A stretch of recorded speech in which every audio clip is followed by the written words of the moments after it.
I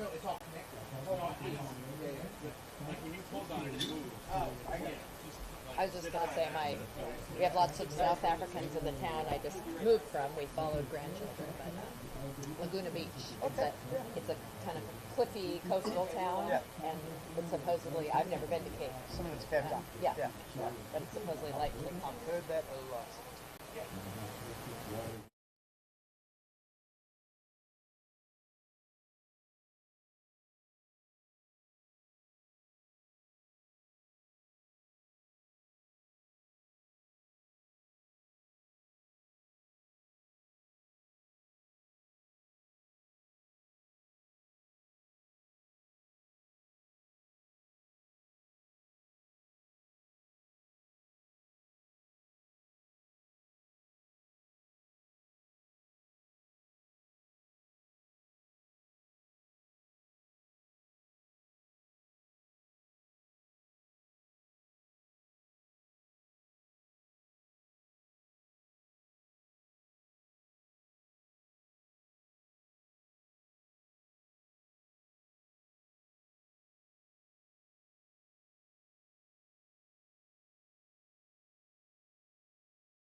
Good morning, everybody, and welcome to Crossing for Cystic Fibrosis 2025. We're sitting here at a slightly breezy Lake Worth beach near the Lake Worth Pier, and just want to give a big shout out to Piper's Angels Foundation and all they've done to put on this incredible event.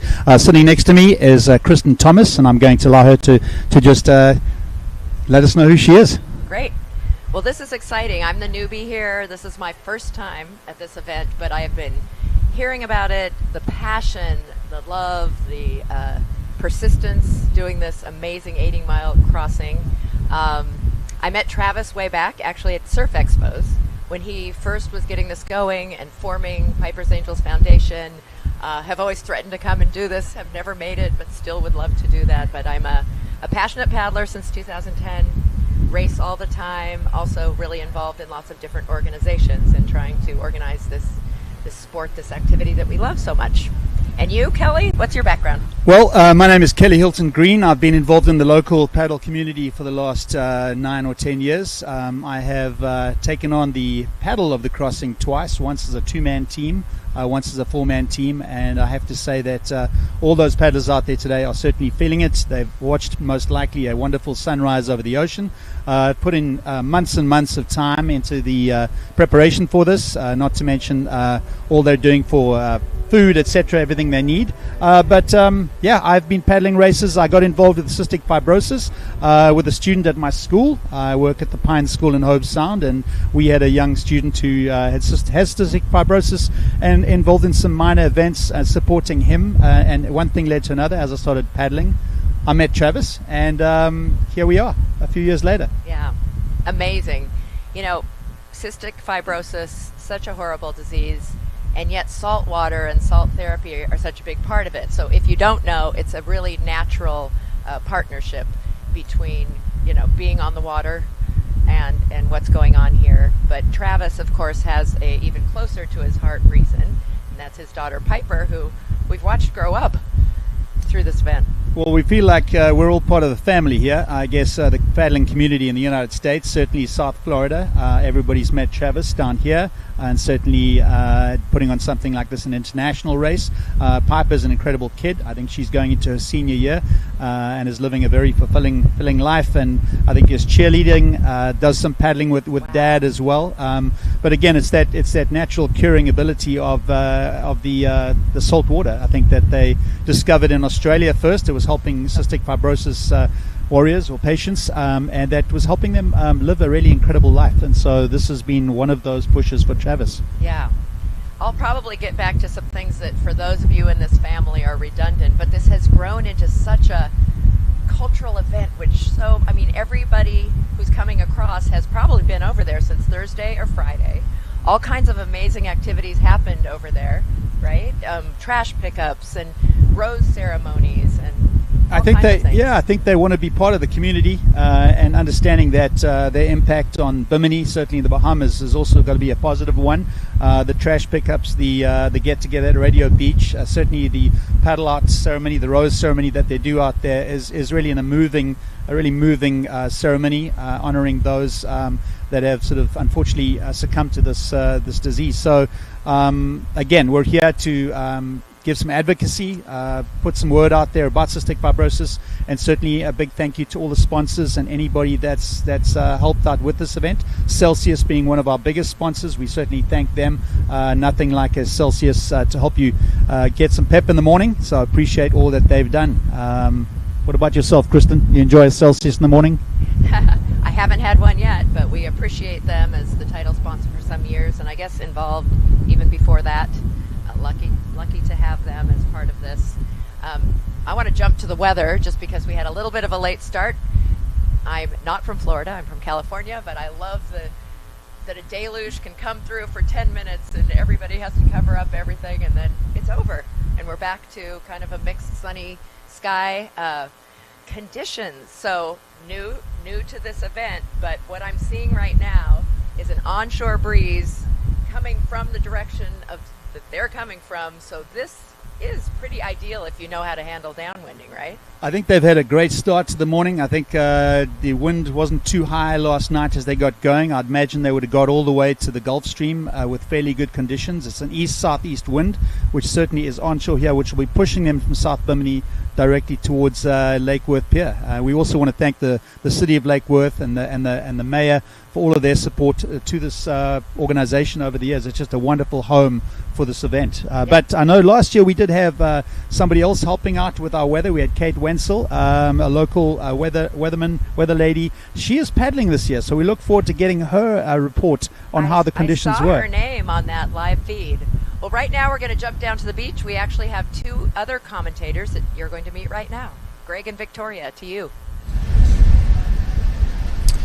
Hey everyone, Greg and Victoria here, your other two hosts for the Crossing for Cystic Fibrosis, and we're down here at the finish line. You're going to be seeing this quite a bit today. This is where all of the paddlers are going to be coming in when they're finishing up the Crossing for Cystic Fibrosis, and we just want to show you a little bit of the action that's down here on the beach right now. We have lots of different sponsors down here. We have different fans and family members and friends that have come out to see their racers come in, and so we're here waiting for the first ones to come in, and when they do come in, they're going to be hitting this gong that you see over here with a big hammer to signify that they have finished this colossal achievement here at the Crossing for Cystic Fibrosis. So pretty awesome. And so Victoria, this is not your first rodeo. You've been here before, right? Yeah. Yep. Tell us a little bit about your experience being here and sort of what inspired you to be a part of this as a host. Yeah, I mean, I've been paddling for about 12 years now. Travis has been a good friend of mine for a long time. I run events also. I love this event because of the cause, obviously, and just seeing people pushing themselves to the max. Really, I mean, when they come in this finish line and they like all come up as a team and they hit that gong and you know their arms are tired, it's just like it gives you the chills every single time. So, yeah, and everybody has their own personal reason why they're here, and it's amazing to see. I just love it. Yeah.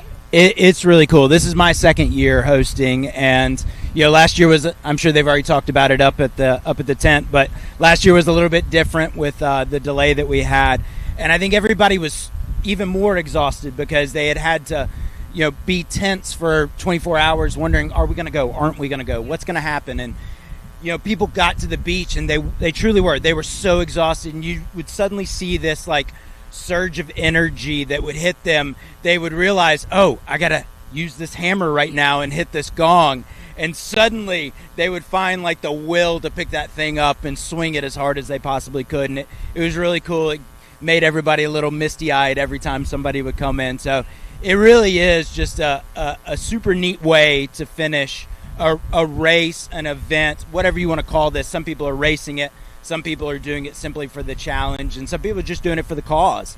But all of them are achieving something great when they're getting here to the finish. And today it's really interesting because the winds have really picked up here. I mean, I can imagine that out in the ocean more. It's probably about 2 to 3 foot seas right now. So they've been on the water since what time did they launch? Midnight-ish, and they've been, now it's 10 and 11 hours or so on their legs. I don't think the wind's going to stop today, so they're going to come in. This area is going to be interesting when they're catching the little bumps to ride it in. They're a little shaky, and then you think, oh, I'm here, but then you still got to run up the sand. So, yeah, I'm excited to see them come in, and I'm curious to know where they're at right now.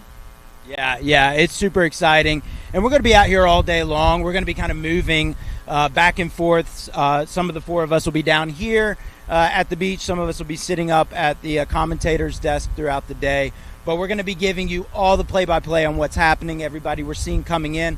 It gets a little crazy, as many of you have probably watched this over the years. We have a few hours there where suddenly we have all these different people coming in at the same time. We're going to do the best that we possibly can to tell you each person's name and who they're paddling for, if they've got somebody that they're paddling for, what their team name is, friends and family. If we can find them out here, we'll certainly be talking to them as well. But it's going to be a long, nonstop day of congratulating lots of different paddlers as they get here to the beach at Lake Fort Worth. Yep. Thank you so much. All right, we're going to kick it right back up top. Welcome back to our online viewers. We appreciate all the following out there. Again, sitting at Lakeworth Pier, waiting for these paddlers to get here. We anticipate some paddlers arriving at the beach, probably at about 12:30, depending on how they are riding this downwinder. Kristen, I wonder if you could consider going through a couple of important facts for the day. I know we've got a lot to cover. We've thanked Celsius as a sponsor. What a wonderful host the city of Lake Worth is. But we've got about 118 paddlers paddling today, but it's quite a big event to put on. So it is a huge event. I want to ask first, if you have found us on Piper's Angels Foundation's on the YouTube, please share it in social media. I also highly recommend going to Crossing For Cystic Fibrosis Instagram.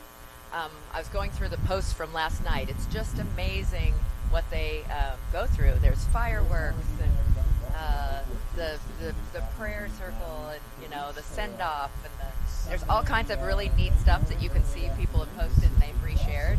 I think there were maybe 40 posts in a row on the story part. So follow the social media. Please share if you're on this to start with. But yeah, we've got, I don't know if you can hear in the background, there is a beach commentator also, which we're hearing in our other ear. The Piper's Angels Foundation, again, is the nonprofit that all of this amazing fundraising goes to. And I understand this is the biggest paddling fundraiser in the world, right? It is indeed. Over it is $4 indeed. million raised. Over $4 million.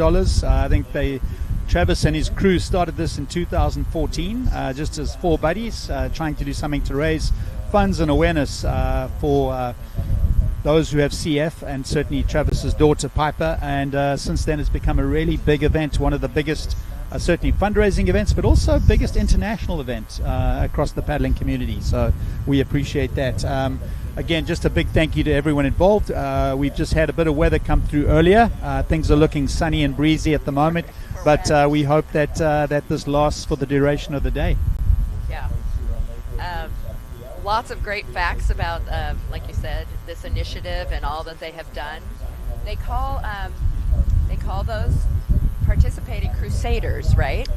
So an Iron Crusader would be someone that went beach to beach without heading into the boat, but you're correct. A Crusader would have been someone that just was a part of this race. An Iron Crusader is something that a few people have got, and I know it's a tremendous ability to do that, whether in the mind, the training, the background, the food, the nutrition. You're on the board for about 12 to 14 hours, so a tough event. But they really do make it accessible. I mean, you can do this on your own.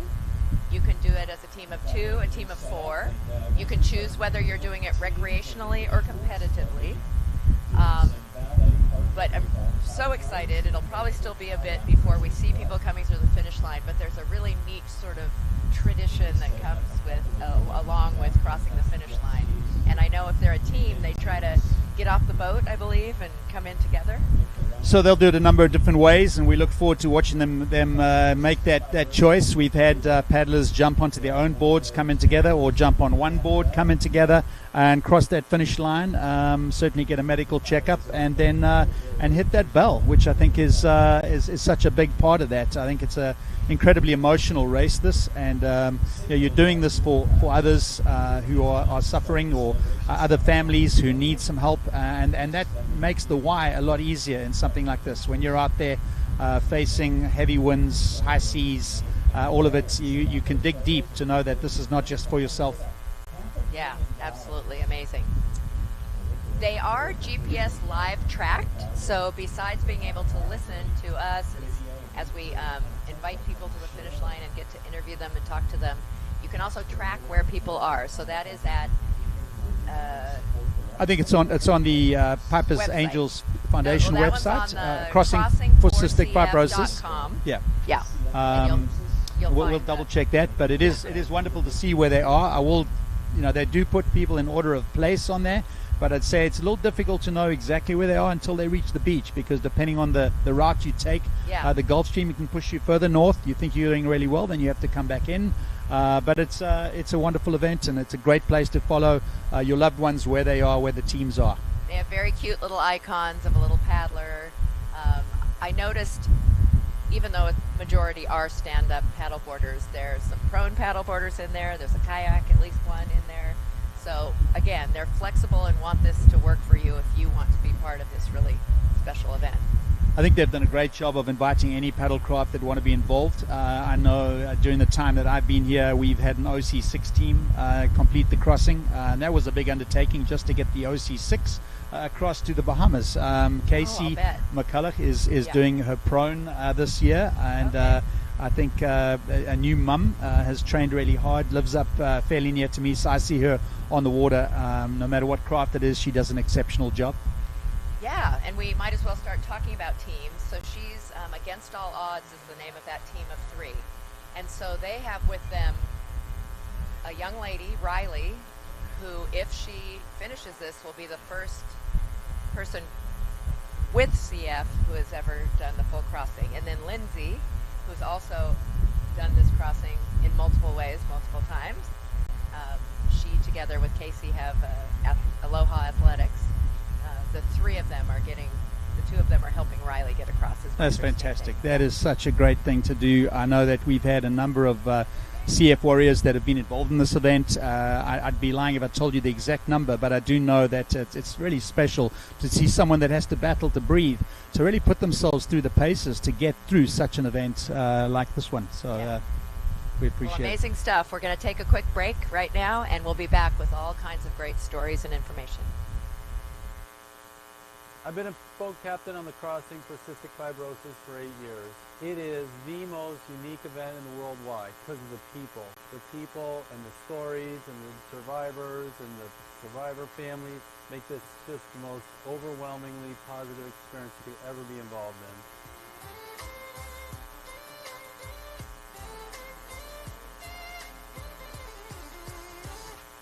Oh, hey!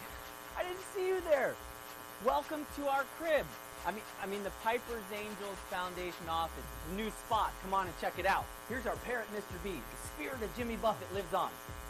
This is the helm of the ship, Guardian Angel Wings, which will be showcasing our annual donors. And these are the beautiful headlines we've made over the years, doing great work for cystic fibrosis. Wee little bird. The Chill Zone, a.k.a.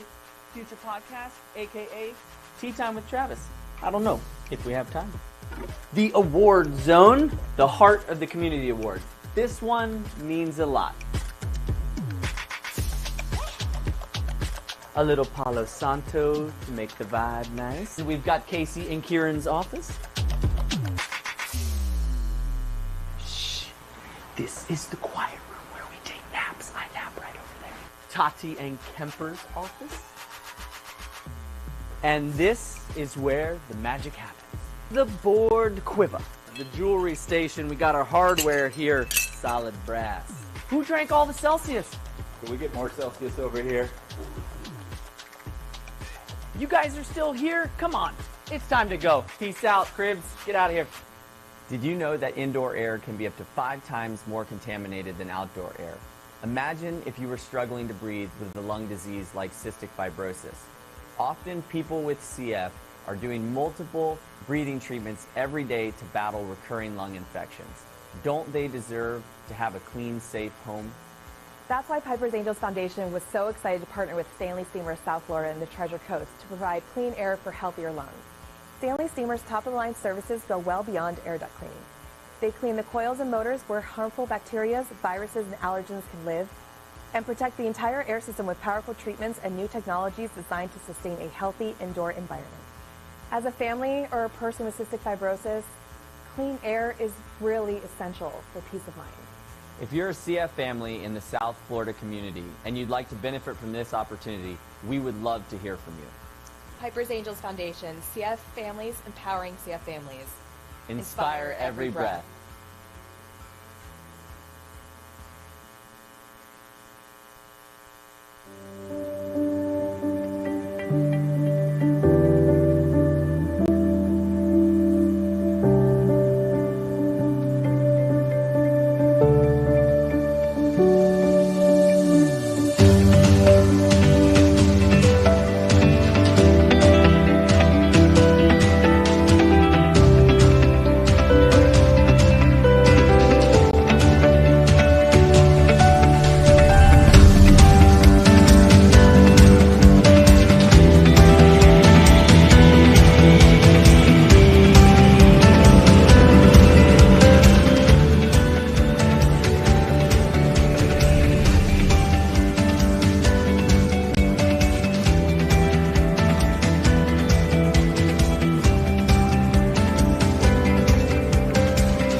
having grown up with two friends who have cystic fibrosis and who have been dealing with it for the last 44 years, it's been such an incredible thing to be part of, to be able to help the families that suffer with CF.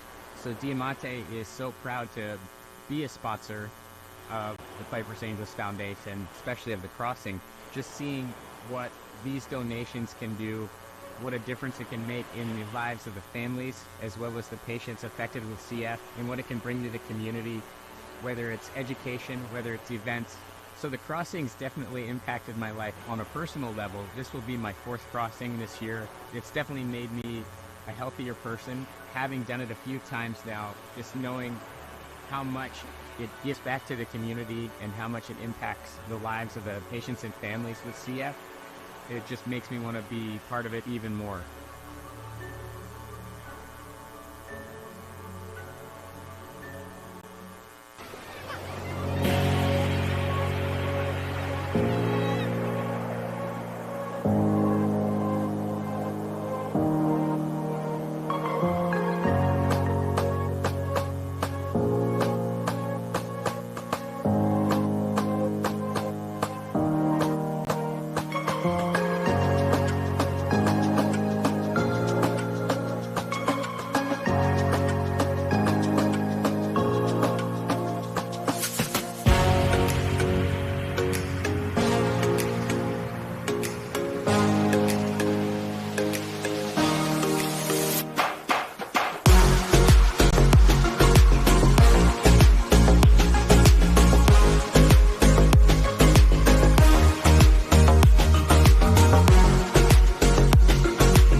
This air we're breathing is healing our lungs. It's keeping us healthy.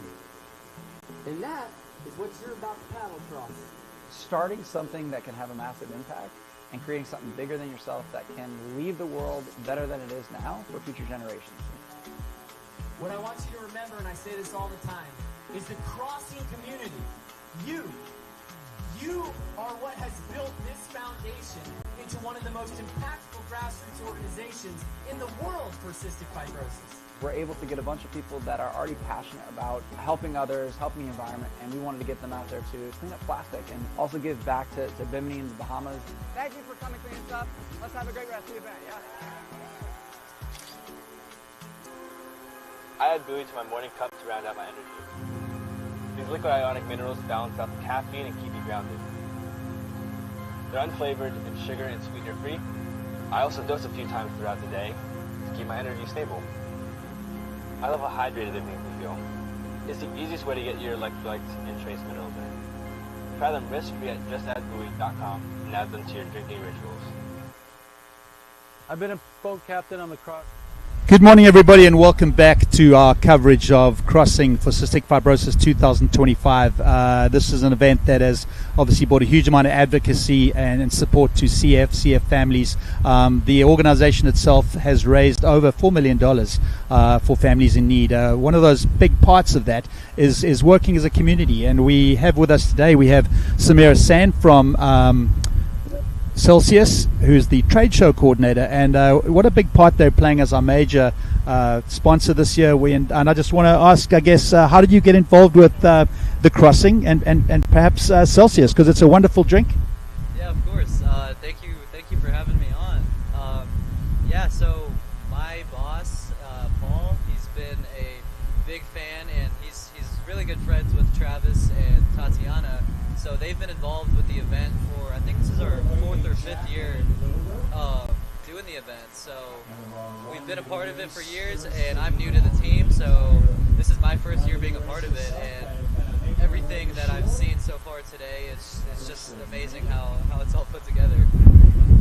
Well, Samir, I know that we really want to hear a lot from you guys for the rest of the day. You're a wonderful supporter, done a huge amount of raising money. I do know that we have a paddler coming in, so in a few minutes we're going to cut to the beach. But tell us a little bit more about Celsius and the impact that's had. It's been such a great rise from a unknown to doing. I mean, it's a staple in my fridge. Of course, So we have been growing pretty rapidly the last couple of years.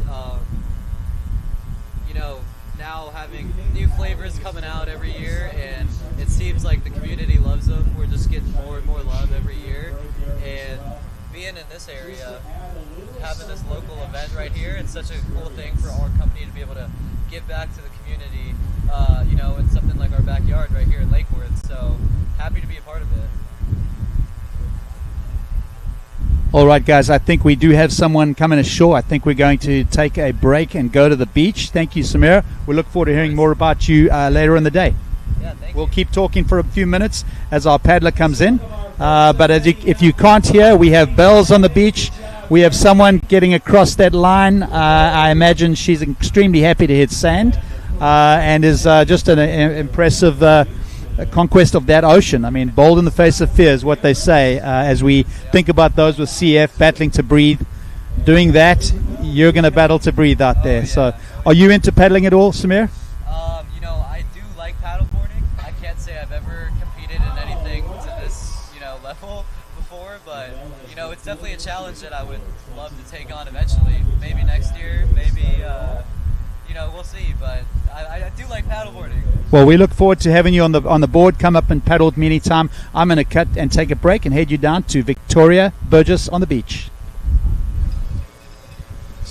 All right, we're here right now with Jacqueline Glover. She just finished the rendezvous race, a 32-mile drop off, came up to the beach, hit the gong, and she stepped right on top of that podium. Can't wait to interview her and see how she felt. It's definitely a really choppy finish.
To the front desk.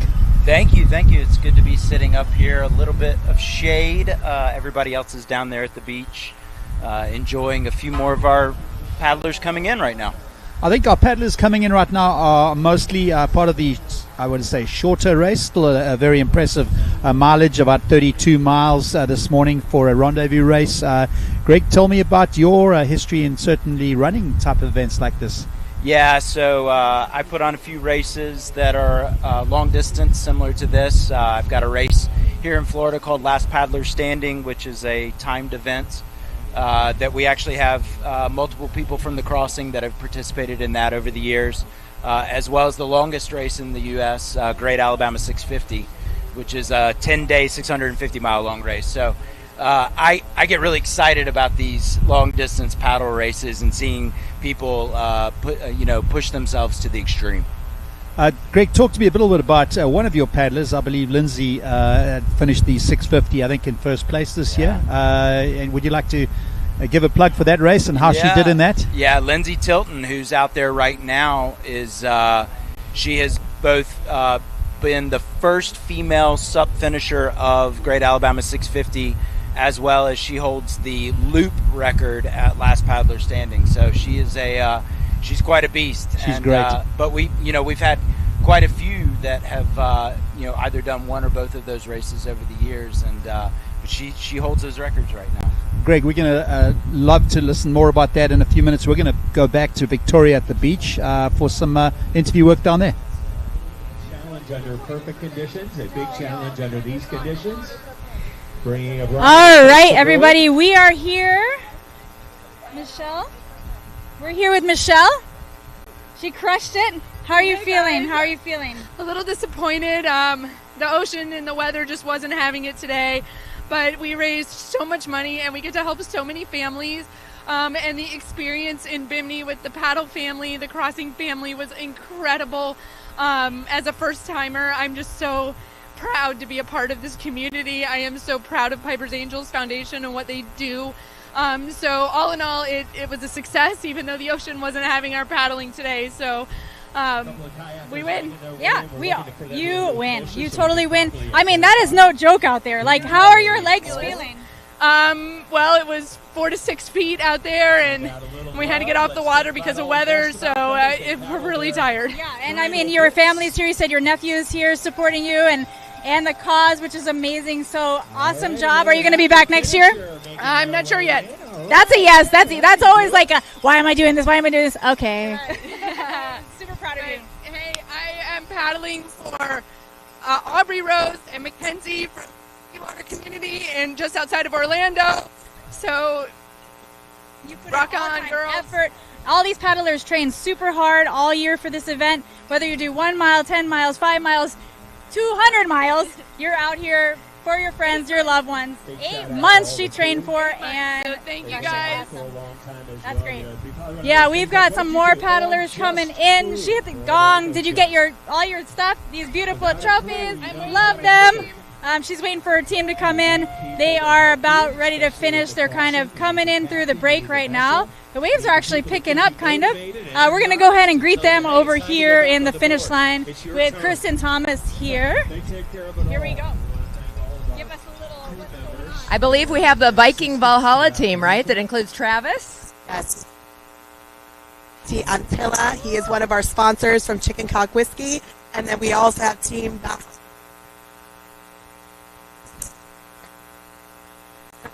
They took a brave step. They actually have fibrosis on their team. They reached out to us wanting to help out. Just so happens they're in the boat business, and we're in the business of paddle. So they decided to come and try.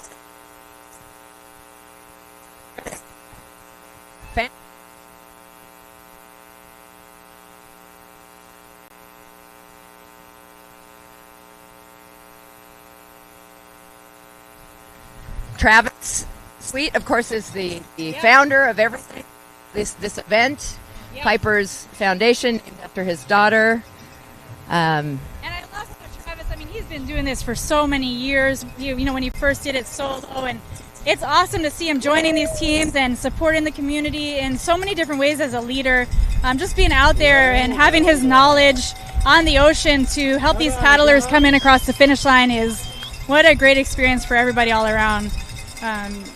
Distance racing is no joke, especially when it's in the ocean, and these paddlers are just facing some serious conditions right now. Good fellas, absolutely.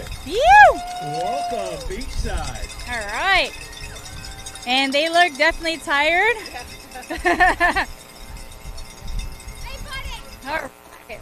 The whole team's coming up. This is the rest of her team. Michelle's team is here. Buddy! Well, he's here too. Yes. All right. Got him here. There we go. So that's team bugging out. Oh, hit the big one. Go for the home run.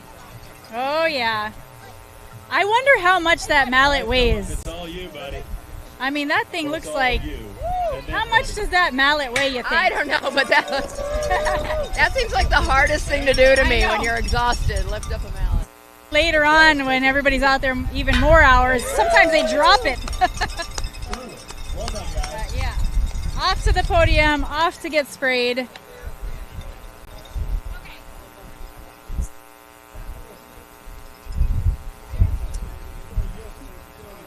It's a beautiful day here in Lake Worth.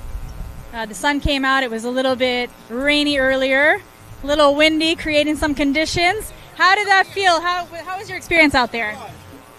May not want to do it again, but we got through it. That's all that matters. And you might change your mind in a few minutes once you start drinking the champagne.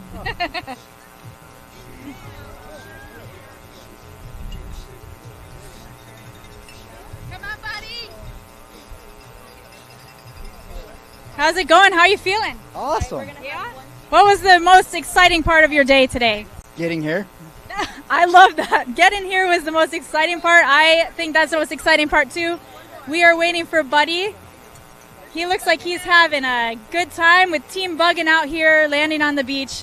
I also wanted to say thank you so much to our captain, Dean Adler, and first mate, Kayla, who got us here safely in this weather today, got us to the Bahamas safely. Thank you guys, because without you, we wouldn't have been able to do it. Absolutely. Yeah, and a lot of this has to do with the whole team. You know, you don't realize how much of a team effort a lot of these ocean and distance races are. All these paddlers need to have a support boat. They need to have crew to hand them food. They need board swappers. They need all sorts of stuff, and their families throughout their training. I know Michelle said she trained for 8 months, so I'm sure she had a lot of support at home, along with everybody else. So, yeah, a lot goes into these type of events. Great job. Yeah. I was the oldest paddler. Oh, yeah? How old are you? 73. What? Okay. Buddy is the oldest paddler here on the water today, 73 years young. It just shows that it's important to keep challenging yourself, finding reasons to get out there and move. And, of course, this is an amazing reason and cause. So, yeah, Buddy, right there, you're seeing him, the oldest paddler on the water today, 73. Awesome.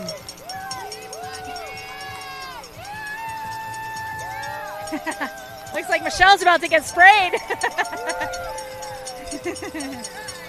Phew!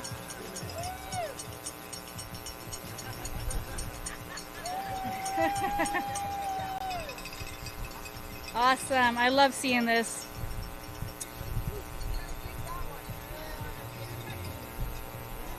All right, let's see what we got coming on here. It looks like there's some more paddlers about to maybe possibly land. They're being escorted by the wave runners.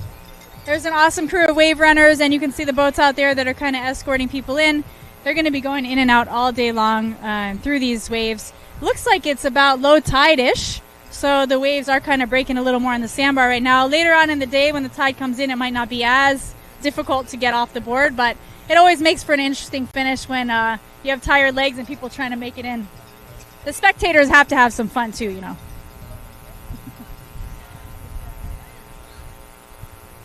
We have all these awesome sponsors here on the beach today. 4 Oceans, Celsius. We have the great Palm Beach County Fire Rescue here, all set up just in case they're needed. It's such an amazing event. If you're down in Florida right now and you're near Lake Worth, you should come by. Check it out. Beautiful beach day, teal water, nice breeze. Little rain earlier, but we're good now. Kristen Thomas is here from California. It's a little bit more humid than what you got over there. It is. Lovely, but warm. I love that, though. I got here last night, and to be able to walk out, and the air temp's 80s, the water temp's 80s. Yeah. That's a one little thing different about than the California, Pacific. Yeah, yeah. our water's chilly. Chilly and June, gloom, and chilly waters. And yeah, so that we misidentified, that was not Travis's team coming in yet, but it was one of the teams that was on the boat. Okay. Gotcha. Okay, cool. One of their helpers. So they are still somewhere out there in the deep blue. Yep. You can see a nice color change here in the water where the teal meets the darker blue. That's where the sandbar drops off and it gets pretty deep. Nice. Good to know. Yeah. Yeah. I don't think we're...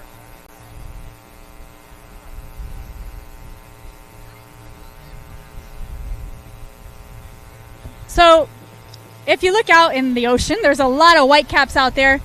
I mean, the whitecaps have definitely picked up, and, you know, the wind is coming from the east right now where the paddlers are. So chances are there are some of them that are actually enjoying this a lot and having a nice little downwind run, some bumps, and just trying to catch the waves. You know, it's a really important thing for the boat captains to get them on course. When you do have a wind and a swell direction, trying to land in one spot is always kind of a challenge, just navigating things. So, yeah, hopefully some of them are riding some bumps right now and having a good time. Well, I guess we're seeing a drone shot of some of the paddlers getting off a boat out here, which is cool. Drone footage is so great of our sport. I totally agree that if people know paddling, they're loving these conditions. Yeah. But when your legs are shot, and if this is new and if this is your first time, then those hitting you from behind, you know, if you, can be really, really hard. So definitely a challenge, and you know, I'm sure it'll get people motivated to continue to learn about the ocean and ocean paddling, which is great. Being able to use the conditions to your advantage is always a nice thing. And the one thing that you know for sure about the ocean is when you fight it, you're not going to win. You just kind of got to go with the flow. See right over these heads, there are some people coming in now on their knees. They just got dropped off on a boat. We're going to go ahead and see who's coming in right now. This team got dropped off. They're coming in through the break. They've got a little swell, about 1 to 2 foot, breaking right here on the inside of the sandbar, so we'll see how they dismount. They are tired. Even if you just go out there and stand up for, I don't know, a couple minutes, your legs can get tired. So you know they're pretty tired after being out there for kind of a while.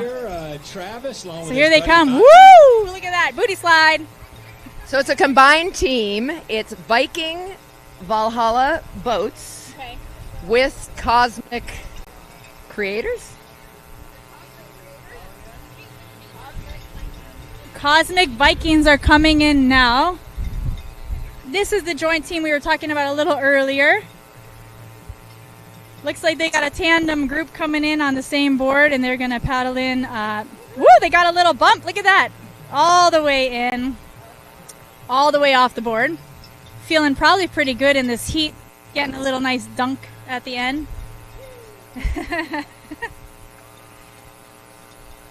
Yeah, sometimes you got to wonder, is like, are they jumping off on purpose because they're hot? That's what I would do. We're going to watch this team come in across the finish line together. As a team, it's always nice. They start as a team, they paddle as a team, they plan as a team, and now they're finishing as a team. So that's the best part about this event here, is it's all about the team. Look at that. Oh, how many people are on that board? I think there's 2 people, 3 maybe, 3 people on that board right there. And one last little bump, shot for the camera, little barrel, whoop, coming in sideways. Looks like that's Travis right there. I think Travis is there. The man, the myth, the legend. Travis is gonna run up with his team to finish the event. Piper's down there on her dad. So combined team name we're hearing is now Cosmic Viking Valhalla Boats. Wow. That's a mouthful. Cosmic Viking Valhalla Boats. Love that. Cosmic Crusaders. Valhalla, one of our partners. Awesome. All right, here we go. Ready to rock They got such a fan base over there, they can't even make it to the finish line. Very nice. Piper's down there cheering on her dad. Travis battling the ocean once again. Travis, yeah. Fearless leader. Here they come. Travis, Maddie, and a crew. There we go. Yeah. Yeah, buddy. Welcome to your beach. You made it. Awesome. How you feeling? Yeah, Travis. Let's go. So, tell me, how'd it go? It was pretty brutal. Yeah. It looks pretty brutal. How are your legs feeling? We survived. Legs are a little shaky, but we had a great Viking Valhalla did just an amazing job. We're on a boat, and everybody's attitude stayed positive. Had a little seasickness, had one little injury, but at the end of the day, we made it safely across. We gave it 100%, and we made it back to the beach. And at the end of the day, we raised a ton of money and a ton of awareness for cystic fibrosis, and that's what it's all about. Exactly, and they're all out there battling as a team. You heard them say they had and all sorts of stuff going on as a team. They dealt with it, and they made it together, which is awesome. Last year I asked everybody one word. Can you describe this experience in one word? I like that a lot.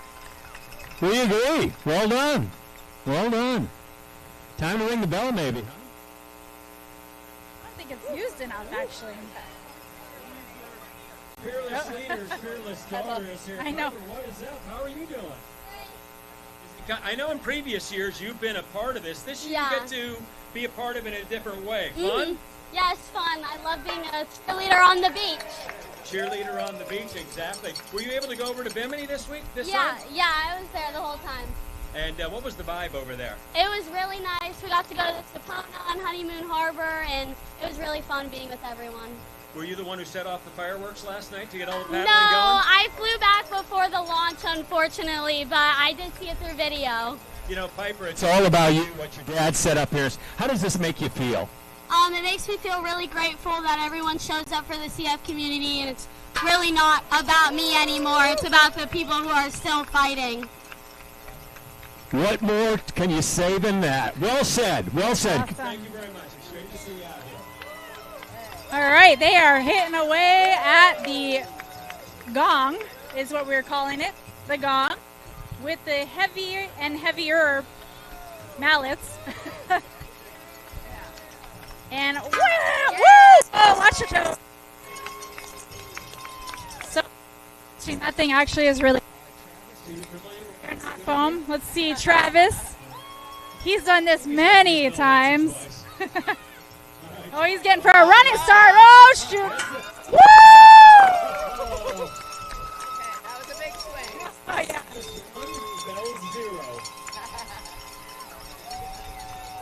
Oh, we got another team. Casey Kiernan coming over. This was two in a row. So this is Riley. Hello, how you feeling? Tired. All right, how you feeling? Tired. Seems to be this is tired today. How are the oceans out there? It's doing its thing. A little sporty. Yeah, it was start out, turned to 3 to 4, then 4 to 5. Yeah. But it wasn't the whole time. So were you on? Yeah, and I had to stand up. So we had 8 hours of a really cool downwind. Then the storms came, and then we got some waves on the way in. Sounds like a different conditions that you. What's your most favorite part?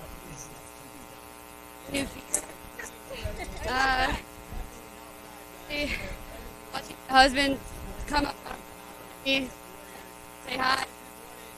I just got the chill. Awesome. Yeah, I love it. Proning and you were stand-up paddling. Yeah. So Casey was on a prone board on her belly. They're team. So yeah, we've got all sorts of different crafts out here today. Kayaks, prone, stand up, everything. Great job, ladies. You guys crushed it. I love the tops. You can see it's definitely getting busy here on the beach. A lot of people coming in. This is team against all odds. All right. We are here with Against All Odds, and we are waiting for more people to come in. It's getting quite busy on the beach, but right now they are going to go ahead and hit the mallet. And Riley's hitting it first. Oh, man, that was a good hit. And that's a heavy mallet, actually. Riley Walker actually has cystic fibrosis. So, yeah. So that's amazing. I didn't hear if they were able to do the whole thing. Hey, Kelly, how are we looking up there? Right, welcome back to the beach here. We've had some fantastic arrivals on the beach. Travis Suits, our fearless leader, has just crossed the finish line and rung that bell. Greg, talk to us about what you think these paddlers must feel as they've finished this incredible event. Well, I think it's elation more than anything. I think they're super excited to be here on the beach. As time goes by, they'll probably wish they were back out there and experiencing it still. But right now, they're probably just really excited to be standing there, hitting that gong, and standing on the podium and getting champagne sprayed all over them. It's a fantastic thing to watch. I think it's an incredible event to finish any of these type of events, but certainly this one, especially for Travis. We all talk about the why we do things, and someone that's put his heart and soul, time, energy, and effort into doing something to not only help his daughter, but other families who are are battling CF and the advocacy for that. I think this must be a culminating event for him. I'm sure stepping onto the beach for him is great, but we want to see everyone come off that beach, off that ocean safely today. So, yeah. Yeah, they're definitely getting all the wind that they could possibly handle out there right now. It's definitely a blustery day, and I think for most of them that's probably the experience they want. They want the challenge, so they're definitely getting it right now. I think the wind's blowing in the right direction, which is great. We've also had another finisher, Casey McCulla, who works with Crossing for Cystic Fibrosis and Piper's Angels Foundation, has just finished with her prone team. And if you've ever tried prone boarding, it is incredibly difficult. I mean, you're in a position that I don't think is particularly normal, but then again, I stand up paddle. So I think there's a good reason to use a paddle. So prone is really impressive. In conditions like this, it's really impressive to do those miles on a prone board. But I would take a paddle any day over laying down or kneeling on a prone board. It's not the kind of pain that I would want to go through. I attempted to do one race on a prone board. It was difficult to stay on the board initially. One thing I did notice was the wind wasn't quite as much of a factor. So certainly into the wind was a little bit faster. With the wind, it depended on your balance, but they've done an incredible job. Again, just wanted to say a big thank you to Celsius for all they've done to support this event as our number one sponsor. We appreciate all the money and time and effort and energy. They've got a group of people out here. If you're up for a refreshment, please come out to the tent. I know they're walking all over the beach, but what an incredible group to just pour back into the community and help organizations like this. A big part of what we do in putting on races is finding support for those races, and I think Celsius have stepped up in a big way. Greg? It's really impressive as somebody who puts on events and has to go out and attract sponsors and partners all the time. I can tell you that when you see a company like Celsius put in all the effort and all the backing that they do to this event, it's really impressive. It gets me excited. It makes me encouraged to go after people and show them what a Celsius is doing for something like Crossing for Cystic Fibrosis. So they are a huge part of this event, and it's just really awesome. Yeah, they do a fantastic job. Also, a big thank you to Diamonte Medical Skincare, Dr. David Capaldi, for all they've done for our organization. We appreciate the time, money, and energy. This is a community event, and we appreciate all that they do for that. King Ocean Services, I know, have been a big support in the logistics and getting stuff across to and fro for this event, but also supporting it. It wouldn't be able to be doing something like this without them.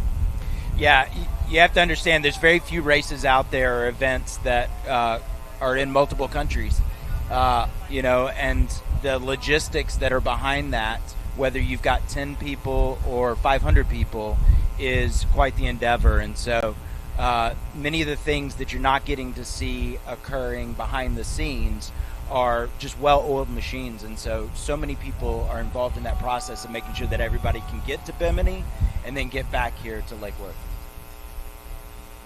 Okay, we're gonna at that point gonna just take a break for a few minutes.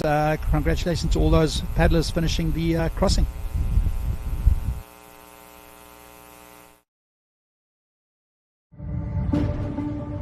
For years now, we've been proud to partner with Celsius Fitness Drinks, our trusted title sponsor.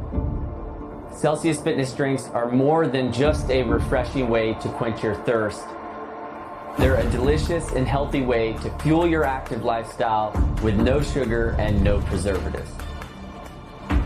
And they have been an integral part of our Crossing for Cystic Fibrosis event, an 80-mile epic paddle challenge from the Bahamas to Florida, in support of the Piper's Angels Foundation mission to improve and empower the lives of families in the cystic fibrosis community.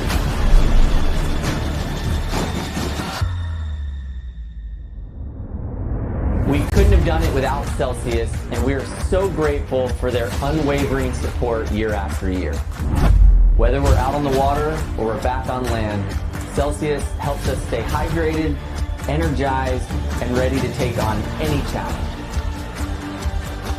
So here's to Celsius Fitness Drinks for being a crucial part of our journey and for helping us make a difference in the cystic fibrosis community. Thank you, Celsius.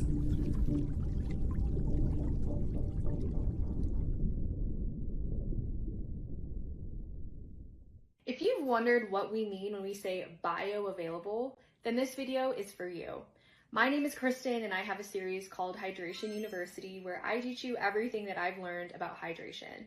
Bioavailability simply means that it is in its best form to work with your natural biochemistry. That as soon as you ingest it, it is more easily able to enter the bloodstream than if you were to use a pill, tablet, powders, etc. And that's why buoy is the cleanest and most efficient way to get your electrolytes.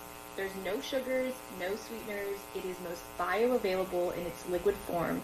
And, of course, you get your trace minerals and your electrolytes. Here's to the most bioavailable hydration product.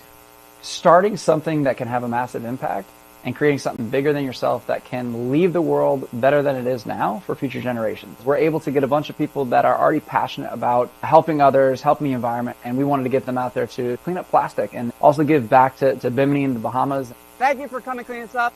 Let's have a great rest of the event, yeah? Glow like a Jupiter sunrise, only in Diamonte, where world-class aesthetics meet our ocean-inspired practice. Let's dive in. Hi, I'm Dr. Dave Capaldi, owner and CEO of The Practice. Welcome to Diamonte Medical Skincare.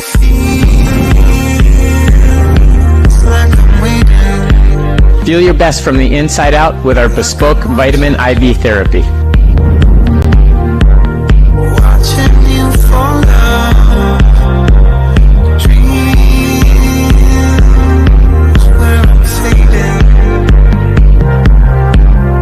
Rejuvenate your skin with our advanced facials, chemical peels, and lasers so you can look and feel absolutely radiant.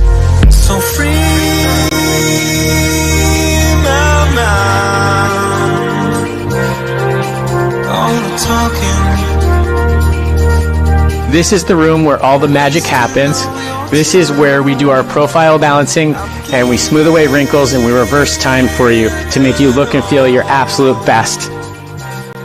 And for the most advanced treatments in minimally invasive aesthetics, we offer liposculpture, liposuction, and non-surgical facelifts.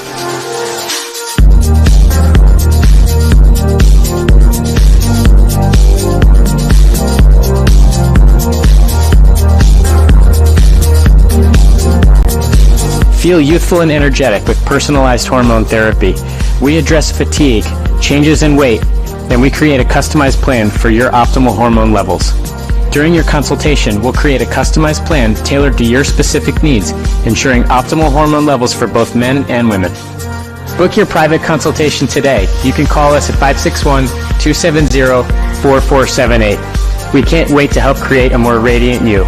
See you soon.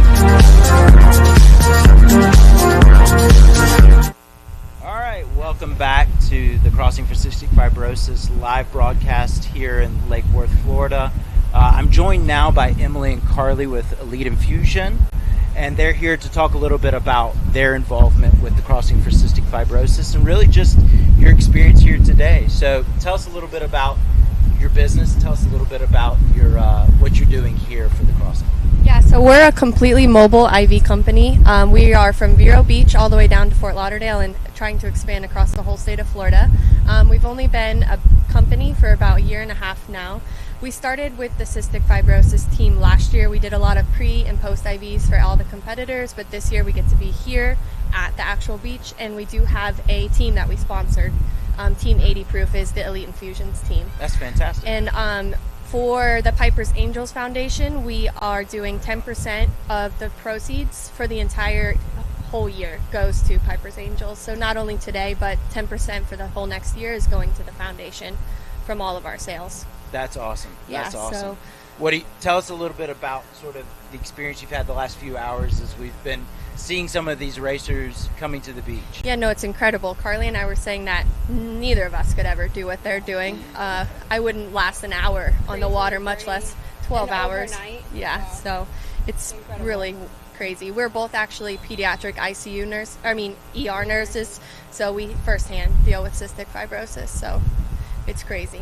So talk a little bit about that, sort of your involvement dealing with CF patients, but also talk a little bit about sort of these athletes that you're seeing coming on and how they benefit from your services as well. So for the athletes today here, pure dehydration is key. I mean, salt mixed with body, mixed with heat is, so we're going to be giving IV infusions half off for all competitors, and then the other half of the proceeds will go to the CSF fund. And then as for cystic fibrosis in the hospital, it is extremely dangerous. People don't understand how rough it is for some of the patients that have it.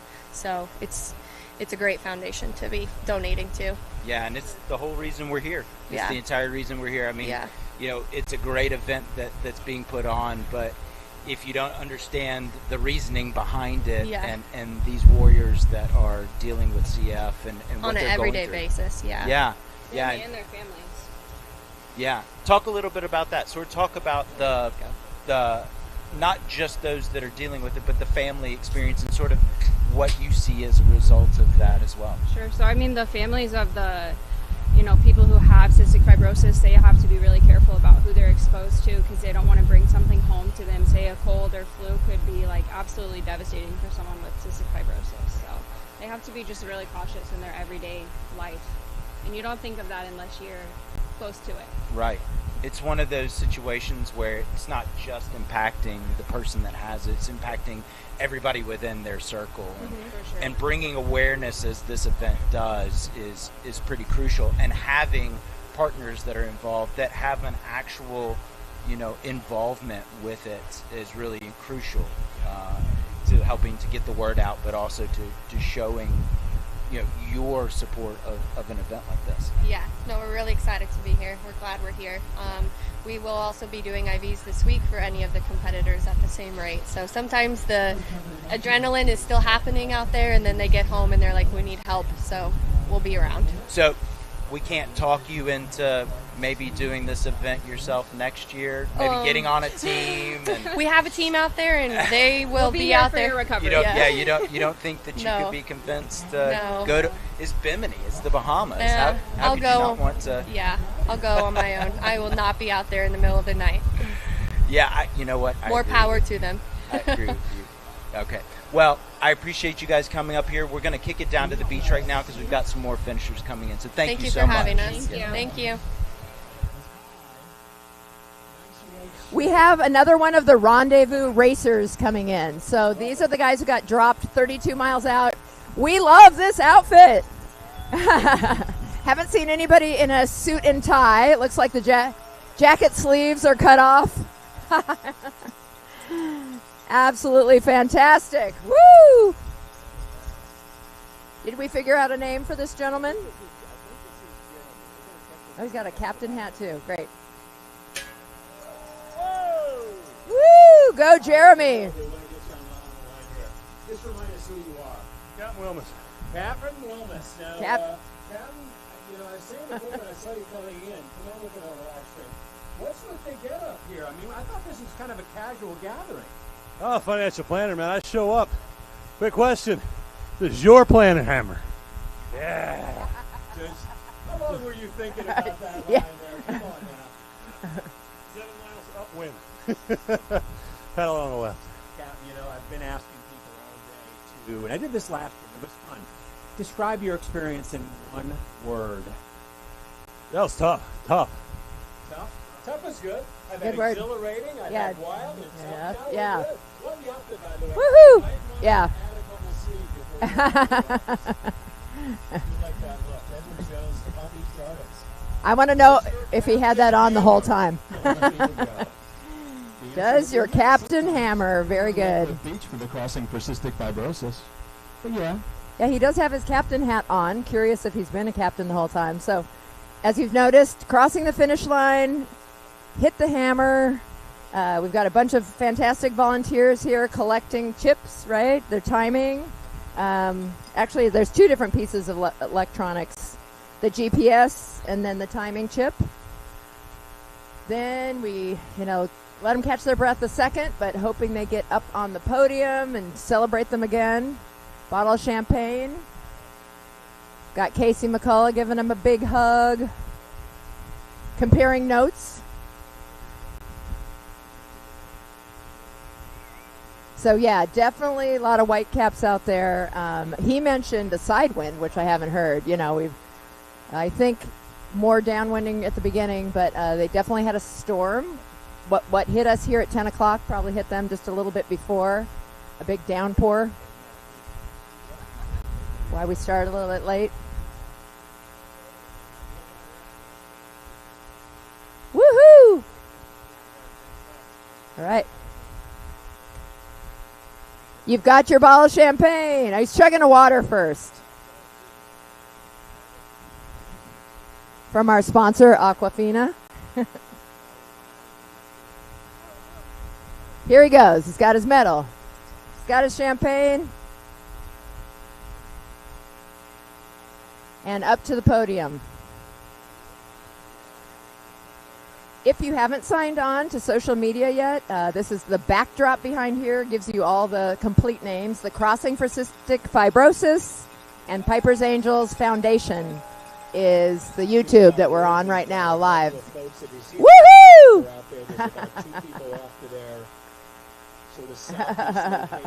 I love that. Chugged a little.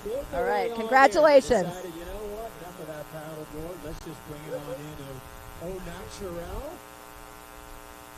And you can see the current slowly pushing them a little bit to the north. Good afternoon, everybody, or good morning, I should say, for a couple more minutes. We are here at Lake Worth Pier live and seeing some impressive sights as people begin to hit the beach in this year's Crossing for Cystic Fibrosis 2025. I have Greg Wingo with me here. Greg, how have you seen the people arriving on shore so far? It's looking good. I have to say, everybody looks pretty happy so far. I'm sure they're suffering deep on the inside, but everybody's looking pretty thrilled to be hitting the beach right now. And I'm sure we've got a few more coming in here pretty soon. We should see quite the little filter of people coming through over the next, 4 or 5 hours. I'd say the next 4 or 5 hours are probably the key point for most of these paddlers, those that have done their homework, and are probably looking to land in the daylight. Yeah, they're getting some nice wind right now, hopefully assisting them into the beach. So it's it's a really nice day. I don't think everybody saw this earlier, but we got quite the deluge of rain earlier, and that passed us by, and now it's just about perfect, I would say. Well, we don't want to talk too much about that because South Florida weather tends to come and go. But yeah, we had a nice big squall come through. We had to batten down the hatches and save everything, and then open up a few minutes later, and a little bit of humidity. But again, we're here at Crossing for Cystic Fibrosis 2025. Certainly want to thank Celsius for all that they've done as our major sponsor for this event. And obviously, looking down at the beach, we've got a ton of activity, a lot of tents, a lot of the paddlers are coming off, and they'd certainly welcome back, finish line, and then get medically checked out to make sure that they're okay, that they've done their hydration and nutrition right, because that's a big drain on the body. Yeah, and get that Celsius in their hands. I'm already on 1.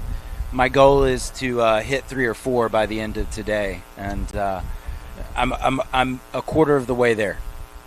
Well, they're doing a great job of handing out very cold Celsius, which is fantastic. And I know we've got a ton of other supporters out here and sponsors and certainly strategic partners. Diamonte Medical Services, Dr. David Capaldi, we thank them for all they've done for the event as well. They are down on the beach to my right. And certainly King Ocean Services, who have helped with the logistics of such an incredibly big event. One big thank you. I think that I'm not too sure how many people have tuned in from the Bahamas, but we'd like to thank them. The islands of the Bahamas are certainly the official start of this incredible race. And again, it's not just a start, it's a destination. I think for about a week and a half, we as people from Piper's Angels really fill up that island, South Bimini and North Bimini, in fact. And they put on an incredible event for us. I can think of very few places in the world that I would rather start an event than from Bimini in the Bahamas. I mean, that's about as epic as it gets for a starting area. So if we need to plug people signing up for 2026, we have three words for you. Bimini's the Bahamas. That's all you probably should need to know. If you've ever followed any of these paddlers or families or crew or captains as they head over there, either snorkeling, that they do there, the feeding of some nurse sharks, etc. It's just an incredible place to be. The clarity of the water, I mean, it's clean here. It is absolutely impeccable there. So we thank them for all of Do you have a that they team do. name? Cemex is another one. And did you certainly here solo? in Palm Beach. Now okay, wonderful. You can get a head start. You can start. Yeah. Okay. And if you want to run across the line for the photo with them,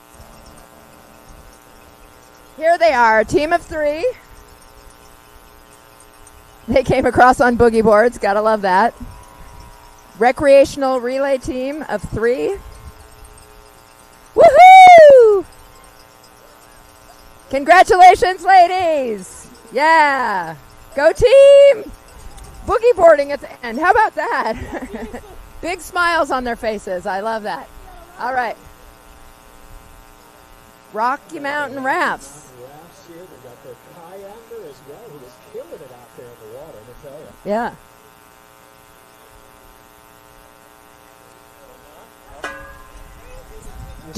Do we have a Colorado connection? Hey, try to smile a little bit. Yeah, I know. I love the big smiles. Yeah, buddy. What's your first name? You're Molly. And one was Haley and one was Molly. Haley, Molly, and Jandy. Molly and Jandy, come on over here. I saw you guys. So come on up real close. We get the thing. Share just a little piece of what you went through. Oh, some crazy weather. Starting in the middle of the night was terrifying. None of us have really had ocean practice, so getting together this week was the first time we could really practice transitions, and I feel like we did pretty good, all things considered. Did you see some things out there that you didn't plan on seeing? Come on over a little closer. Here we are. Don't be shy. The flying fish was the craziest thing. But no, we didn't see anything. Were you referring to the Flying Fish, the board that is one of our partners? Yes. And out there on the kayak, you were killing it out in the surf. Come on up here. You've obviously spent some time in some whitewater, haven't you? No, I've actually never kayaked backwards until just then, but yeah. Did okay, I guess. Well, what do they say? Fake it till you make it, huh? Well, you guys did not fake it. You made it. So welcome to the beach. Well done. So curious where this team is from. Are you out of state? Okay, so definitely out of state, because they were saying first experience with the salt water and the ocean and at night. So we're going to follow them. They're Rocky Mountain Rafts. I thought maybe it was a Colorado, but to St. Louis. Yeah. So all kinds of different teams. Again, this is a recreational team. So we had 2 stand-up paddlers, 1 kayaker. They're saying goodbye to their GPSs and their timing piece. We're going to get them up on the podium now. Love this. Make a mess. Woohoo! All right, so we're going to head back up to the desk right now. Thanks, ladies, and congratulations. Woo! Welcome back to Lake Worth. We have a wonderful day here, a little breezy onshore, east-southeast, bringing people ashore. This is a tremendously challenging event if you ever paddled this or want to. A lot of preparation and time goes into this. We have Victoria Burgess here, who's going to talk us through what the paddlers are going through. Yeah, hi everybody. So, a lot of times when we're here, it's like you see people crossing the line, they look excited. Sometimes they don't even look exhausted, sometimes they do. But what people don't really think about is, how many months and even years that people put into training for these type of events. And that goes with any sport, really with ultra endurance, just going out there, first of all, starting your training. And in this specific case, you got to paddle at night, which is always interesting.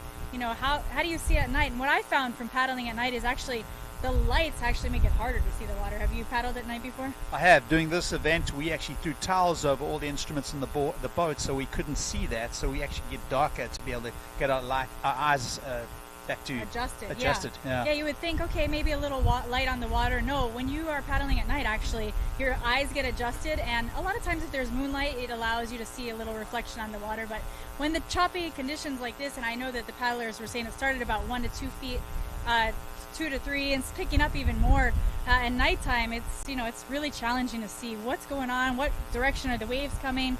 Getting your legs used to even paddling in this is something. So when you're training for an event like this, especially in the ocean, just making sure you're doing weight training, sand training, balance training, not just going paddling flat water. These paddlers have been training in all different conditions to get ready for this. Yeah, I think it's also a difference between those doing a competitive race and a recreational race, and no matter which area of the race you're taking on, you need to get some ocean time in there and sort of practice how much hydration, how much nutrition you need, and what works for you at that time. Yeah, absolutely. With these long distance events, the nutrition plays a huge part. And the interesting thing is that a lot of people aren't seeing right now is, yes, nutrition, hydration, but what happens when you're in a boat or on a paddleboard and it's choppy? Sometimes people get seasick. And we've been hearing that a lot lately, is that some paddlers are getting a little seasick. Whether you're on a board or a boat, you can still get seasick. So what happens when you eat and then you're getting seasick? Something to practice for next year. Go out in choppy conditions and start eating and see how that goes. Yeah, I took some seasick pills with me on the first 2 trips. I didn't need any on the second year. I think about my sea legs, but I took that just in case, and it helped me because I do get seasick. But the better amount of ocean time you can get in training for something like this is better. Yeah, absolutely. And you never know what the ocean's going to deliver. Some days that they've done this, it's been glassy flat the whole way. Some days you can see, like today, this is very sporty conditions. It's not like last year's conditions, thankfully, but it's enough to be an extreme challenge for those paddlers that are out there. Even if you just go out right now and you stand on a board out there, your legs are going to get tired. So these paddlers have been paddling for 12 hours now or so, probably. 12 hours, yeah. And then again, at this point of the race, when you come at that last 10, 15 miles, you can almost see the pier, and you've still got to push through. It's a lot further away than you think. Yeah, and the pier is like, am I getting closer? It still looks small. Am I getting closer? It still looks small. Am I getting closer? It still looks small. And you can see down here in the bottom of the screen, there's that center console boat right now. That boat is rocking. If you look at the water, you're like, oh, okay, it looks like a little windy, choppy. But if you look at the boat, that boat is probably about 30 foot long at least. Look how much it's rocking. These paddlers are how tall? 5 foot. The boards are maybe 14. You can imagine they're probably getting it's getting a little interesting out there. Yeah, you've got to keep that nose in the right direction and hopefully straight towards the land, because if you can, you get some nice bumps. However, if you turn sideways on, that's going to get incredibly sporty. So yeah, and I think that it's an interesting strategy when it comes to conditions like this with the boat captain as well. And this is why a team plays such a big part in these type of ocean events, is what direction do you have to paddle to not get blown to Fort Pierce, So making sure that the captains are on point, seeing the wind, seeing the swell, seeing the currents, and where they have to direct you. Sometimes paddlers actually have to paddle farther south in order to land in this spot north, especially with conditions like these. So when the paddlers come across the line, it's always interesting to hear what their strategy was. A lot of times we don't think about that. Strategy, paddling, don't you just go straight? What? No? Yeah, they give you a nice line to generally aim at, but again, it's up to the captains to develop whatever that course might be. And then, of course, depending on what you see, I found at paddling at night without any lights was much easier. But one of the things that really stood out to me was seeing a couple of cruise ships go by miles away, and a few minutes later we get hit by these pretty big swells. Oh yeah. And that took us by surprise. Obviously the next time we saw one, we sort of braced for that, but it is absolutely an incredible event to finish. Talk to me about your long distance paddle. I think you did one from Cuba. Yeah, so in 2018 I paddled from Cuba to Key West, 115 miles non-stop. That's extreme. 27 hours and 48 minutes. It was definitely a good experience.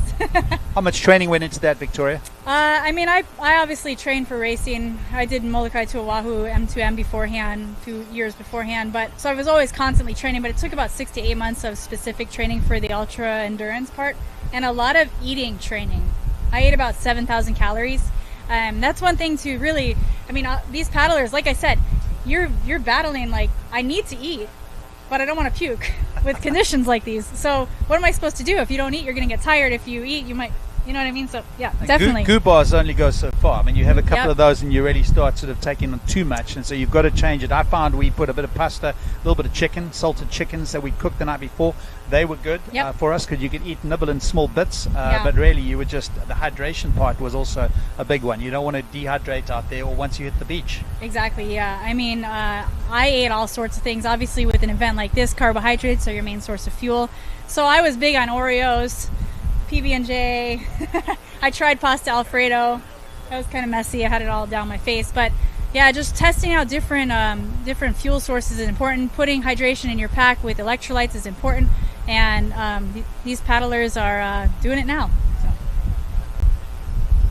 And we're going to head down to the beach for an interview. Thank you. And we have another one of the fantastic sponsors. Tell us about your product. Nice to meet you. My name is Coleman Irwin. I'm the founder and CEO of a company called Harvest Trails.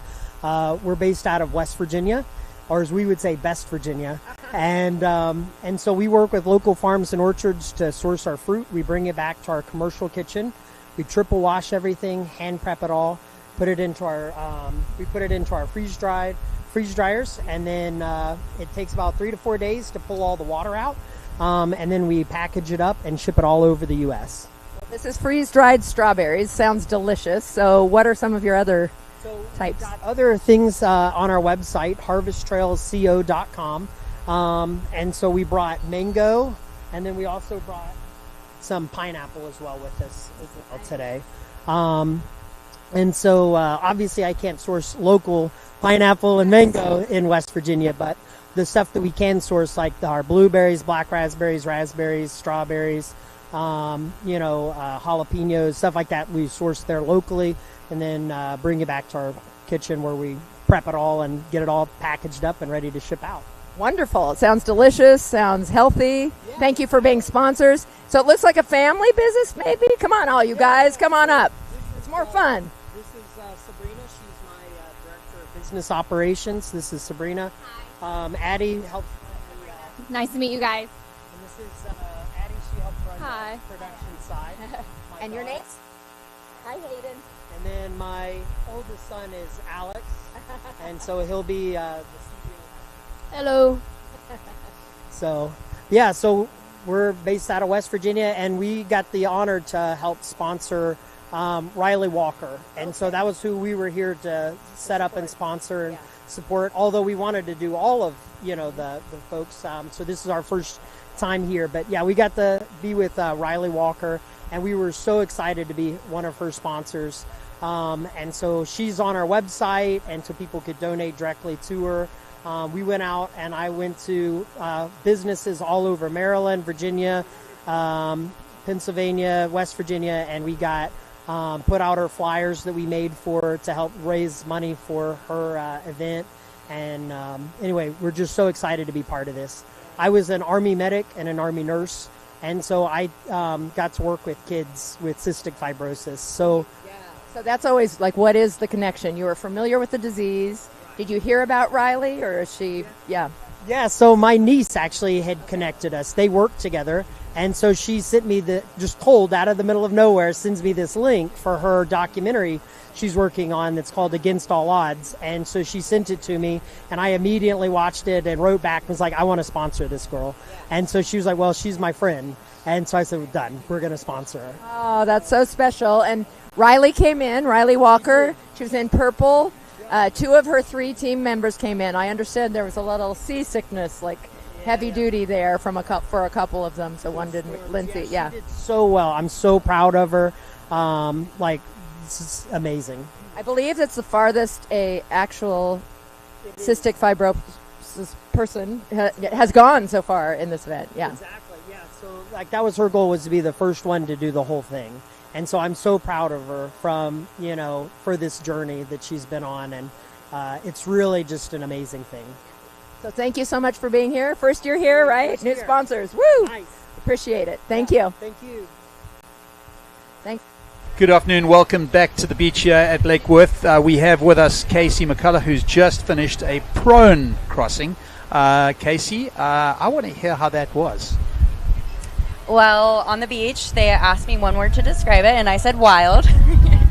It was actually, I don't know, honestly, like being an experienced paddler, it was pretty epic conditions because the wind was howling, the waves were kicking up. I would say it was pretty much like 2 to 4 the majority of the first 8 hours that we were out there, but everything was in the same direction.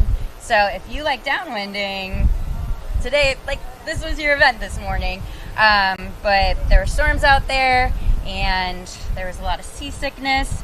So yeah, there are definitely some variables and factors to think about to make things exciting and challenging. But we did it. We all did what we could, and the beach landing is amazing. Awesome. Yeah, so we were actually just talking about seasickness and eating. So with an ultra endurance event, obviously fuel is important.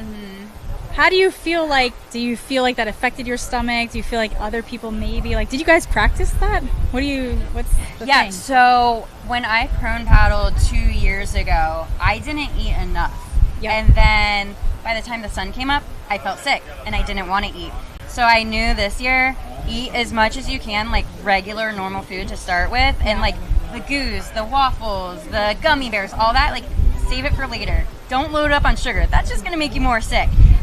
So you don't know that until you learn it the hard way usually. And there is some learning out there today. Yeah, definitely. I know. Like, and plus like the wobble in the stomach, and you know, you can't drink too much water. You're going to feel like gushing. Yeah, you know, it's definitely some strategy going on. And then when you have your paddlers or crew that are seasick and they need some assistance, you know, it's like, I know you don't want to eat, but you need to eat. Yeah. So try to eat, hydrate as much as possible, and that was kind of the name of the game today. Definitely a team play. Yeah, for sure. One more question for you. Obviously, being involved with Piper's Angels Foundation, how much does it mean to have this event today with even the rough conditions you were in? Because things can go a lot worse, as they did last year with regards to the weather. But talk to me about what that feels like for an organization. Absolutely. So our event, Bimini side, it was so amazing. It felt so much more special this year than every other year. This year we got to honor Megan, who recently passed. So we've always had a really strong connection with her and her family that has supported us.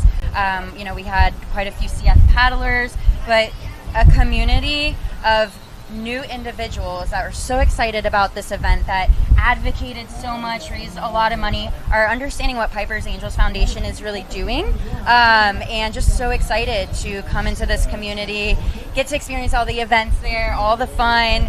It was beautiful, perfect, and amazing there. And then, you know, the paddle getting to be the cherry on top. We say it's not about the paddle, but all of us paddlers know that we say it, but we're kind of lying to ourselves, because that's the part of it that we keep for ourselves. We train so hard for it, and you never know what's going to happen. It's true. And you know, when you're speaking of this, it just like brings something up. Is you had this great event, everything was going on over there in Bimini, and then everybody faces their own challenges in whatever it is, and paddling in the ocean is a challenge, you know. So it's not like when you're training for this event, you don't think, okay, it's going to be just smooth, or maybe you do to make yourself sign up. But then you get out there and, you know, people are facing this like, wow, that was really hard. And not just hard for them, but hard for the people that they're paddling for too. And so I feel like it really signifies like the importance of why everybody puts their time and energy into this. You know what I mean? It's not like an easy cruise for anybody, and they're out there pushing just like everybody else is pushing elsewhere. So yeah, and as a paddler or athlete, like, you know what you're capable of, and that's your expectation that you set on yourself and what your experience will be. But it could, like, you could just feel sick for whatever reason, or maybe your board gets damaged. That happened to us today. You know, things happen, and you don't get to like always like live out your full potential, but that's also something that keeps people coming back and keeps us chasing after something more. And with the crossing, it's amazing because the community of advocates and paddlers and everyone involved just keeps growing, because people want to come back every year. And a lot of times if people are like, oh, you know what, I paddled this year, maybe not next year, but maybe I'll crew or I'll volunteer at the beach. So there's something for everybody, and it's really cool just to see the community grow because of the awesome sport of paddling and the amazing people people that come and join us. Yeah, that's awesome. Yeah, I mean, the beach is loaded today with people. They've been here all morning. They're going to be here all afternoon and even into the evening. So, I mean, it's just like, it's a beautiful day here, too, and like, can't beat it. And I do want to say, as maybe defeated or disappointed that our paddlers, some paddlers might feel coming in because they didn't get to put everything they had out there, whatever the circumstances were or are, they're so amazing. They're treating everyone like a champion, and, you know, getting the champagne spray on the podium and the medals and the cheers, and it's just a really amazing experience. And I think that's something that Travis especially like wants to like pride ourselves in, is making everyone feel seen and heard, and giving them a world-class experience. And that's what I, as a paddler, felt like today. Awesome. That's a really cool experience for you, for sure, I'm sure, because you've done this how many years now? This is my 4th paddling. Yeah, and my 2nd attempt at doing prone. Solo 80 miles. I don't think I'm going to do it again. I'm going back to stand up. That's right. Oh, gosh. One of the things that you've had a big change in your life over the last year is becoming a family. So talk to us a little bit about how that support has been for you. Yeah. Well, funny story. I'm going to tell this story just because. So, yeah, being out there, I had a baby 7 months ago. Baby's at home, and it's hard to be away from your baby for a few days, but being in Bimini surrounded by so many people that are just filled with love, want to give love, it was really amazing, and, you know, made me feel comforted. And when you are a nursing mother, you have to, you know, do what mothers do. And so I was on the ocean pumping, and, you know, it was a new experience, and it was great and fun. So it's really cool, just like all walks of life of people that we have, and the challenges, adversity, opportunities. It's all really cool. That's awesome. Thank you. All right, we're going to take it to the beach and see what's going on down there.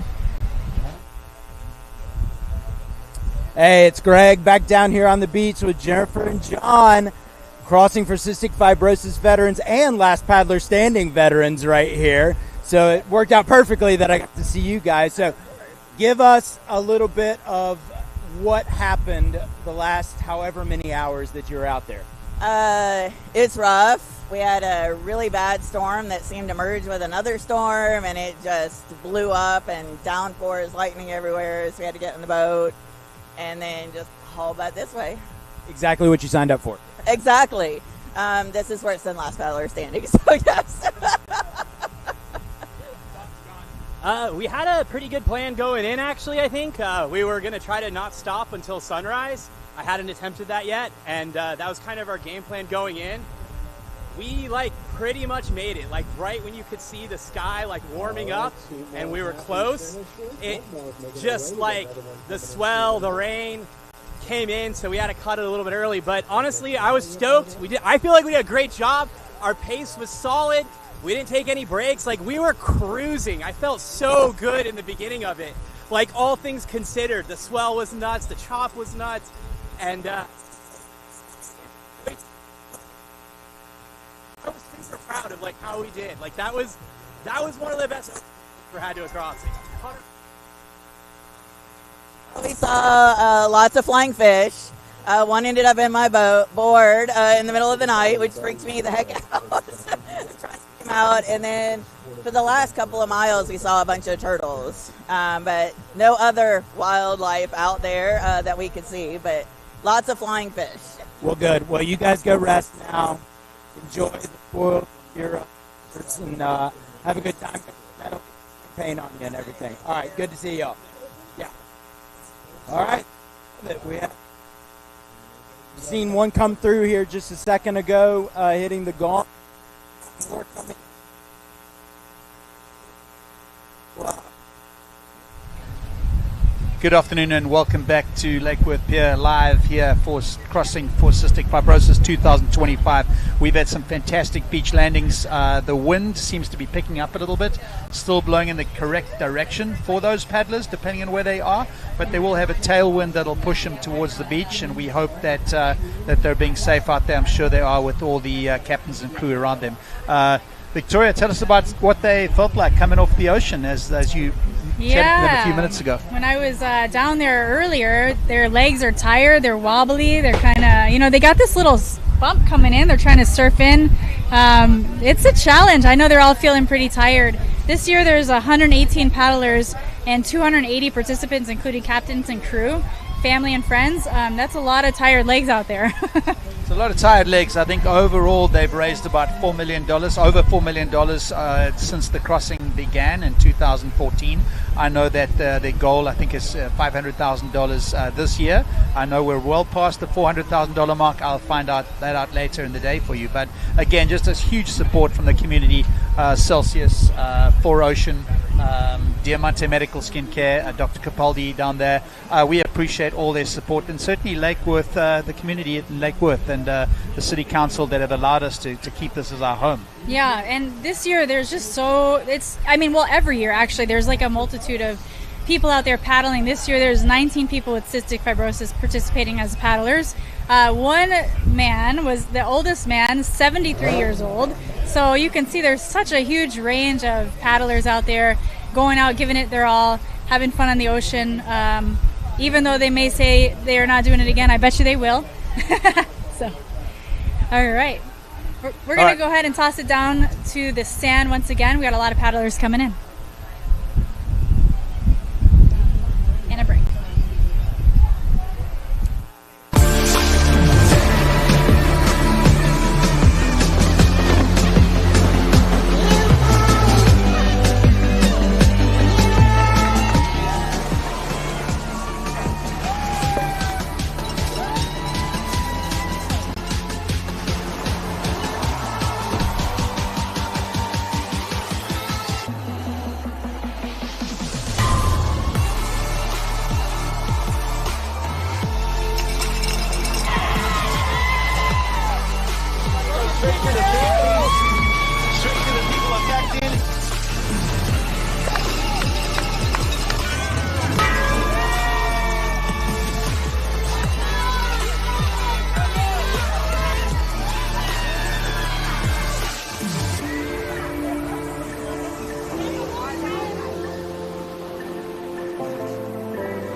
Glow like a Jupiter sunrise, only in Diamante, where world-class aesthetics meet our ocean-inspired practice.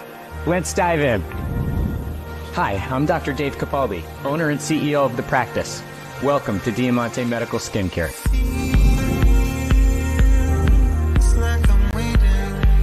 Feel your best from the inside out with our bespoke vitamin IV therapy.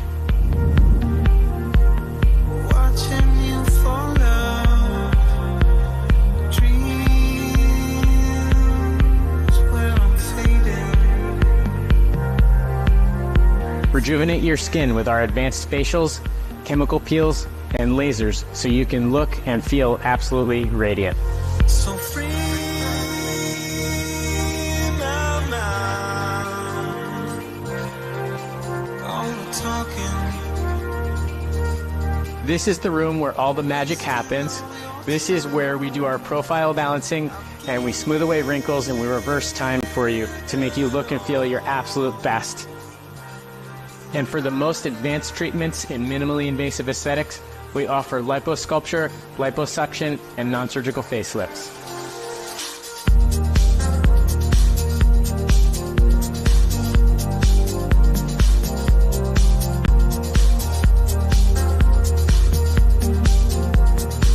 Feel youthful and energetic with personalized hormone therapy.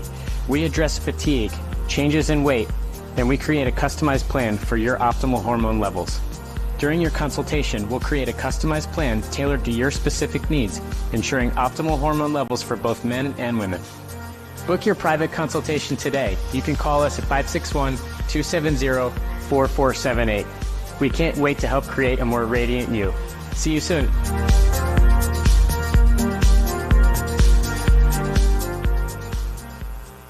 The Crossing for Cystic Fibrosis is a one-day, 80-mile paddle challenge from Bimini, Bahamas to Lake Worth Beach, Florida to raise awareness, funds, and support for families living with cystic fibrosis. So, how does it work? Every paddler works with a support boat who guides them safely across the Atlantic Gulf Stream. We leave at midnight, paddling amongst the stars. But preparation for the journey has started long before we leave the shore. We've become a community, working together for months to raise support and prepare ourselves physically and mentally. We've planned as much as we can, but the ocean? That part's unpredictable. As the sun rises over the horizon, some race solo, an extreme test of endurance, while others perform as a relay team, taking turns throughout the journey. Some come for the natural beauty of the Bahamas. Some have come to experience something new. Some come for the extreme challenge. And many are there to support someone they love. No matter your age or ability, there's a way for you to participate. And no matter why we're here, the Crossing is our chance to be a part of something so much bigger than ourselves. This is why we paddle. The Crossing for Cystic Fibrosis. Come for the challenge. Stay for the cause. Let's do something extraordinary together. Join us at crossingforcf.com.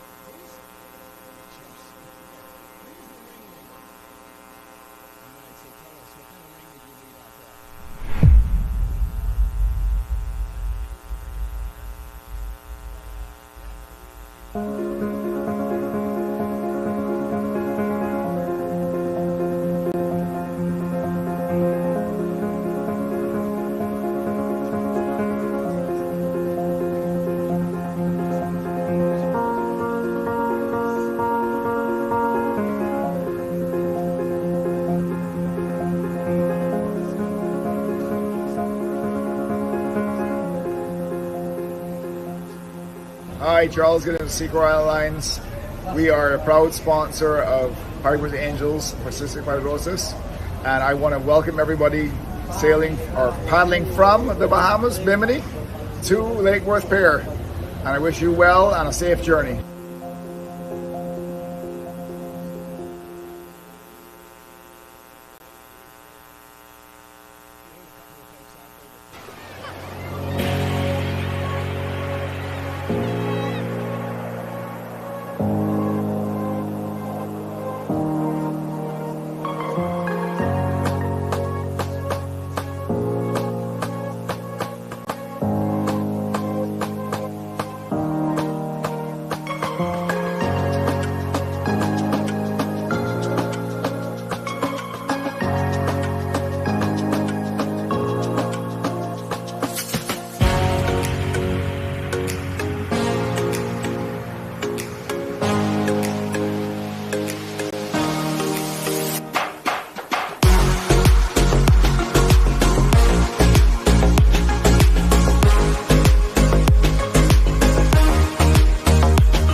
Everybody, welcome back to Lake Worth Pier. We are here, and look at that screenshot right there. I mean, those are some surfable waves. This is Victoria back with my co-host Kelly Green, hanging out on the beach here today in beautiful Lake Worth, cheering on some paddlers that are coming through the finish line. We've got a lot of people crossing, as you're seeing the interviews on the screen down at the beach. Yeah, it's definitely sporty conditions. It keeps getting sportier. We're hearing a lot of stories about some downwinds. Look at the swells, at least 2 to 3 foot. I'm surprised nobody's out there surfing their boards right now. Yeah, we've had some paddlers come across the line, some very happy paddlers. Obviously a huge task to just attempt this, but to finish it once they get through onto the beach, that's a wonderful thing. But we have heard stories of possibly a little bit of seasickness out there, so the conditions are sporty would be a nice way of saying that. After 12 hours on your board, you are going to feel that.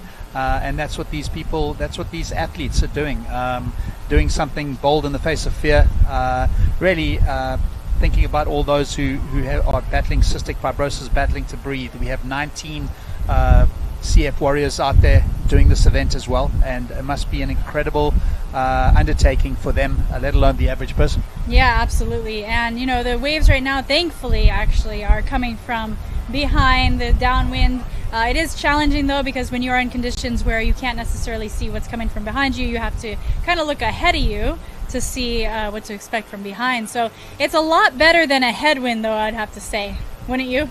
Absolutely. Look, even if you're sitting still out there, you're going to be moving towards the right direction, which is great. But it gets frustrating out there, just getting the balance right on your board. Once your legs start going, it's tough to get that back. So all these paddlers have done an incredible amount of effort and training just to get to the event, let alone finish the event. So huge training. Yeah, and you know, the one thing too when it gets choppy like this is a lot of times people tend to clench their toes and their feet, and all of a sudden it's like a lot of foot cramps happening. But luckily we have a lot of hydration sponsors this year, and especially hopefully people are using Celsius to get through, getting a lot of energy. Obviously Aquafina they're getting as they cross the line, and then not to mention we have this awesome chicken cock whiskey over here to kind of numb the pain for afterwards. So awesome sponsors. That'll be a super one later on the day. I think there'll be many paddlers taking. We appreciate Maddie Antilla for all he's done in that. Also, buoy hydration is something that I've used on my events that I do, certainly Key West Challenge, etc. But it's a wonderful hydration, and certainly we appreciate all their support. Yeah, and there's people that come in from all over the country with this, and you know, we're from Florida, so we're used to the heat and the humidity, and it's actually been quite warm the last couple of weeks here. We are definitely in summer, but with that heat, humidity is a huge thing in Florida, and a lot of people from out of town might not be used to that. So just making sure they're staying hydrated with all these sources is really important out there in the water. And it's windy, you know, it's very windy, so you think maybe I don't need a drink, but you really definitely do. Yeah, that wind can cool you down a little bit, only to sort of make you think you're doing okay, but you definitely need to keep taking in water or whatever your hydration choice is while you're out there. But it's one thing that I experienced was getting to the beach in my first crossing, and after half an hour just falling down and realizing that I was completely dehydrated. So lucky to have all the support services we need on the beach. Yeah, definitely. So, you know, a lot of times when we get into paddleboarding, we start out obviously in the flat water. We want to make sure we're getting our legs used to it, that we can stand on a board. Obviously you probably did that too, as well as myself. But what was well, actually, we'll talk about this in a second, because I think there's some crossers coming through now. So we're going to toss it down to the beach, and then we're going to talk about ocean paddling. All right, we're back here down on the beach. Here's Greg. I'm here with Riley. Riley, tell us about your experience out there today. Well, we went 29.9 miles before a thunderstorm rolled in, and swells went from easy 2s to 6s overnight. Conquered a bunch of fears. You know, we were out there to have fun. We were out there to have fun and enjoy it and do it for the kids that can't do it, and that's what we did. You know, like, our team's proud. I'm proud of our team and proud of what we did, and you know, there's always next year. So there was a little bit of maybe some seasickness that was going on around, and people were kind of the word we keep hearing is sporty, that the conditions are pretty sporty out there. So talk a little bit about just sort of all of that was happening. Yeah, sporty is a great word to put it as, because like, it was like if you can look down at a washer machine, like the inside of one, that's what it was behind our boat. Where you have your draft, you'll be able to draft behind your boat and get that extra. It was wishy-washy everywhere. It's like you put 3 things of soap in there, everything you could think of. But once you got into like a small groove, a wave would just come out of nowhere and whop you off. Like, I would get in that perfect little draft spot. I'd feel the pull and feel the tension. I would get up to stand, and next thing you know, whoop, off I went. So it's definitely sporty out there. The seasickness was huge. The whole night, I'm not even kidding, I was hallucinating. I threw up a bunch, and I'm proud of it. You laid it all out there. That's exactly what you're here to do. And we may be, you know, for those that are like, should I do that in 2026 or not do that in 2026? It's going to be fun. Like, fun is definitely a part of this, even if we're sort of saying all kind of like the horror stuff a little bit right there. It is such a good, fun experience regardless, right? Absolutely. Like, people come back every year after year, and it's not only just because of the event. It's because of the people in the community that you meet and the CF warriors that you get inspired by and the family and friends that you bring along with you. Like, everyone comes back year after year for that community. Yes, this is an epic challenge of paddling across the ocean and earning a title of Iron Crusader, being solo. But deep down, like, you're here to support the CF community, and as a CF warrior myself, like, every single person I meet, they become angels in my corner. So if you are on the edge of like deciding, oh, do I want to do it in 2026 or whatnot, if I can do it, you can do it. There's no other way. There's no other way. Don't think of it as a limitation, but get out there. What is stopping you from getting out there and just even giving it a go, you know? That is literally like the best message possible, and I hope I see you at Last Paddler Standing later this year, because I think you're exactly the type of mentality that we want to see in an event like that as well. And this is a big year for you anyway, so. It is a big year for sure. We were going out to be the first woman with CF to do the full 80 and earn iron, but when that storm hit, that right then and there I lost that dream. But I put everything out there as I could. I had the best team, the best crew. Like, they motivated me the whole way through. And when I cry, they cry. When they laugh, I laugh. So having them in my corner was the best thing I could have done. Well, you're a great inspiration to everybody here, and it's a great accomplishment no matter what. And you suffered, and that's just part of it, right? That's just part of doing these long-distance events. Suffer the pain, because if you don't feel that pain, then you're not alive. You're not feeling that energy, so you got to feel it, whatever it is.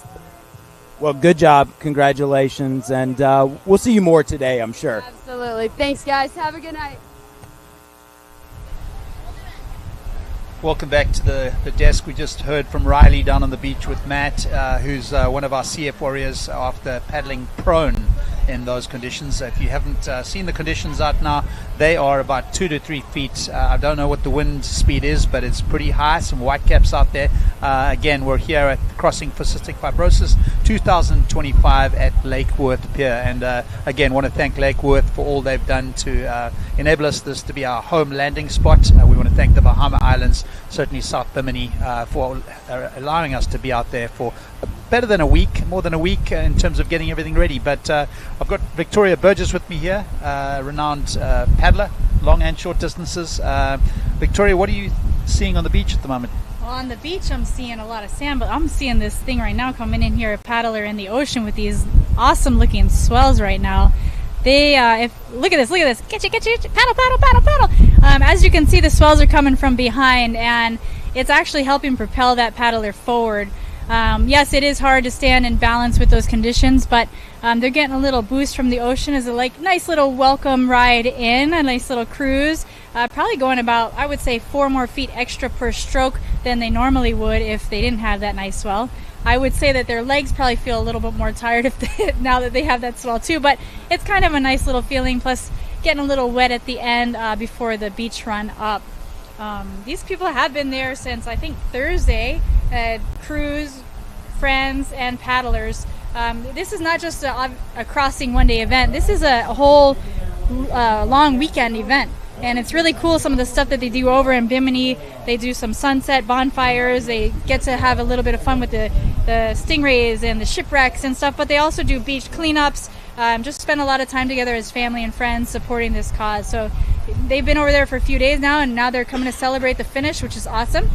I think as a paddler, it's a little tricky. You get out the Bahamas, do you really want to relax, let your guard down a bit, possibly have a whiskey, whatever that might be, and of course you're over there for a major event, so you don't want to go, but it is difficult. It is an incredible event, and the logistics that go into it, the carting everything across there, the logistics of putting things together is amazing. So it's a year-long event that culminates in them landing on the beach here, but really a huge amount of effort and time goes into this.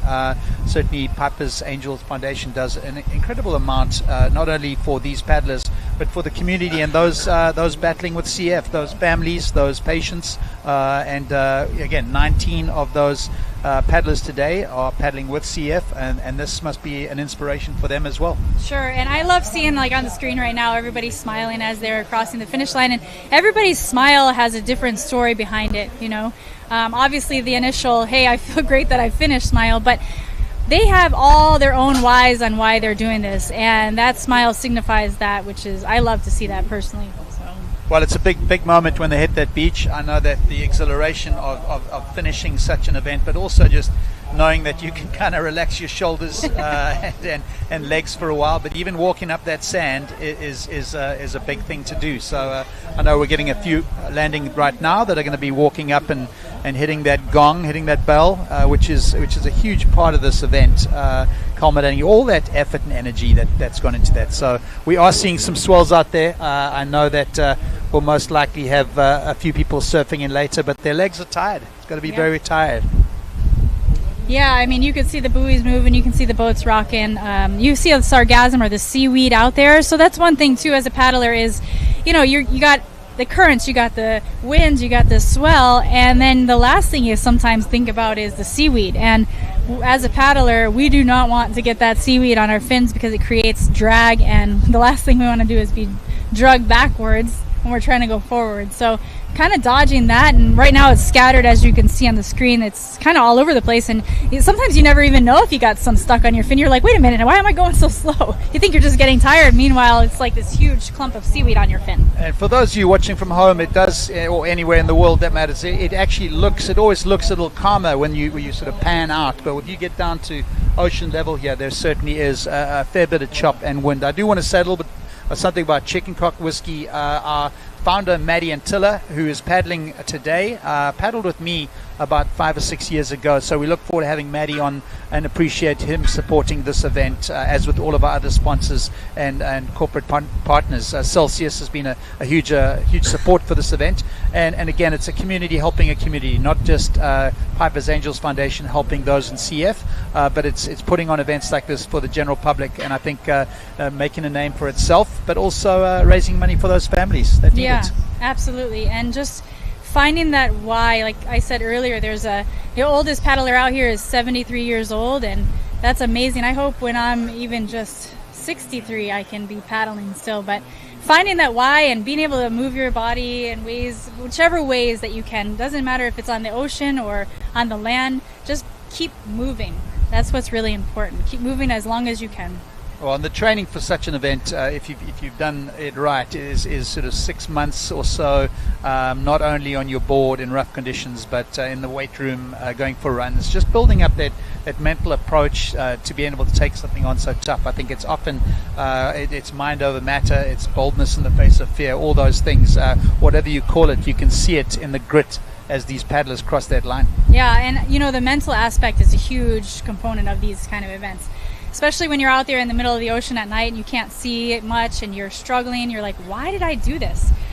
Just having that training of why you did it, knowing that you can, believing in yourself. And obviously this event is great because you have a team there to support you, push you forward through all those doubts. You know, you do all this preparation, and then a lot of times we like to do this because we want that mental challenge, or that's why I like to do ultra endurance events. Like, how hard can I push myself before I possibly break? And what happens when that point comes? Am I going to quit, or am I going to keep going? And you could see here on the beach today that people are keeping going, and I bet you every single one of those people out there had a moment in time where they're like, I think I want to go home. Probably many moments. Yeah, many moments. I also want to just give a bit of a shout out to some of our strategic partners. We have Blue Line Surf and Paddle in Jupiter, who do an incredible job for us. We've seen a lot of different paddleboards come through. Flying Fish Paddleboard Company are one of those strategic partners. John Muskauskas and Stuart does an incredible job.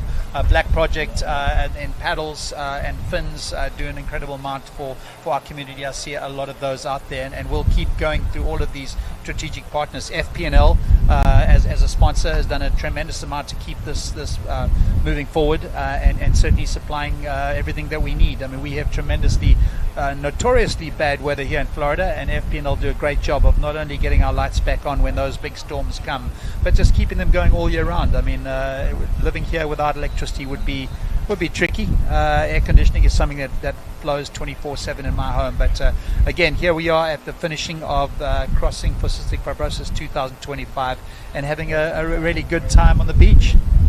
Yeah, look at that screen. It is beautiful out right now. I mean, this is paradise here. Got a little, I have to say, I surf, and we haven't had waves like this in kind of a while. Definitely surfable waves. I mean, it's not like Hawaii, but it is Florida. And the fact that this is happening today is kind of interesting. I love I love challenge, and I love challenging paddlers, and I think this is a perfect ending for a long distance challenge that everybody's facing. Just getting to be out there and experience these elements for sure. Well, it's easy always to sit up here and say, you know, challenges make us stronger, but it is true to what you say when people are out there in events like this, or even shorter ones. I mean, I know in Key West every year I'm wondering why I signed up for the race, but when you finish, there's that elation, that relief that you've done something tough, and you really do get stronger mentally for it. So I think it's a wonderful thing. Yeah, no, definitely, and it keeps you growing. You know, when you do events, no matter what it is, it could even be work-related things. When you come across those challenges and you learn what you need to work on for the next time, and you continue to grow as a person, whether it be an athlete, a person at work, or anything, a family, you know, everything has its challenges, and approaching that with a more positive outlook, like, that was great, this is what I could do better next time, let's go.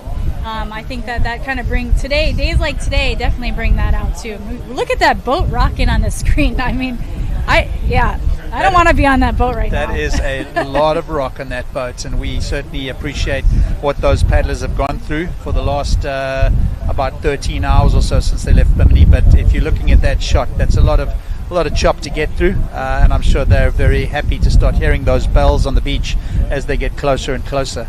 Again, we've had Travis Suit come through finish line a little while ago. We had Casey McCulla, both obviously Travis being the founder of Piper's Angels Foundation, doing a tremendous job in raising awareness for CF and those who are battling that, families, supporting those families. We had Casey McCulla, who finished the race on a prone. She said it was pretty sporty. I think she may have used stronger words than that, but some strong people coming ashore, and when they're telling you it's tough, it is tough. It is tough, I have to say. I mean, for a lot of times, people that enter this have not had the longevity ocean experience, and they're putting themselves in some challenging conditions. Look at that on the screen. You can see somebody's catching a little bump in on their knees. So yeah, it's definitely, I'm sure they're going to have stories for quite a while after an event like today. But you know, it's just enough that they're getting that challenge, but it didn't have to get called off like a previous year, but just enough for those stories of, guess what I just did. And I think that those war stories are kind of like what makes it. I put on a race in Florida, and I got to tell you, I've never heard anybody be like, oh, that was flat, it was so fun, and have all these stories. But when you give them the hardest, most craziest conditions, they're like, oh, you won't believe it, this and that, I fell 20 times. They love it. I couldn't agree more. I've done a few of those races, and you always seem to have the wind arrive at the wrong time. But at the end of the race, I feel pretty strong about that. Again, we're here at the Crossing For Cystic Fibrosis finish. We're having some wonderful scenes on the beach of people coming ashore. It looks like we just had a team of 4 come in. We've got a few more coming in from the just offshore. Their boats have dropped the rest of the team in, and they're paddling ashore. I know that they're all looking forward to putting their feet back into sand after being cramping or on boats for the last 12 hours. So yeah, and it probably feels a little different once your feet come off that board of just keeping balance on the water for so long, and then trying to remember that this ground doesn't move. And these paddlers that are crossing the line right now, they're jogging right across. That's no joke. Have you ever done a sand sprint? It's hard. I believe you used to put on a race with a sand sprint in the middle of it, so that was incredibly tiring. But these guys are really, I think they're enjoying that last 50 yards. It is slightly uphill. It does get very tricky to get your balance as you hit land again. And I think your body feels that motion of the ocean for about another 6-7 hours as they kind of get off that high of finishing this incredible opportunity. For sure. And you can hear down at the, well, you probably can't hear from here, but you've heard when we're on the beach that constant sound of cowbell. And not only are the people out in the water and the boat captains and everything supporting the paddlers, but the people on the sand, and even just, you know, the folks that are here visiting, walking by, like, what's going on? Everybody can grab a cowbell and ring it, and it's just, the cowbell is fun. I love cowbells. It certainly is something you listen for out there. I mean, as I said earlier, you see the pier from a long way out. You feel like you're not getting that close to it. But once you start hearing those cowbells, you realize you're actually almost at the end. So it's a wonderful sound, and just something that's been a great addition to this event over the years. Definitely awesome. Again, thank you so much for our sponsors. I know I see some surfers coming out, which again, I think Victoria mentioned that surfing in this area is not big, but we do see some surfers coming out of the water, which tells you that it certainly is fairly choppy out there. So we we're seeing some great signs here. Yeah, and I know a lot of people right now are headed over to Benny's on the Beach, one of the other supporters. They've got some awesome food that I'm sure paddlers are munching on right now, just getting re-energized after that long distance they just came from. So thank you to Benny's, obviously, for being here always. And I think a big part of this is just making sure, obviously, so much logistics going to this event, all of our captain crew, there's GPS on all the boats and the paddlers. You need to be paddling with a crew nearby that supports you should things turn nasty. And again, it's about getting every paddler across this safely. And then once you hit the beach, there's a first aid tent. They'll certainly run through the basics just to make sure that you are okay. We've got the EMT and fire department here as well in case anyone needs help. But this is an event to raise funds and awareness for cystic fibrosis. Piper's Angels Foundation does a tremendous amount of that. But also it's about international event, which is logistically tough. The weather, the ocean, those are things that you can't control. So it's wonderful to have this finishing after what was a very tough weather year last year.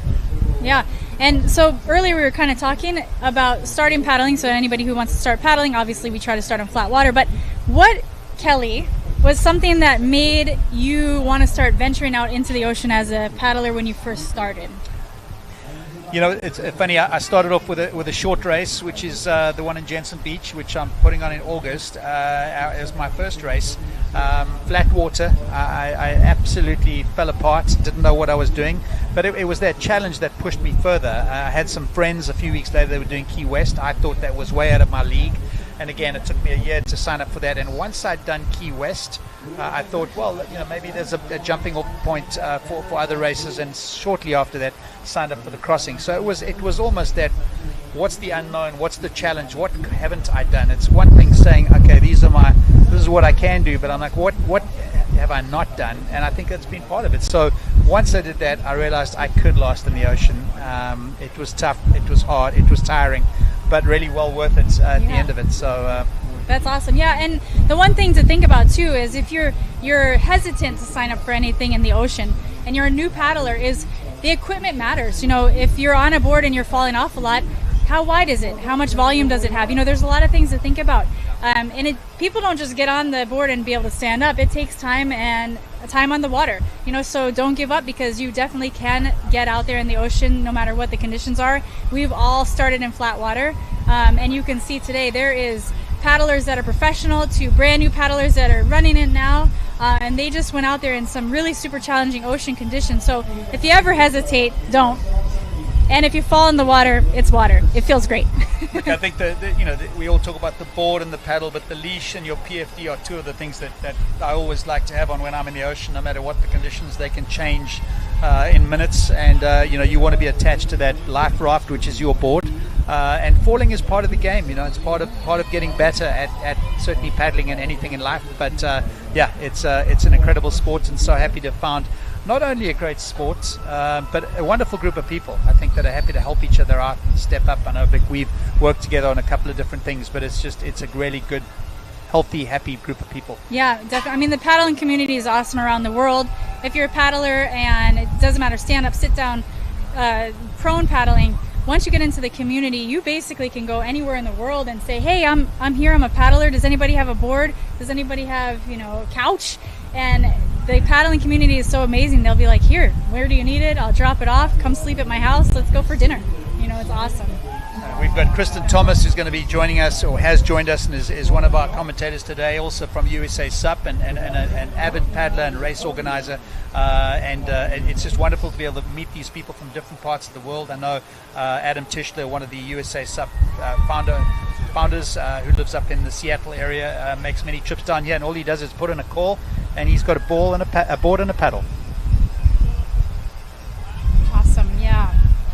Yeah, Adam and Kristen. I paddle a lot with Kristen out in California. I was lucky enough to spend a summer there one time, so we had a lot of good times in the ocean together. Yeah, well, she's been a great support so far, and I know that she's out on the beach doing some interviews. She's going to be back at the desk soon, but again, just an incredible amount of support from this community, for this community, and bringing about some advocacy for cystic fibrosis, and certainly the paddling community in general. Yeah, and you can see on the screen here the 2026 crossing is already up. August 31st is your time to register, so you have plenty of time to train. If you need any help, call me. But lots of sponsors to thank that are rolling through the screen right now. This event could not go on without the sponsors and the community and the participants and pretty much everybody, and of course Travis and Piper from the beginning, the very, very beginning. So really thank you to all the sponsors just for being here, always continuing to show up no matter what. Even when the weather's crazy, this morning there was a rainstorm that came through and they covered up a little bit, everybody got wet, we're dry. Well, putting on these events is certainly a huge logistical experience, but also putting these together and raising funds for something. And they don't just happen. An event like this that's international doesn't just happen. So the sponsors are absolutely important to keep that going. So we do appreciate all that they've done for that. So I know that we want to be giving back to them, giving them airtime, but really this event is not possible without them. FP&L, Chicken Cock whiskey, which we're going to try later when we're off air. But for Ocean, there's a ton of them, and certainly the strategic partners, we do appreciate all that they've done. Celsius, I think I've had 2 so far this morning. I'll certainly get going. It'll keep me going through the afternoon. I know we're paddling. We're having paddlers arrive here till sunset, which could be about 8 o'clock, depending on how things go. But looking forward to seeing them come down the beach. Yeah, and the Bahamas obviously just being the official launching point. Landing night here in Lake Worth Pure, nice little direction. Couldn't do it without the Bahamas, of course. Or, well, I guess they could drop somewhere. Who knows where, though. But, yeah, kind of need them. Definitely some community partners, Stanley Steamer, as you can see, Seakeeper. I mean, there is just so many people in the community that are teaming up. And if you want to help, you can help even just by coming on the beach and handing out waters, cheering people on, ringing the cowbell. If you have a boat, and every paddler, every team needs a boat, feel free to contact Travis with your boat. They always need those support boats. Couldn't do without them as well. So I think the volunteers here are something that's a big part of that. I think if you've got a student at school and you want to get some volunteer hours, is a wonderful organization to be involved with, whether it be here on the beach or other parts of this event throughout the year. It'd be a great way to get some volunteer hours as you work towards heading off to college. Again, we're very pleased to be here, and we're going to head to the beach for a few minutes. And if you saw on the screen, there was a QR code for they're doing an auction. You can scroll back on the live feed. It will be going on pretty much for the rest of the day today, so go ahead and look up that QR code. The winds are still cranking here. It's probably about at least 20 miles an hour, I would say. We've got white caps 2 to 3 foot. Maybe want to think about next year holding a crossing or surfing for cystic fibrosis, I should say. On the same day, other side of the pier. Yeah. We can have a division of I'm going to cross and then I'm going to surf. I don't know what that would be called, but there'd be some tired legs in that competition. It would be. Yep. But again, we're just live here from Lake Worth Pier. What a wonderful home this has been for us. We thank the city of Lake Worth for all that they've done for us over the years and allowing us to be on this beach, and appreciate their support in helping us set up. All right, and we're going to head to a break. Yeah, break time.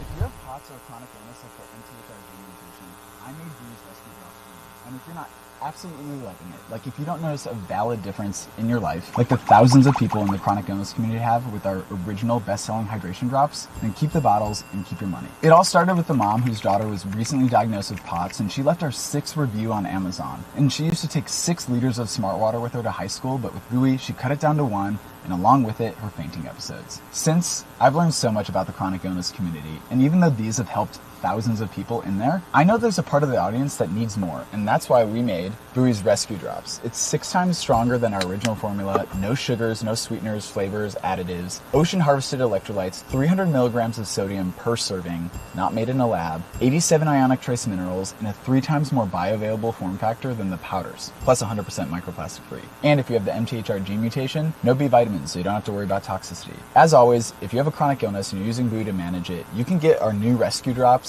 and any Buoy product 35% off for life with our chronic illness discount. And you can try it for a month in all of your favorite drinks risk-free. And if you don't like it, keep the bottles and your money. Okay, the other electrolytes dissolved, and ooh, this is why I started Buoy. We're fighting for you whether you use our electrolytes or not. I welcome you to this beautiful season of spirit, of abundance, of love, of compassion. We're celebrating a night of angels. You are the angels and art. Piper's Angels Foundation is going into our 8th year. And in those 8 years, we've become one of the most impactful grassroots organizations in the country for cystic fibrosis. And what I want to share is we're here to fundraise, we're here to connect, we're here to dance, we're here to have a great night, to laugh, to cry. But what I really want you to walk away with is to see the contrast of something. This is my invitation that has taken me on a journey from Piper being diagnosed when she was 4 years old with cystic fibrosis to where we are tonight. And that journey, which many of you I know can relate to, is a journey of both grief and gratitude.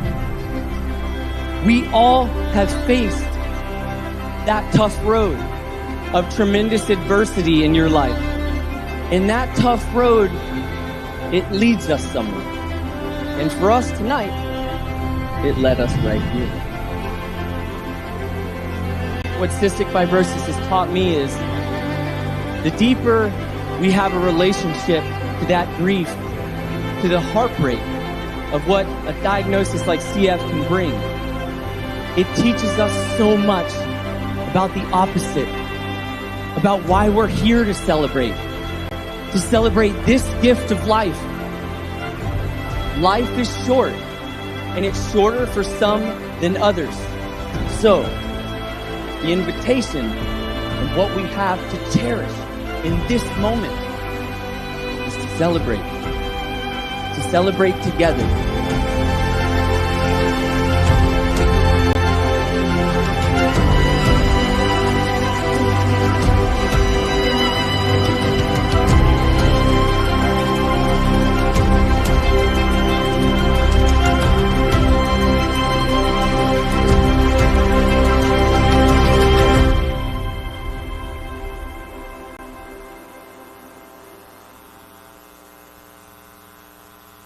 Having grown up with two friends who have cystic fibrosis and who have been dealing with it for the last 44 years, it's been such an incredible thing to be part of, to be able to help the families that suffer with CF.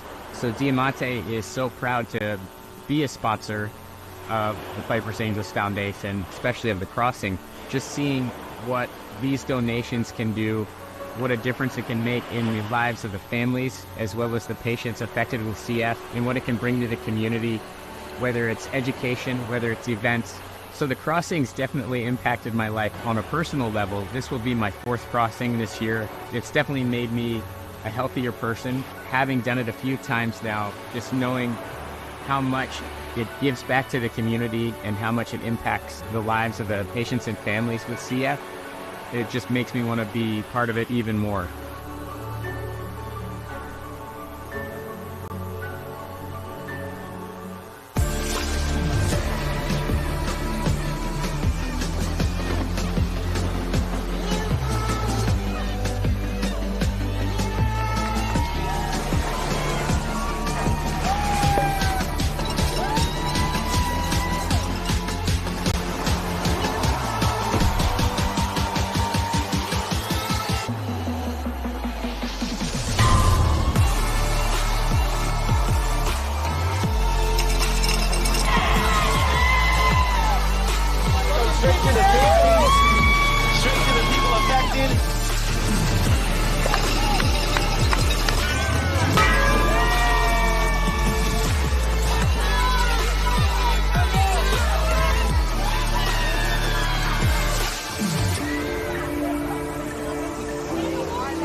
When you can't breathe, nothing else matters. She was 4 years old when I got the phone call from her mom. The doctor said she tested positive for cystic fibrosis, a devastating diagnosis. If you Google cystic fibrosis, you'll see some terrible results of the rare genetic disease. From chronic lung infections, abdominal surgeries, feeding tubes, brittle bones, to hours of breathing treatments, organ transplants, and death. With an estimated 1,000 new diagnoses each year in the U.S. alone, more families get blindsided with heartbreak. Everyone hopes for a cure, but families with cystic fibrosis need hope for today. Daddy, my lungs are burning. It was this moment that changed my life. I made a decision that night that I would do whatever it took to help kids and families facing the adversity of this disease. That's when Piper's Angels Foundation was born. At Piper's first clinic appointment, the respiratory therapist told us that surfers in Australia with CF were having much better results with their checkups. This led to a discovery that salt or saline solution, if inhaled, could lead to better airway clearance of the lungs, the main organ affected by CF. Hearing this news was a miracle. There was a natural therapeutic environment to bring Piper to heal and stay healthy, and it was the ocean.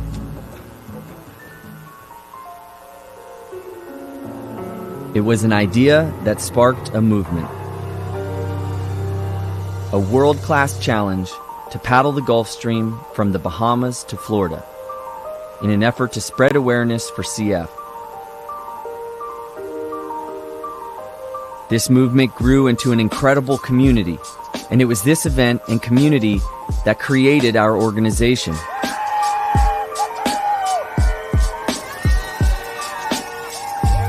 To this day, we continue to make tremendous impact nationally and globally for the CF community.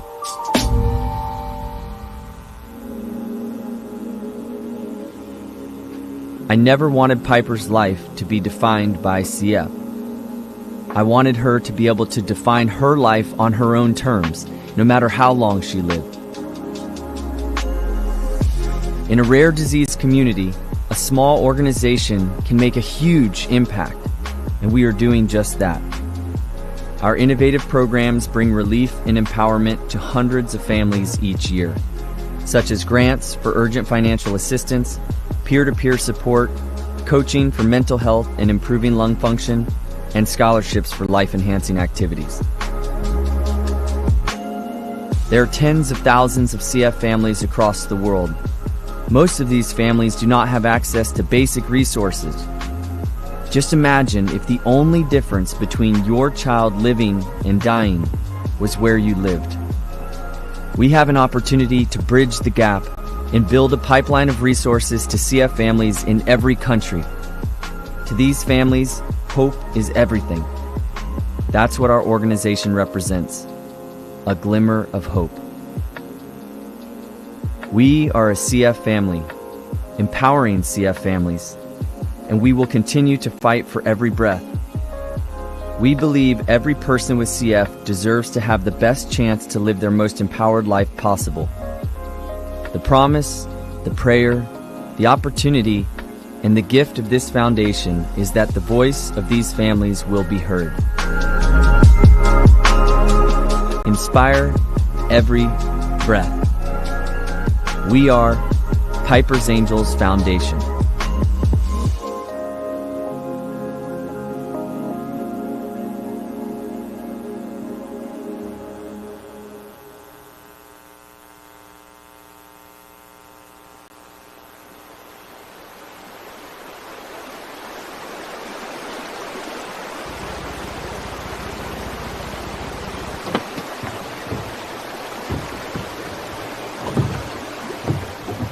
Paddleboarding is a passion of mine. Stress relief, it's a great workout.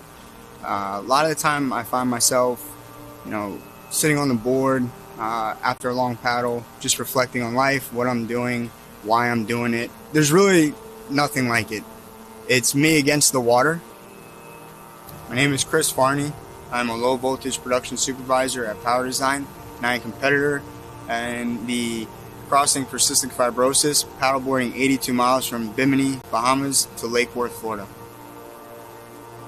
The challenging part to this is obviously the training. In the gym in the mornings, most of the time from 5:30 to 6, I get an hour workout in, go to work. Some days I'm on my lunch break, I'll come out, paddle a couple miles. Most of the time it's in the evening. I like to paddle the sunsets. Power Design has supported me in more ways than one. They sponsor me as a participant in the actual event. They are the longest running corporate sponsor of the foundation and the event Crossing for Cystic Fibrosis. They have offered me a wonderful workplace, training grounds, the gym, a lake that I can paddle on anytime I want. I truly am thankful for Power Design. I use motivation to keep me going. My coworkers, my friends, my family, my boss, Oscar Camacho, he pushes me every day in the gym. I count on him a lot. And I remember, the days that I'm on the board and I don't want to do it and I want to give up and it sucks. And that's what pushes me is there's people that believe in me. There's people that truly, truly believe that I can do this physically, mentally, and that alone, pushes me.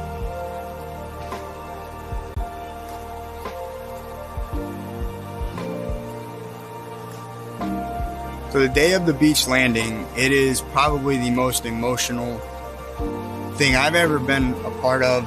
You will see strangers crying. You will see participants crying. It is truly, it's amazing. You have a community of people that just come together, people ringing bells, whistles, cheering everyone on, people they don't even know. You start to see that it's bigger than that. It's bigger than just an epic physical challenge. Paddleboarding 82 miles from the Bahamas, about being part of a foundation, a community full of love and compassion, and it's truly the most amazing event that I've ever been a part of.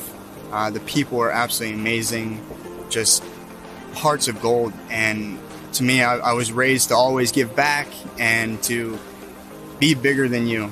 And to me, this is the best way to do so.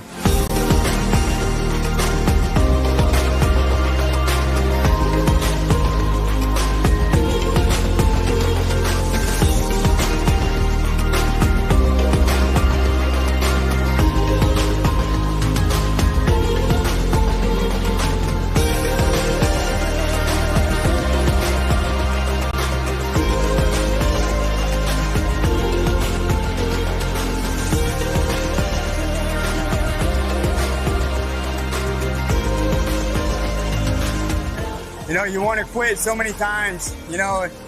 Last 5 miles, I'm crying, I'm happy, I'm everything, and I'm spent. I got no energy, my legs are shaking. And all you do is you think about all the people here that supported me for the past 9 months, were there for me in the dark times, were there for me in the good times, pushed me to train when I didn't want to. And here I am. I crossed the finish line.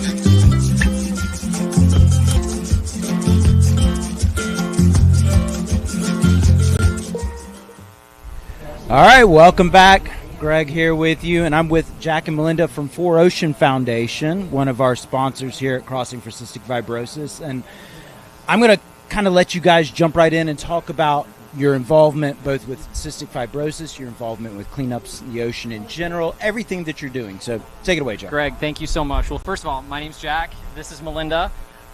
We are here on behalf of our co-founder and CEO of 4Ocean, Alex Schultz. First of all, I'm so amazed to see this incredible setup and the whole community, many people from around the country and around the world coming here to support this event. It's an amazing day. It's very inspirational. But we've been involved in Crossing for the Cure, Alex in particular, almost since its inception. Melinda, I know, is supported as a community member. I used to be at Loggerhead Marine Life Center, the Sea Turtle Hospital. We always supported. To be here on behalf of Four Ocean Foundation is humbling, and we're just huge fans. We get to see Piper growing up into a young lady. We get to see Travis. We get to see the whole team, the volunteers, the captains and crew. It's incredible. So we're excited about it. And you guys are more than just a partner. There's actually action involved. That's right. In what you're doing during the week leading up to the event itself. Yes. So kind of talk a little bit about what Four Ocean does. Absolutely. Well, huge thanks to Melinda and all her hard work helping to coordinate with our team member Tony and with our co-founder and CEO Alex. We put together a couple of experiences. One, we put together the official cleanup partner for Crossing for the Cure is the Four Ocean Foundation. So our co-founder and CEO Alex was over in the Bahamas where everybody kicked off, and we did a cleanup. And I think in less than 1 hour, Melinda, how much did we remove? Just over 600 pounds. Right. Wow. In 1 hour. Wow. And we did that in partnership with everyone involved here in the Crossing, but we also did it in partnership with the community of the Bahamas. And so giving back to the community where we're all enjoying these beautiful natural resources is a huge part of what we do. But over 600 pounds in 1 hour is a lot that everyone contributed to. Then we're here as the Clean Ocean partner to welcome folks back and cheer for everyone. We're collecting all the recyclable goods here. We will then process those at our facility right here in Palm Beach County, make sure that they're properly disposed of and recycled. And we do a lot of community support. So we're very fortunate at Four Ocean Foundation to have a large network, a large amount of folks follow us on social media. We have a wonderful e-newsletter.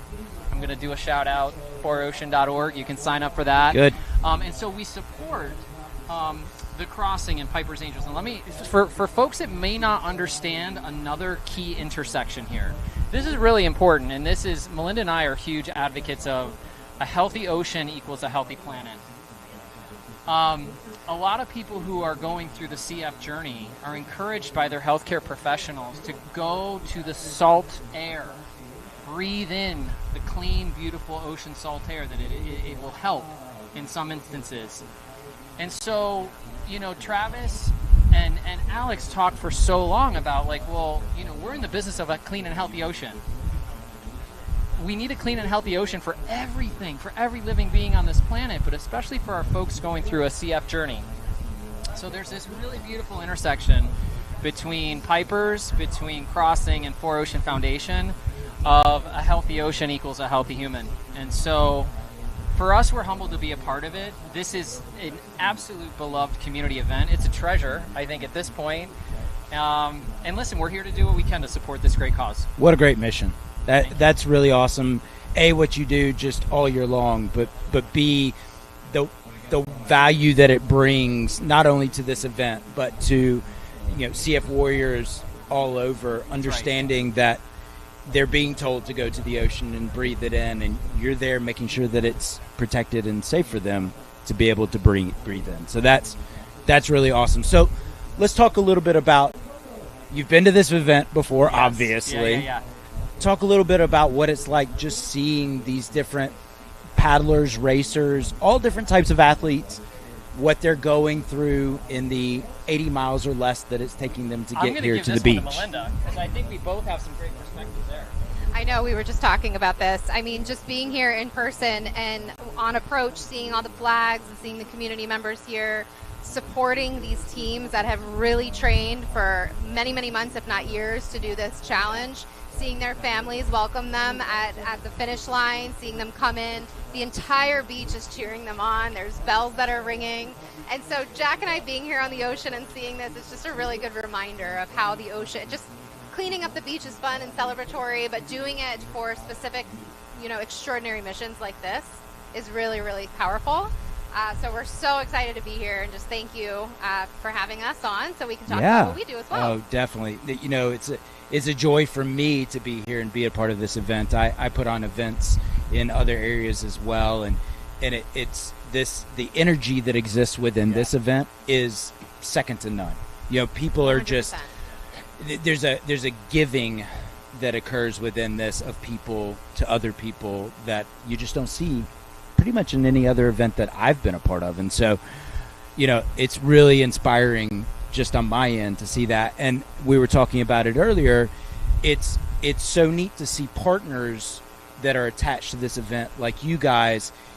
You're not just putting your name and maybe your money and maybe a little bit of time behind it. You truly believe in the event and in the mission and everything. And for me, that's inspiring as an event director myself, to also know that, there are organizations and companies and individuals out there that get really jazzed about this as well. So, so even on my end, I have to say thank you for your involvement in this event, but also for showing, the importance of supporting an event like this, and why we want to see more people doing it, whether they have CF, whether they have somebody in their family with CF, or whether they just simply want the challenge of 80 miles from a country to another country. Listen, we're seeing people of all different shapes and sizes and ages, and it's so neat to see them achieve this goal. Yeah, good deal. Well, thank you so much. We really appreciate you guys being here, and I'm sure we're going to probably be talking to you again at some point. So we'll be looking forward. Yeah. All right. So we're going to throw it down to the beach right now for some more finishers. Welcome to the Crossing for Cystic Fibrosis 2025. We're here with three-time Crossing Crusader, Dr. David Capaldi, also a big sponsor for this year's event. David, talk to me about why you stay involved with this. What's your why for this event? Thank you, Kelly. It's always such an honor and a privilege to be here. When I first began the Crossing for Cystic Fibrosis, it was in 2021.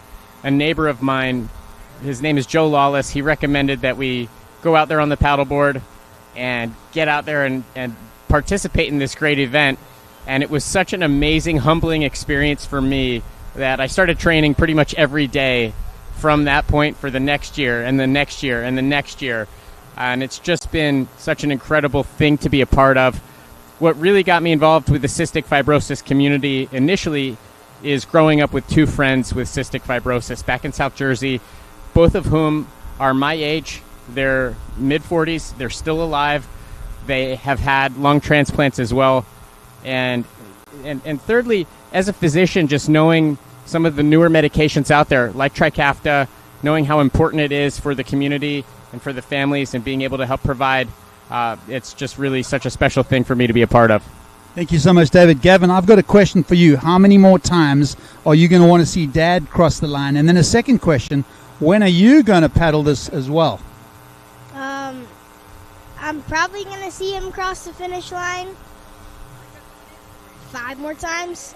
And I'll probably be out here doing this when I'm at least 20. I think we'll get you out there sooner than that. But David, thank you so much for your support for the event. We appreciate it. Gavin, we look forward to seeing you on the water. And thank you so much. Thank you, Kelly. And thank you, Travis. Thank you, Tati.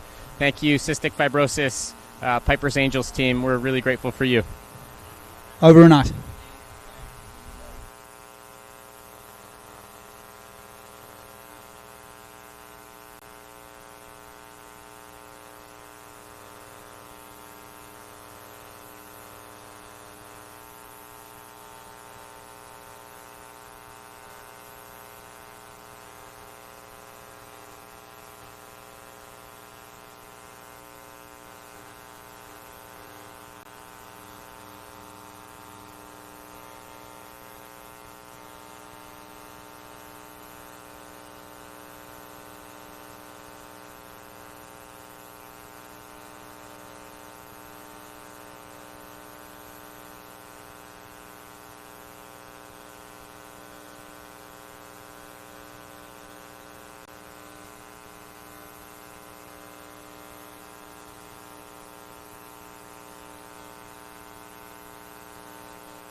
Well, we're back. Yeah, we're back here. We're back here. It's we're getting kind of slowly into the thick of more and more racers coming in.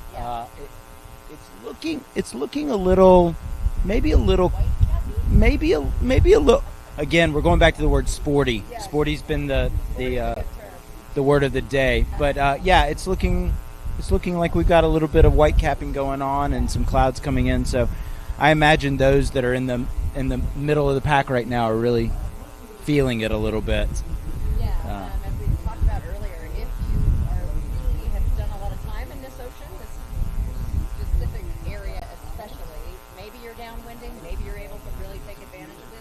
Yeah, we've got the tracker up right now, and so you can get an idea of where some of our next racers are coming into. Team Westwood with Travis Passy. Yeah. I love that they're just stand-up paddleboarder on land. They haven't turned in the deer yet. Some people haven't turned in their tracker and they're driving off.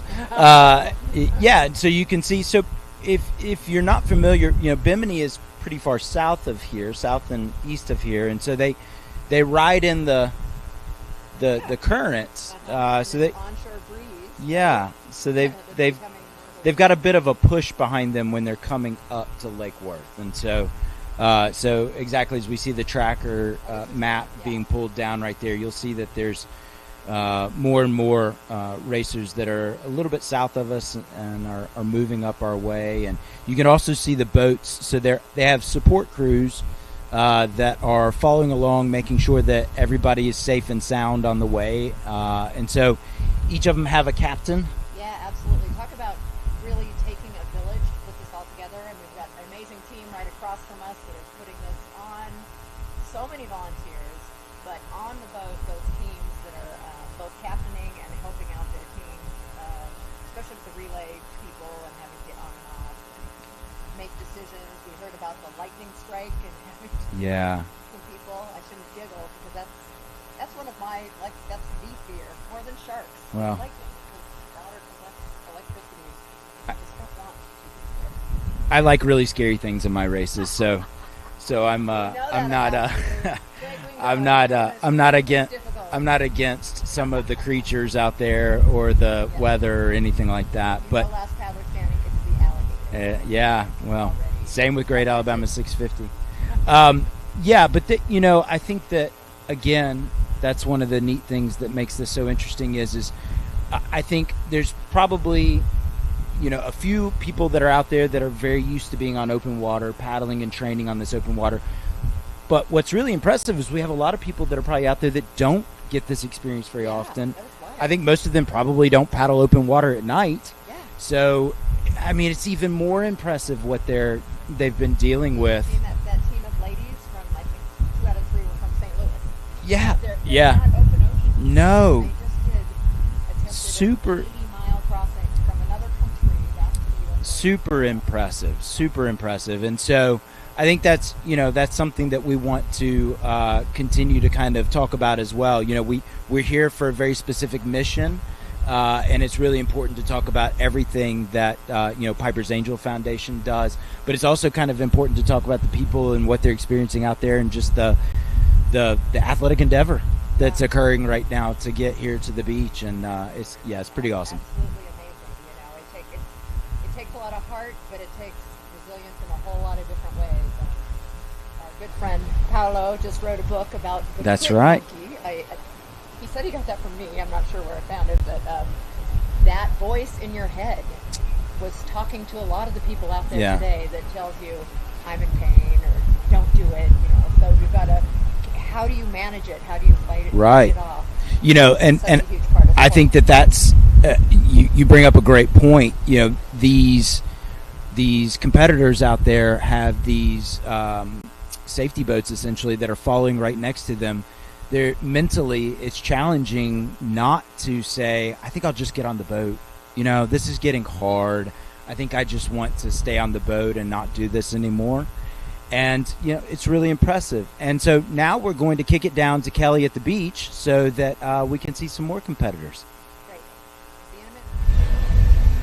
Good afternoon. I'm Kelly Hilton Green reporting here from Lake Worth Pier. I have Piper with me today. And again, what a special occasion. to be talking to this remarkable young lady. I know your dad's done a huge amount of work for CF and the community. I'd love to just get your take on how you feel, and again, being able to land this on a day where the weather's been good. Just talk to us about how you feel about all this. Yeah, I'm just really glad that we have all this support come out, and it's really nice to have a community for when you're dealing with this rare disease. It's really good to have people cultivate awareness on it, and I'm just really glad that we've had a great fundraising year and everyone's good paddling, and yeah. Well, we've been paddling with your name. I think I started this in 2018 paddling, so I appreciate the fact that you're dealing with something really, really tough. And I think every one of us out there gets to a point where we feel like giving up in that paddle or in many paddles. Talk to us a little bit about that, the challenges you've had to face and how you've overcome them.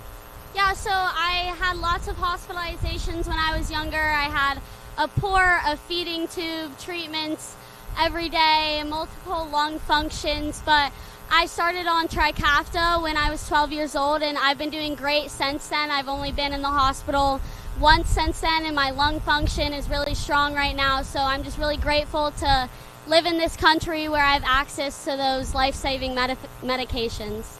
Well, we thank your dad as well for helping put together Piper's Angels Foundation and all these wonderful volunteers. Tell us about when you're going to take this on solo.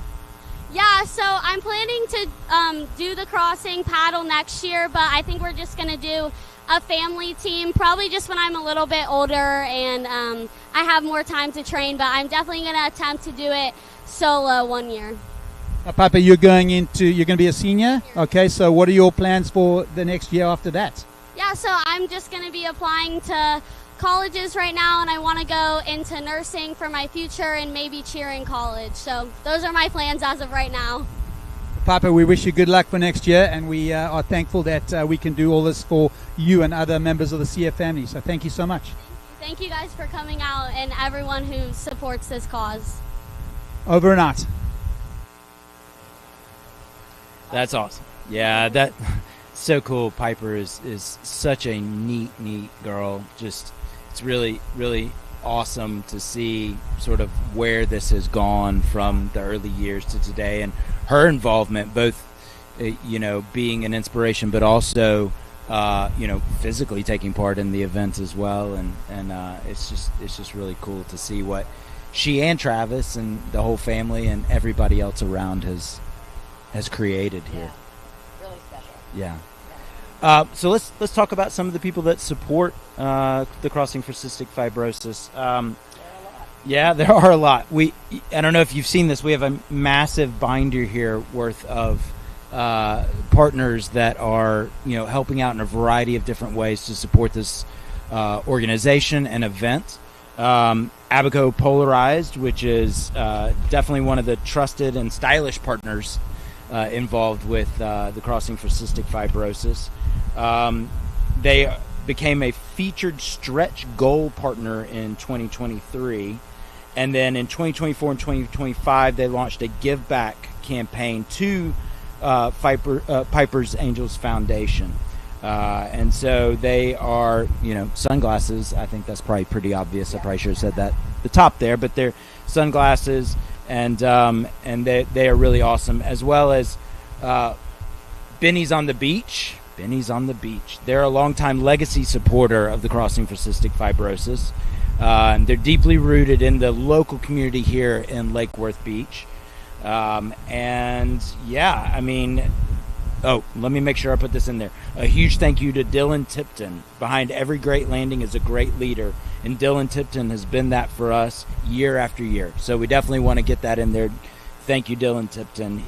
He's more than just a restaurant GM. He's a core member of the community. So there's a couple of our partners right there.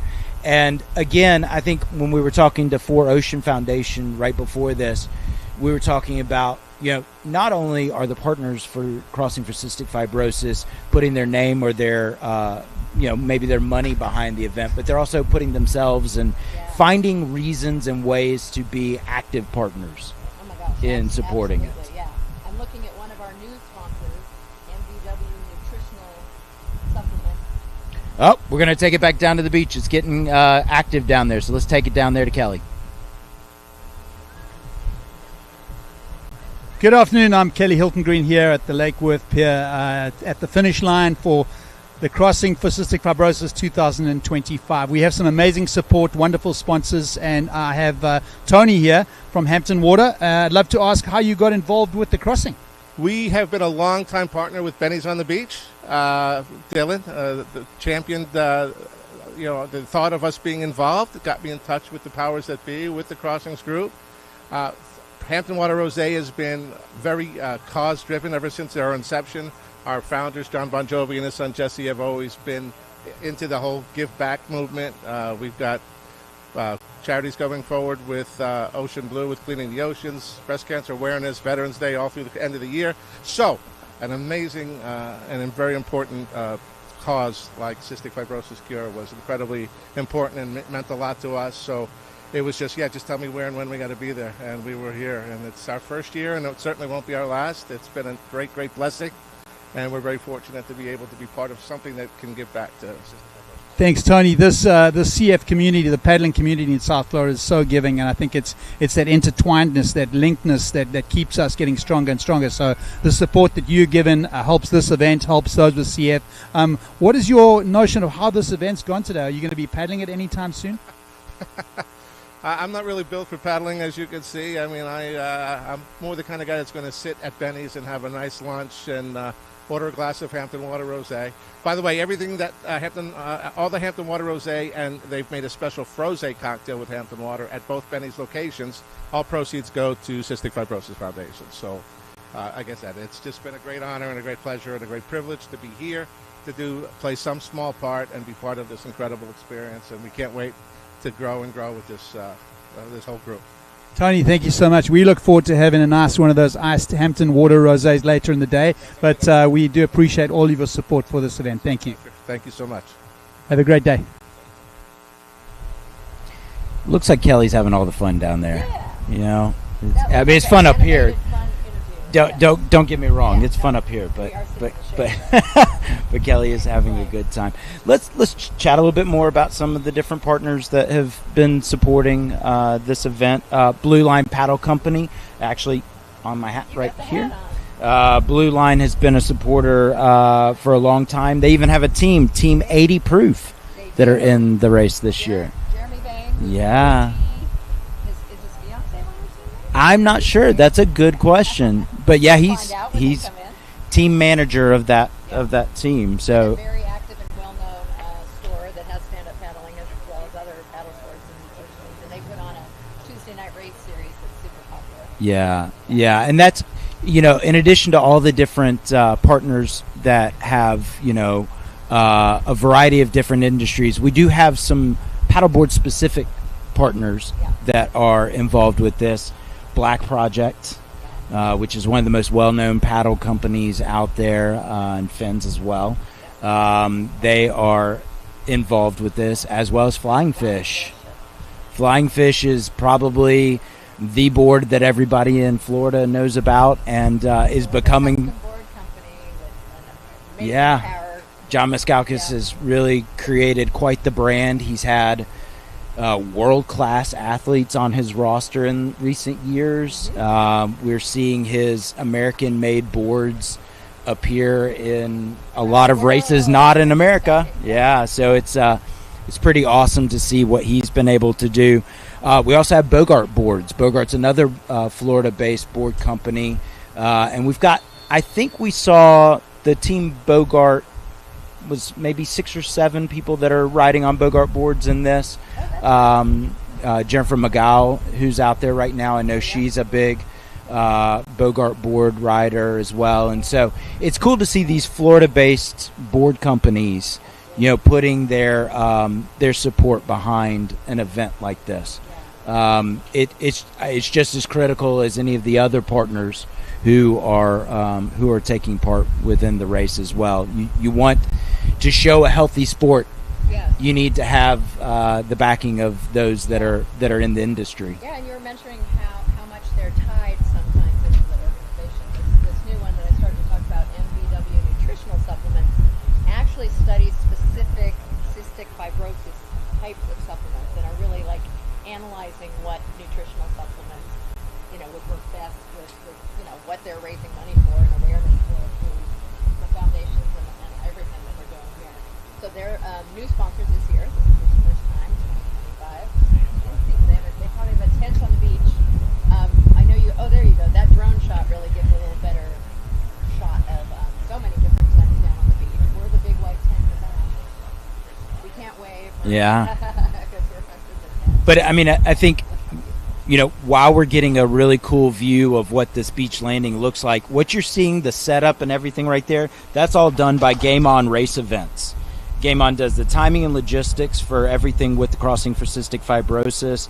They've got the tracking going on, so they're making sure that when those racers are coming across the line right there, you know exactly when they're going to be there. That's all really crucial when you're putting on an event with this many people involved, is that you know exactly where everybody is at all times and when they're getting done, which is what everybody's striving for, is to get done with something like this. So yeah, so it's really, really crucial. And then this drone technology, this is brought to us by Hextronics. So what you're seeing right here, Hextronics has been involved for a while as well. They're enhancing the ability to tell the story of the crossing from new heights safely and professionally.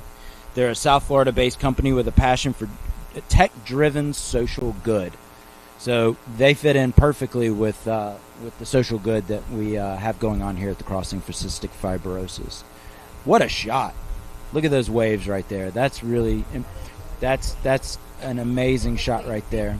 You can see the white caps farther out, but it looks kind of mellow actually when you start shots like that compared to what it feels like.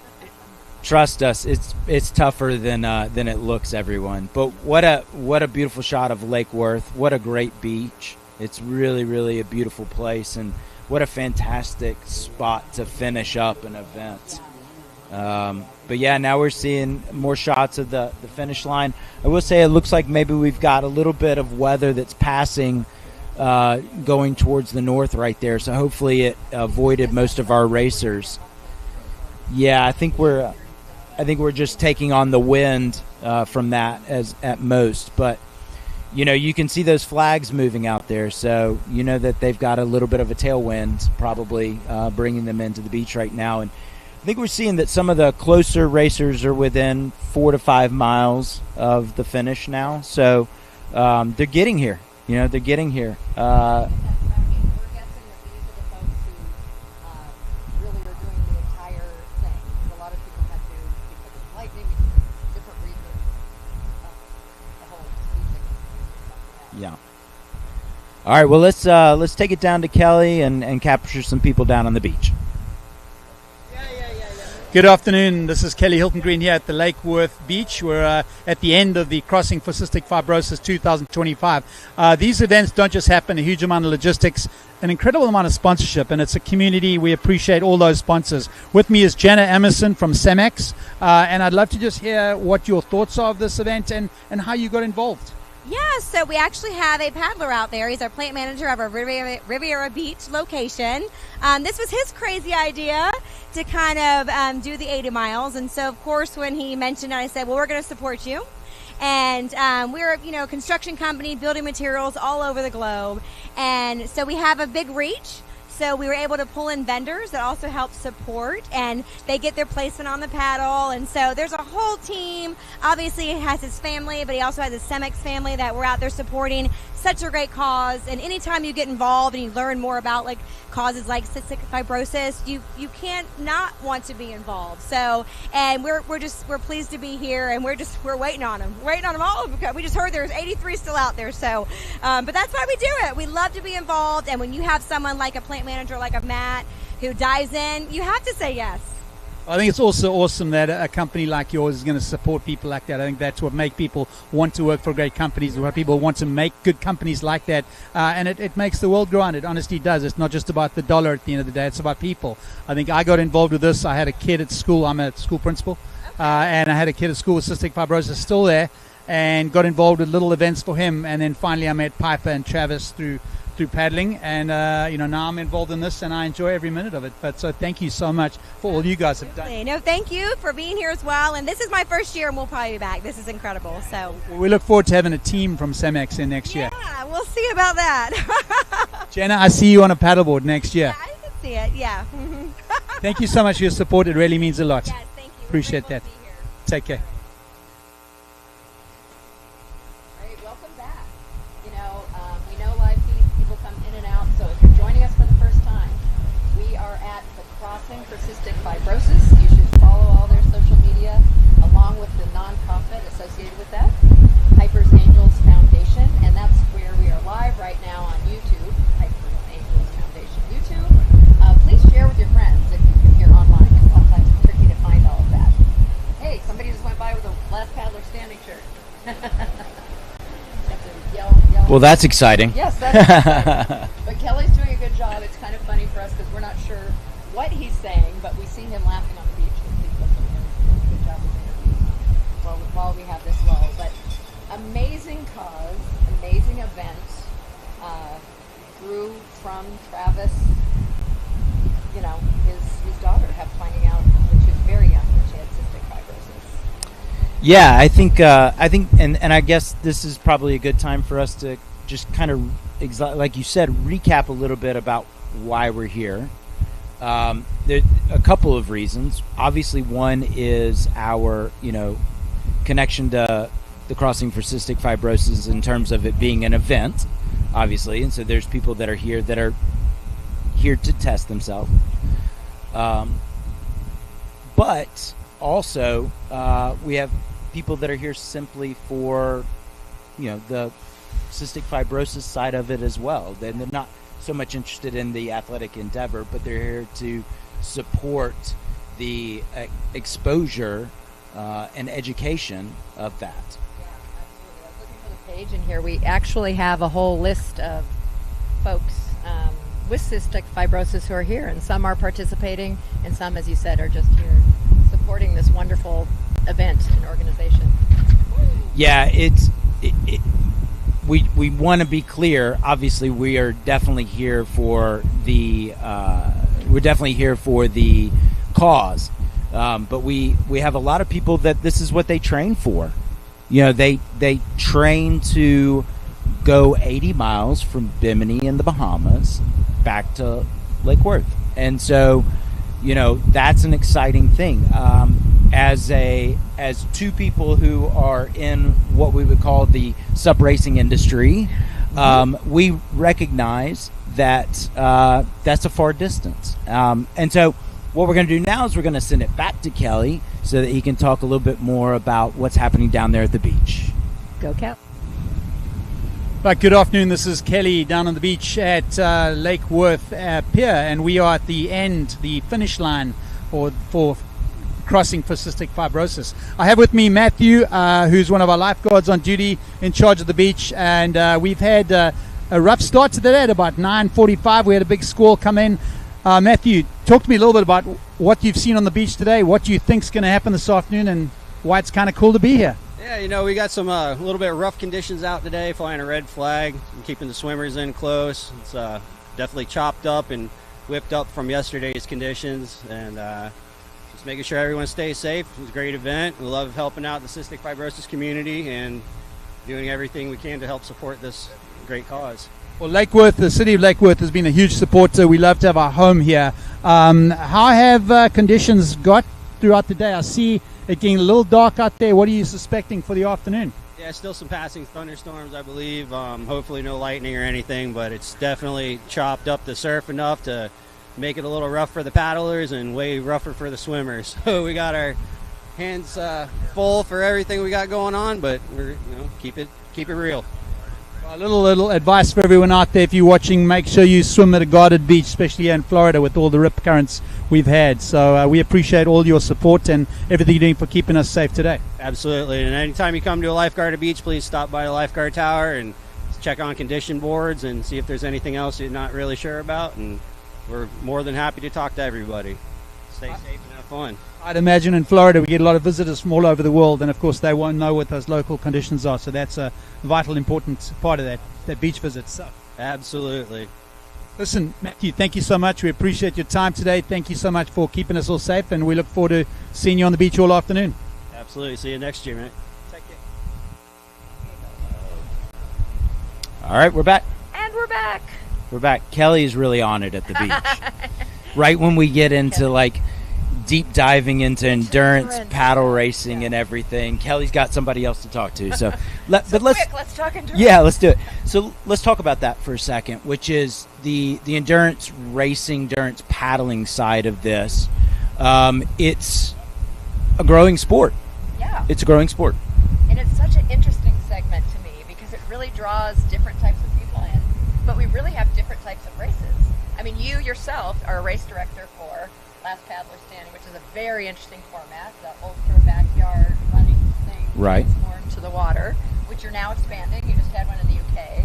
You also do the insane, I think, 650. Yes, I agree. It's insane. But there are these interesting ones that can come out of more kayak canoes. So often they come from different disciplines. Last Paddler Standing is just stand-up, but your 650, you have all craft, don't you? Yeah, all kinds of craft. In fact, there's not a category for boat. It's just arm-powered paddling, so you can switch in and out. However, what we see with that race is if somebody signs up to do it as stand-up paddleboarding, they stick with it the whole time. Yes. And that's the discipline they choose. Yeah, I think it's an interesting challenge in that group and community that is growing, not just in the U.S., but especially here in the U.S. I'm watching it. They kind of challenge each other, and they find out about some long race like your 650 and like, oh, nobody's done it on a stand-up paddle yet. Right. Let's give it a try. And some, John Nippers went, and I forget, was it that one? That there was one that they didn't complete the first time, but then the next year came back and 2 people finished it. Yeah, so the very first year that we put on the 650, we had somebody, Scott Bast, who's a well-known endurance paddleboard guy. He attempted it, got about 300 miles and dropped out of the race. And then we went a number of years where we didn't get any stand-up paddleboarders. And then we had both John Nippers and Brad Friesen from Canada come, and they both finished it, and that would have been 2022. And then last year, Lindsay Tilton finished it. Right, now we have females doing kind of that same thing too. Yeah, there was just one, the Texas Water Safari just finished. Veronica Sosa was out there. Yeah. Who again has been at your race. Right. And you bring up a really good point, which is this is where we see the intersection of all the different paddling disciplines. It's in the endurance side of it because, when you're doing a short distance stand-up paddleboard race, something technical, it's all going to look the same. You're not going to see these other types of paddling disciplines. And we're going to come back to that, but we're going to kick it down to Kelly right now because he's an overachiever. Good afternoon. This is Kelly Hilton Green at the Lake Worth Beach Pier. We are at the end of the Crossing For Cystic Fibrosis 2025. We're hoping all the paddlers come around that corner. There are about 83 paddlers still on the water. It's been a wonderful afternoon. I have Willie from Game On with me, and we want to hear why they're involved, what they do, and why they love this event. Oh, wow. This is an awesome event that we've been invited to help manage for the last 3 years. Game On Race Events put on 30 events a year, mostly triathlons, some running events, the Marathon of the Treasure Coast. But we were asked to help them manage this landing, which is unlike anything else that we've ever done. And it's so inspirational to see these people fighting for cystic fibrosis patients all over. And we just are blessed to be a part of it. Well, I see as they're coming in off the ocean, we see them. They're not only fighting for cystic fibrosis, they're fighting for balance today.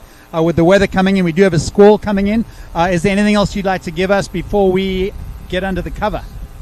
Not really. Just enjoy the day and wait till all the paddlers hit at once. We're going to have 50 or 75 people coming in all at once, and it just gets total chaos after that. So this storm is just going to blow by, and then it's going to be fun for the rest of the day.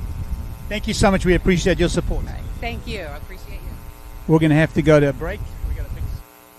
Well, it wouldn't be a South Florida event if we didn't have a little bit of rain coming in this way right now. So we're about to get hit with it here on the beach, which means that the racers have probably been dealing with it for a little while. Absolutely. Before it got to us. We've got a better deal than they do. So, yeah, that's true. That means that's out true. of the water. Oh, you can see it. You can see it raining on the water. That's really cool. Yeah. It's beautiful out there, but it's wet. If we disappear, it's because they're having to bag up all the electronics right now to make sure they don't lose anything. We actually had this last year at our USA Sub-Nationals where we had some downpours in South Carolina. Yeah. Yeah, it was John Batson. Oh, yeah. Olokai Low Country Yeah. Boil. And, the last paddler and last paddler standing last there year. you go. Yep, we like to. Good I know old he's John not the Batson. winner, but he's still the last paddler. I recognize him as the last Yes, paddler. Yes, yeah, that was very impressive and exciting. Yeah, John's a great guy. That's a great event. What you guys put on in conjunction with him was a fantastic event. Yeah, so what we've been trying to do the last few years is move it around, which is very challenging, but we're trying to be fair to people all around the country and give them a taste of what it's like to have a nationals and Right. to be a part of a bigger multi-day event that they may or may not have in their area. So we were in Southern California, we were in South Carolina, and we will be in Detroit, Michigan next month. Wow. Just about a month from now. July 18th through 20th. Still time to sign up. And that is a prime example of the growth of the sport. Yeah. Which is Detroit, Michigan would not probably be considered a hotbed of stand-up paddle boarding to the layperson who would think California, Florida, Hawaii first. Yeah.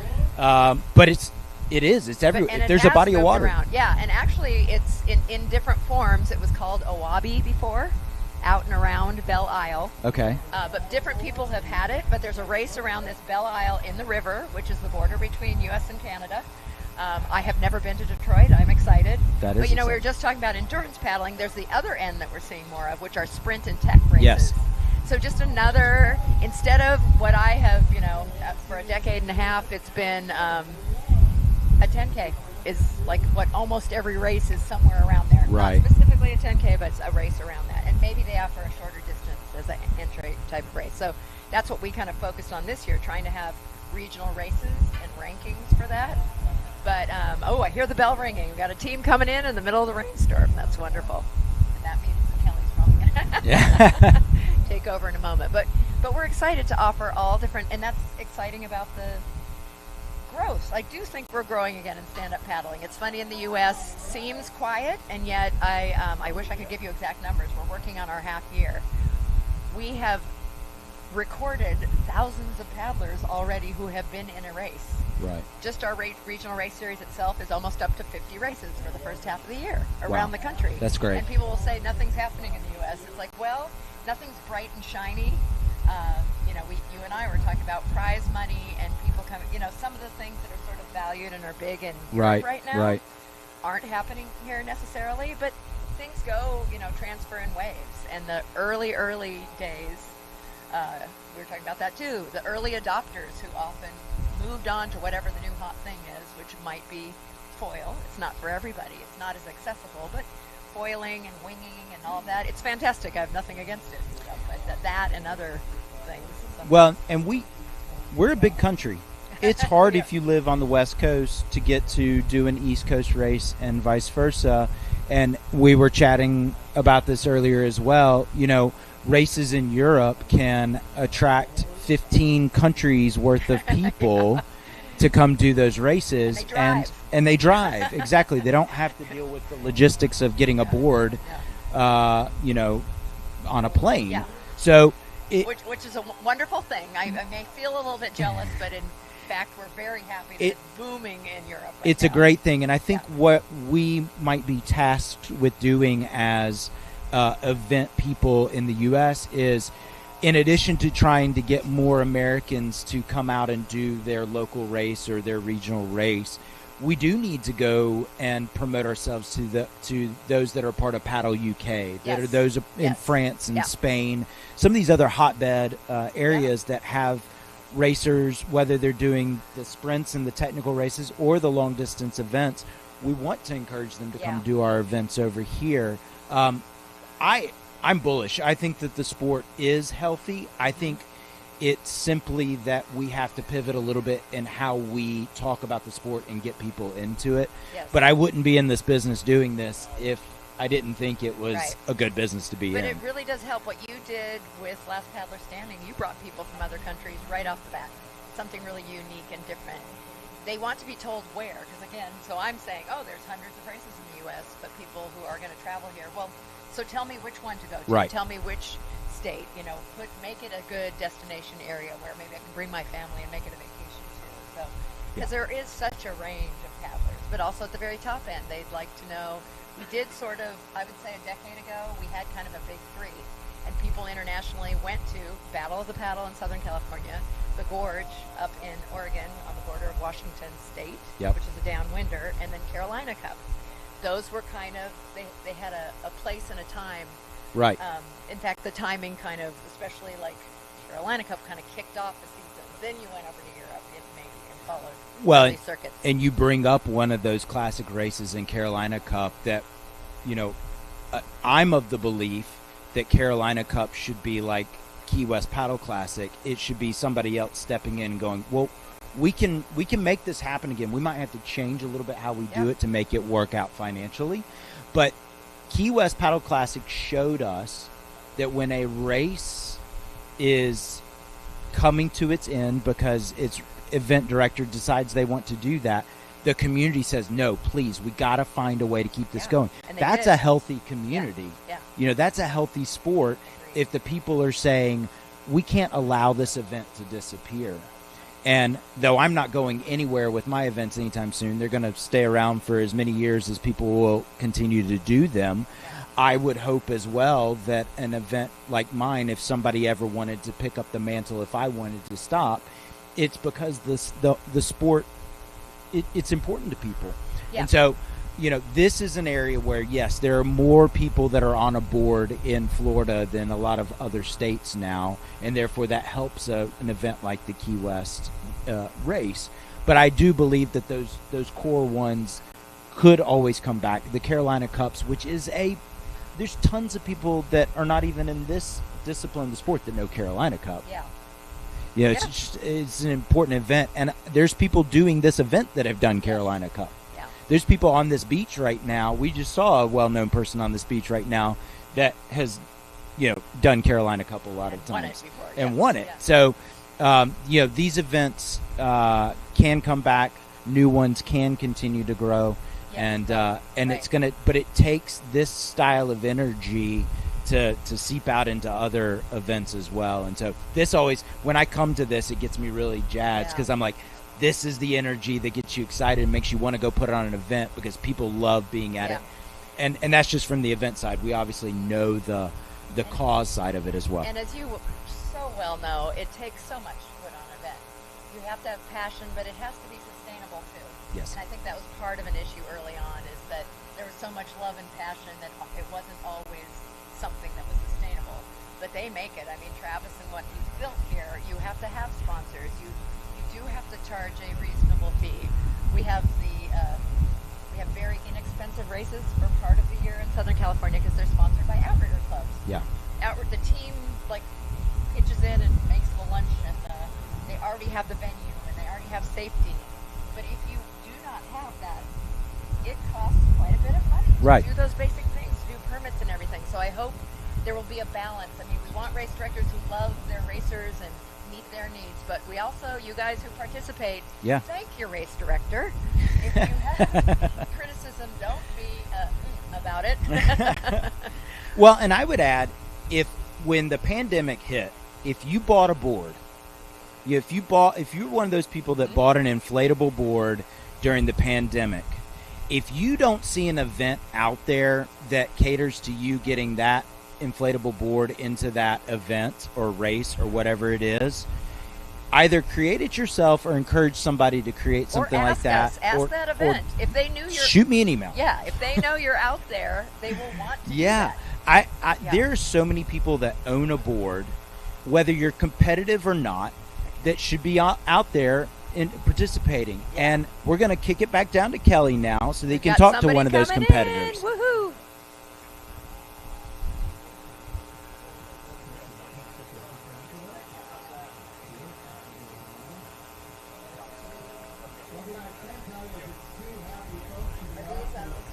Good afternoon. My name is Kelly, and here we are at Lake Worth Beach near the pier at the finishing of the Crossing For Cystic Fibrosis 2025. I have Ashley and Sean who have just crossed that very sporty ocean, so I'm looking forward to what they had to say about their paddle.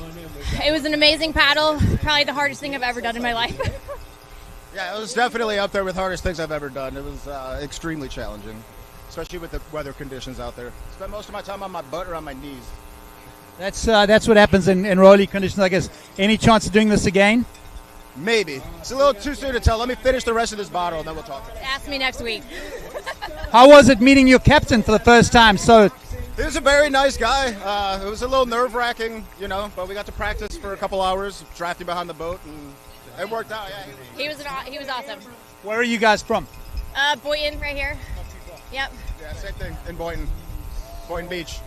Congratulations. Enjoy the evening, and in a few weeks' time, consider doing it again. I'll let you know. Take care. Thanks, guys. Over and out. Great. So we've got some people coming in. I love drone footage of our sport, don't you? I just think I do. the water and waves and movement is just so conducive to that flyover. There you go, right there. Beautiful stuff. It's it kind of dips in and out as a beautiful day. Right now, it's beautiful. Yeah. We'll get hit with rain in 5 minutes, and then it'll be nice and sunny and beautiful again. Keeping it nice. Hey, let's throw it out to some more of our sponsors. I love this one, Shark Bands. Definitely Florida is one of those places, and definitely crossing in the dark. Sharks is something that comes up, and that concern. But wearable devices with patented magnetic technology to deter sharks without batteries or charging. And divers, surfers, ocean athletes use them around the world. So, hey, why not, right? Why not? Thank you, Shark Bands, for being one of our sponsors. They were part of it early on and did some big fundraising with one of their shark bands. Then there's a PR agency that is the official PR partner, The Buzz Agency. That's a cool name. That is a cool name. I like that. The Buzz, based in Palm Beach County.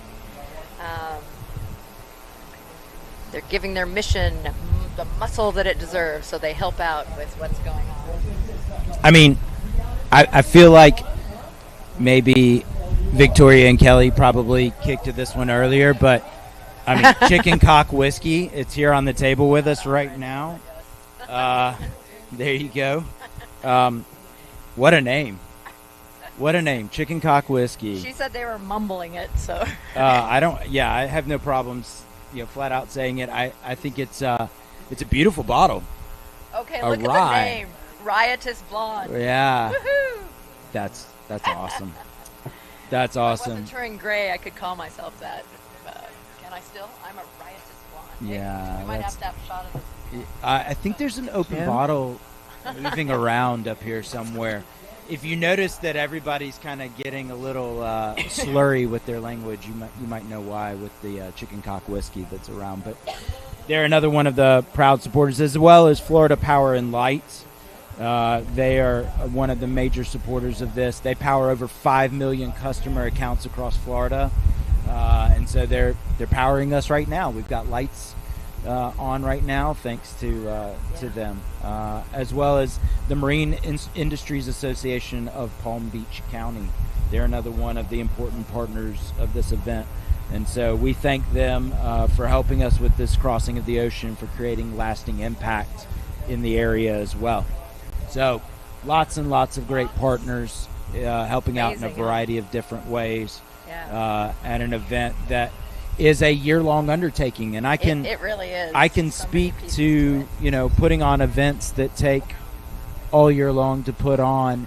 It's you spend a whole lot of your time doing emails and phone calls and video calls and in-person meetings with sponsors and all different types of people, and it's all working to this moment right now. This is what all the hard work involves, is getting everybody safely from Bimini to Lake Worth.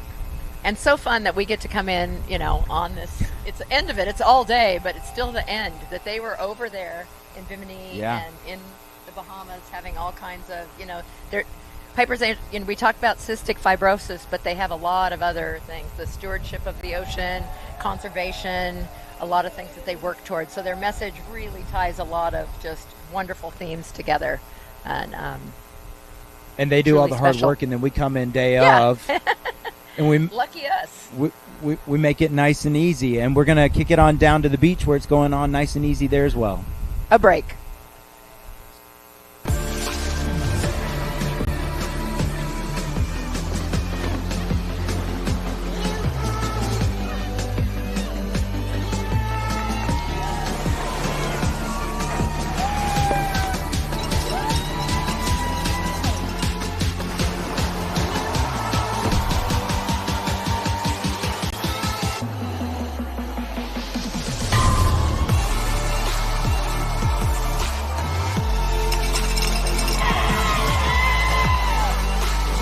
straight to the families, straight to the people affected.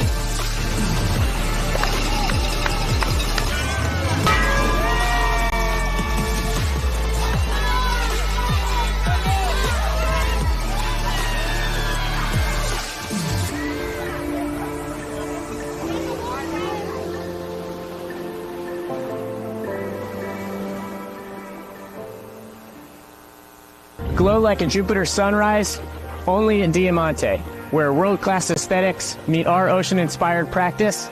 Let's dive in. Hi, I'm Dr. Dave Capaldi, owner and CEO of The Practice. Welcome to Diamonte Medical Skincare.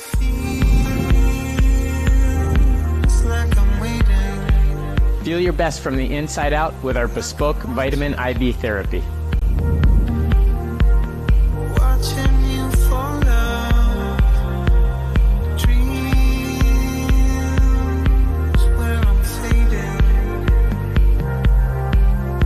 Rejuvenate your skin with our advanced facials, chemical peels, and lasers so you can look and feel absolutely radiant. So free my mind. All the talking. This is the room where all the magic happens. This is where we do our profile balancing and we smooth away wrinkles and we reverse time for you to make you look and feel your absolute best. And for the most advanced treatments in minimally invasive aesthetics, we offer liposculpture, liposuction, and non-surgical facelifts.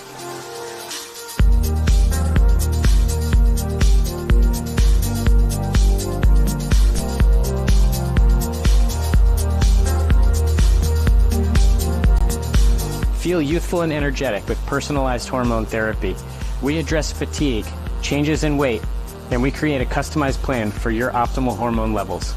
During your consultation, we'll create a customized plan tailored to your specific needs, ensuring optimal hormone levels for both men and women.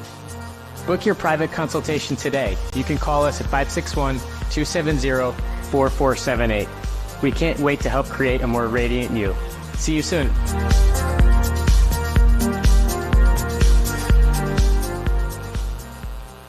The Crossing for Cystic Fibrosis is a one-day, 80-mile paddle challenge from Bimini, Bahamas to Lake Worth Beach, Florida to raise awareness, funds, and support for families living with cystic fibrosis. So, how does it work?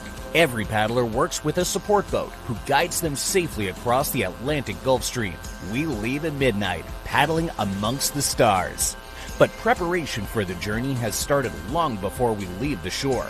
We've become a community, working together for months to raise support and prepare ourselves physically and mentally. We've planned as much as we can, but the ocean? That part's unpredictable. As the sun rises over the horizon, some race solo, an extreme test of endurance, while others perform as a relay team, taking turns throughout the journey. Some come for the natural beauty of the Bahamas. Some have come to experience something new. Some come for the extreme challenge. And many are there to support someone they love. No matter your age or ability, there's a way for you to participate. And no matter why we're here, the Crossing is our chance to be a part of something so much bigger than ourselves. This is why we paddle. The Crossing for Cystic Fibrosis. Come for the challenge. Stay for the cause.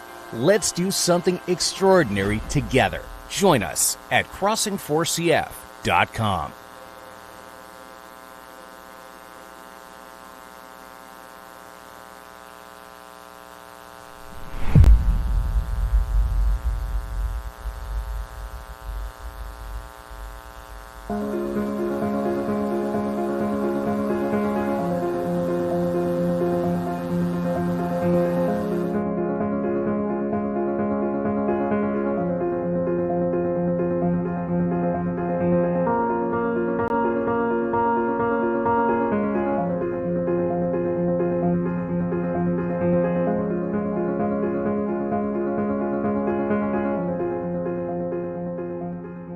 Hi, Charles Good of Secret Airlines.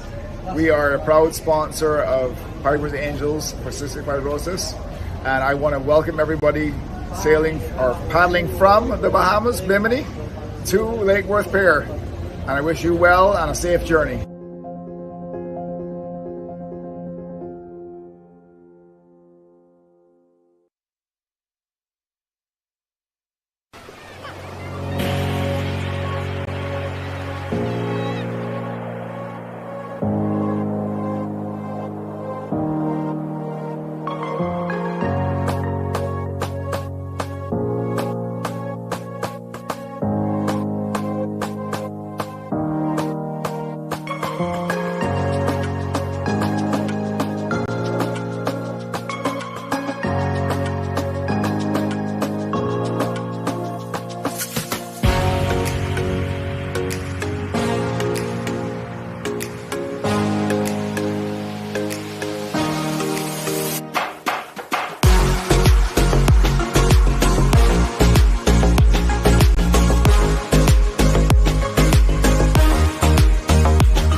Looks like we've got somebody coming in now.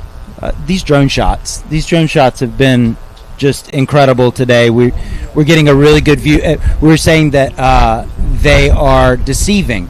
It's making it kind of look like the ocean's not really that bad out there at times, but definitely deceiving out there. Okay, I'm joined by Tatiana Timms here, who is heavily involved in every single aspect of what we're seeing out here at the Crossing for Cystic Fibrosis and Piper's Angels Foundation. And I want you to tell everybody a little bit about your story, your involvement, both from working it, but also personally your involvement with it. Kind of tell us a little bit about why it's so important to you.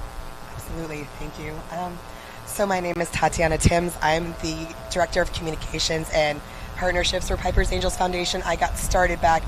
We went to a movie opening, a movie that Travis produced called Epic Love. And if you can't tell, my voice is completely hoarse and gone. So that's okay. I've sounded better, but if you can't tell, we just did a major event, so that's why we're here.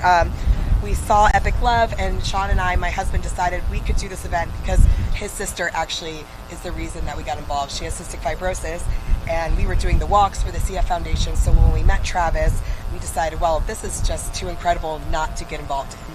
So without any real formal training, my husband's a surfer. I am not a water woman at all. I jumped into this event head first. I got humbled my first year, completely rocked. I didn't know if I would ever do it again. And then I decided to start volunteering my time. I started doing their social media. And in 2020, I was hired as their third employee. So we are a team, a small but mighty team of 3 people. And I've been with the foundation now for over 5 years. That's awesome. That's awesome. It's so cool to be involved. You know, Casey is a friend of mine as well as somebody who's supported my events in the past as well. And I don't care what you say. We'll get you to last paddler standing here at some point. We'll get you to do at least a loop out there. You'll be proud of me. Yesterday was my first time on a paddleboard in 2 years. Really? It's been 2 years because I did IVF to have my son, and I was told to do very light type of training. So I kind of focused all my energy on that. It was my first time on a paddleboard. It was at the paddle out rose ceremony yesterday with my mother-in-law. And if you've ever been on a paddleboard with another person trying to paddle, and that's your first time back on a paddleboard, I wouldn't recommend it, but we did not fall in. I'm very proud to say. That's awesome. That's awesome. Yeah. Talk a little bit about that experience. We haven't talked as much today about the rose ceremony and really some of the things that are occurring in Bimini leading up to this. Talk a little bit about that and sort of the meaning behind everything there. So what's great about the paddle out rose ceremony, it's a Hawaiian tradition that we have kind of cultivated to make into a cystic fibrosis tradition as well, because 65 roses was a term that a child used hearing his mother, Mary Weiss, speak about cystic fibrosis. He said, "Mom, I know what you're working on all the time." And she said, "What is that?" He said, 65 roses. No. Young kid, probably Hawkins' age, Travis's son, so probably 3. So 65 roses has stuck. Roses are a beautiful symbol in the cystic fibrosis community, so that's why our paddle out rose ceremony is so special. It brings everyone together, so you can come to a beautiful island, you can fundraise, you can advocate, but do you really know why you're doing it? The paddle out rose ceremony in Bimini gives you that reason why. It brings all the cystic fibrosis warriors that we have kind of front and center. It tells their story in a way, but also it showcases the impact the foundation's having on those families.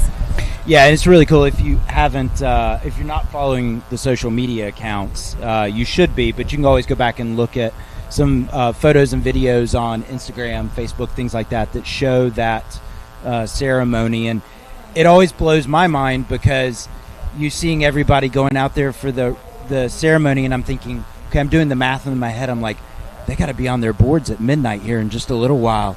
They're out here this morning doing this rose ceremony. They got to get some sleep in there before they start doing that crazy overnight attempt. It is Saturday. You have your rose ceremony, and then you have some time. A lot of people like to take advantage of drafting behind a boat after the ceremony. They'll go draft behind their boat. And then, yes, it's packing, it's resting, and it's preparing.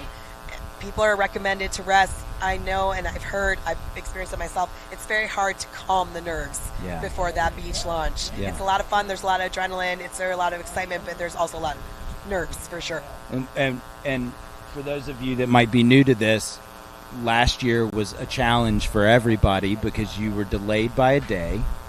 and that puts everybody sort of on edge. Right. And you're constantly, whether it's you guys from a directing and logistical side, or the paddlers from a paddling side, it's so difficult to be prepared to go and then to have to pull back and everything. It was so hard for you, and I think that it's a testament to everything that you guys do for this event specifically, that all these people are back out here this year. Everybody's super excited about it.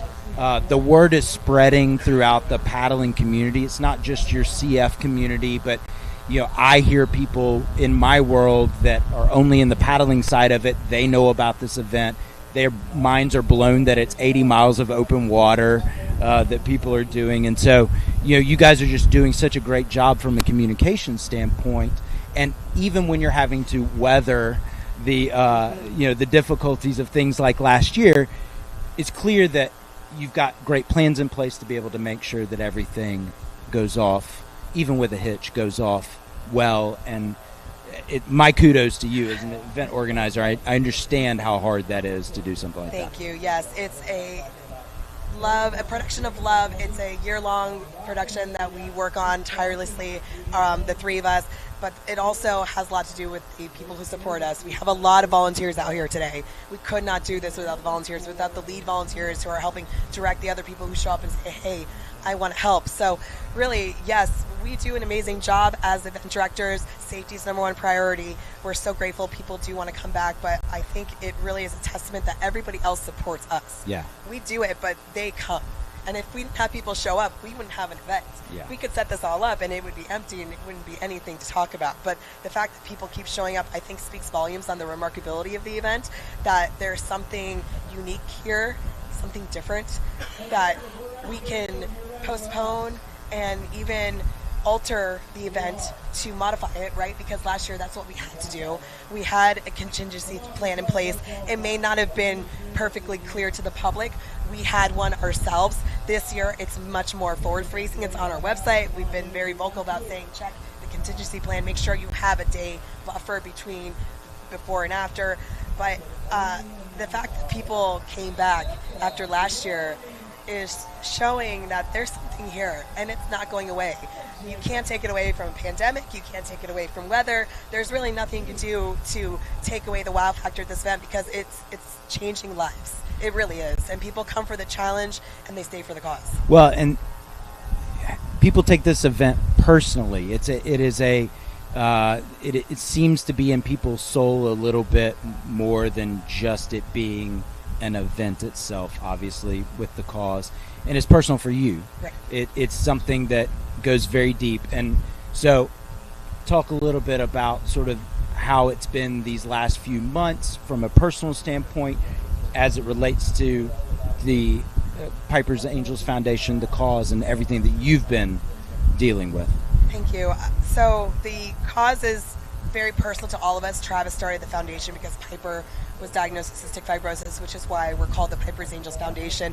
We got involved, myself and my husband, because his sister had cystic fibrosis, Megan Timms, who got married to was Megan Phillips Timms. Funny fact, side note, Travis was the officiated at their wedding. Oh, so wow. He actually married them, Megan and Will. Oh. So he was at the wedding. That man does everything. He does everything. Surprisingly, he had never done a wedding before. That was his first one. So we can take claim to that. So Megan was remarkable. I knew her for a very long time, almost more than half my life. We had a very wonderful 16, almost 17 years together. She was my best friend. She was my sister, and she passed away from complications with cystic fibrosis.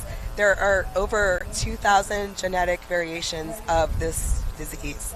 There's still no cure, and there are still people who have failure to thrive in other countries. So we're trying to expand our mission to help children who aren't living past an age of preteen, teenager, and beyond. Megan lived to be 29, and it's not long enough, but she was given a lot of time. She had a double lung transplant at 20. She's been through a lot. My mother-in-law went through a lot of the trials and tribulations she'd been through. She was actually in Bimini with me.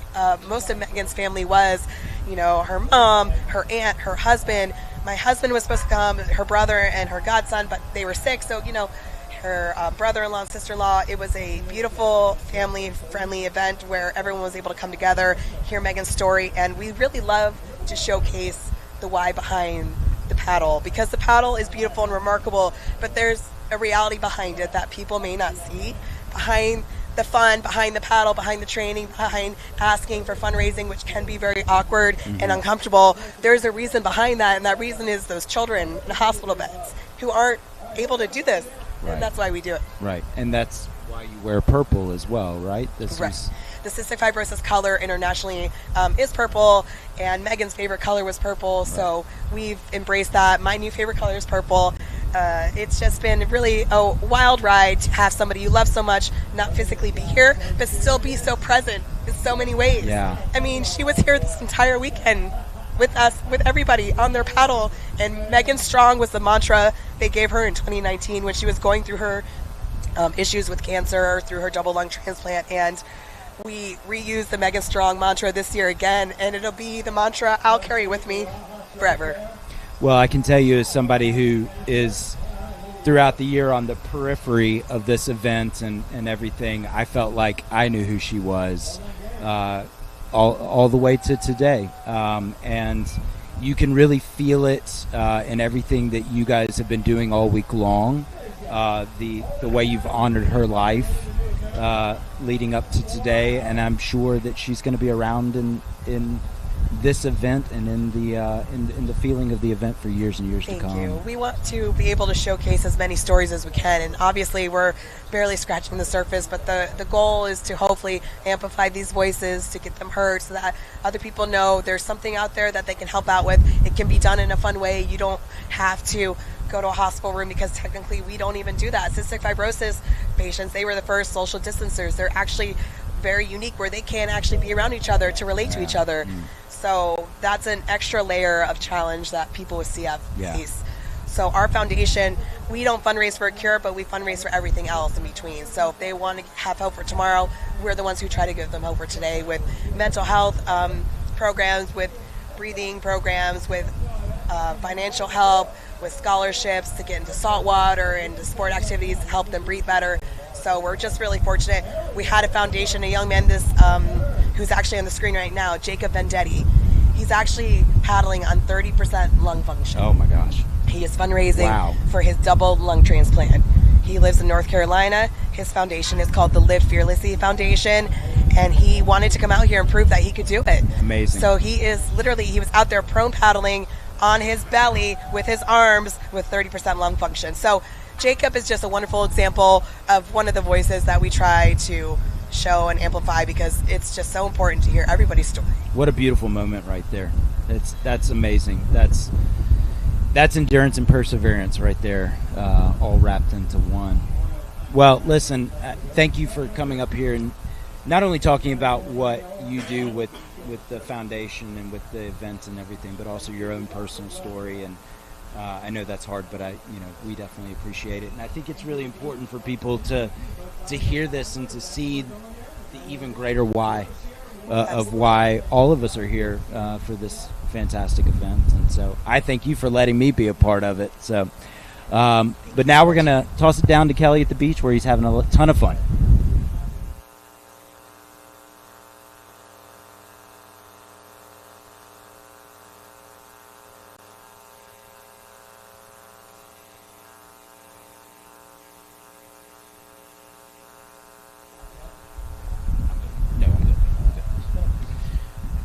All right. We're getting a lot more people down here at the beach right now. There we go. There's that view. Yep. So we are.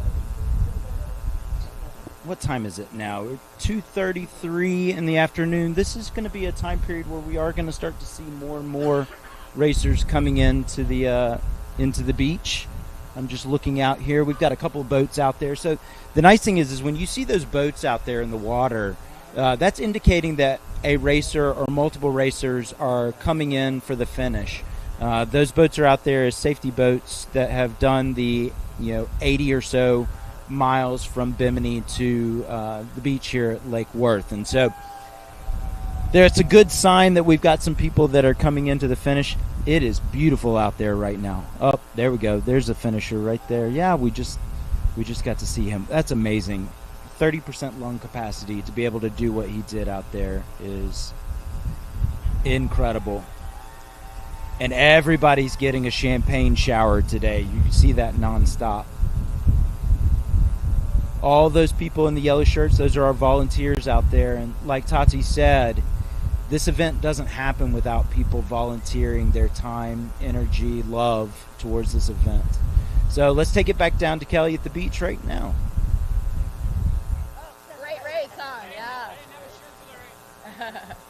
All right, we're on. So this is one of our CF warriors. He and his team are just celebrating. Champagne in your body. We understand you have 30% lung capacity and are waiting for a lung. I'm waiting to get a double lung transplant. I'm a patient at Duke, and we just paddled 80 miles from Bimini to Florida. Wow. It's something else. It's still sinking in. We made it. I mean, we just told ourselves we would just do whatever it took. One stroke after the other. Yeah. Had you done anything like that, starting in the middle of the night at midnight to fireworks? I've never done anything close to like that. That was the coolest experience of my life. Wow. Yeah. Most definitely. I'm so grateful for the Piper's Angels Foundation, Travis and Casey and Toddy. They've looked after me forever, and they're a big reason why I started the Live Fearlessly Foundation. Yeah. And, you know, we just believe collaboration is what is the best way to add years on to patients' lives. Well, we're with you. We're with you today. We're with you this year as hopefully you get what you need. Keep it going, yeah.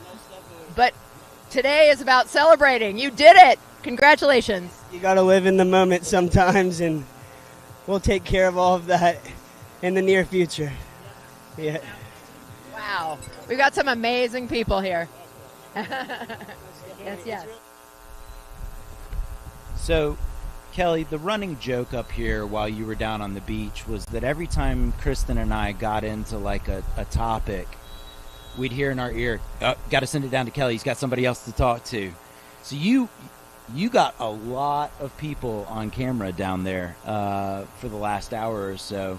And it looked like it was a pretty good time. What's the vibe down there right now with everybody that's been coming in over the last hour or so onto the beach? You know, I think people have been on the beach for a long day, similar time to us, and they've been waiting for this excitement of people to hit that beach. So it's lovely right now. There's a bit of a wind off the breeze off the ocean that's cooling everyone down, which is nice. But people are starting to see the fruits of their labor of waiting all day or supporting their loved ones come ashore. And I think the more people that come ashore, the more exciting people get. A lot of those sponsors down there had people that were paddling or had paddled themselves. So that's always a bonus. You know, they know what it feels like. They know what it takes to get through that. And it's a fun time down on that beach at the same time, chatting with Piper. You know, you've got a sense of the gratitude that she has, and certainly families with CF have. So, you know, I don't know that I've ever been to an event where, you know, you have a cause like this and you have people that are here really strictly for the cause itself.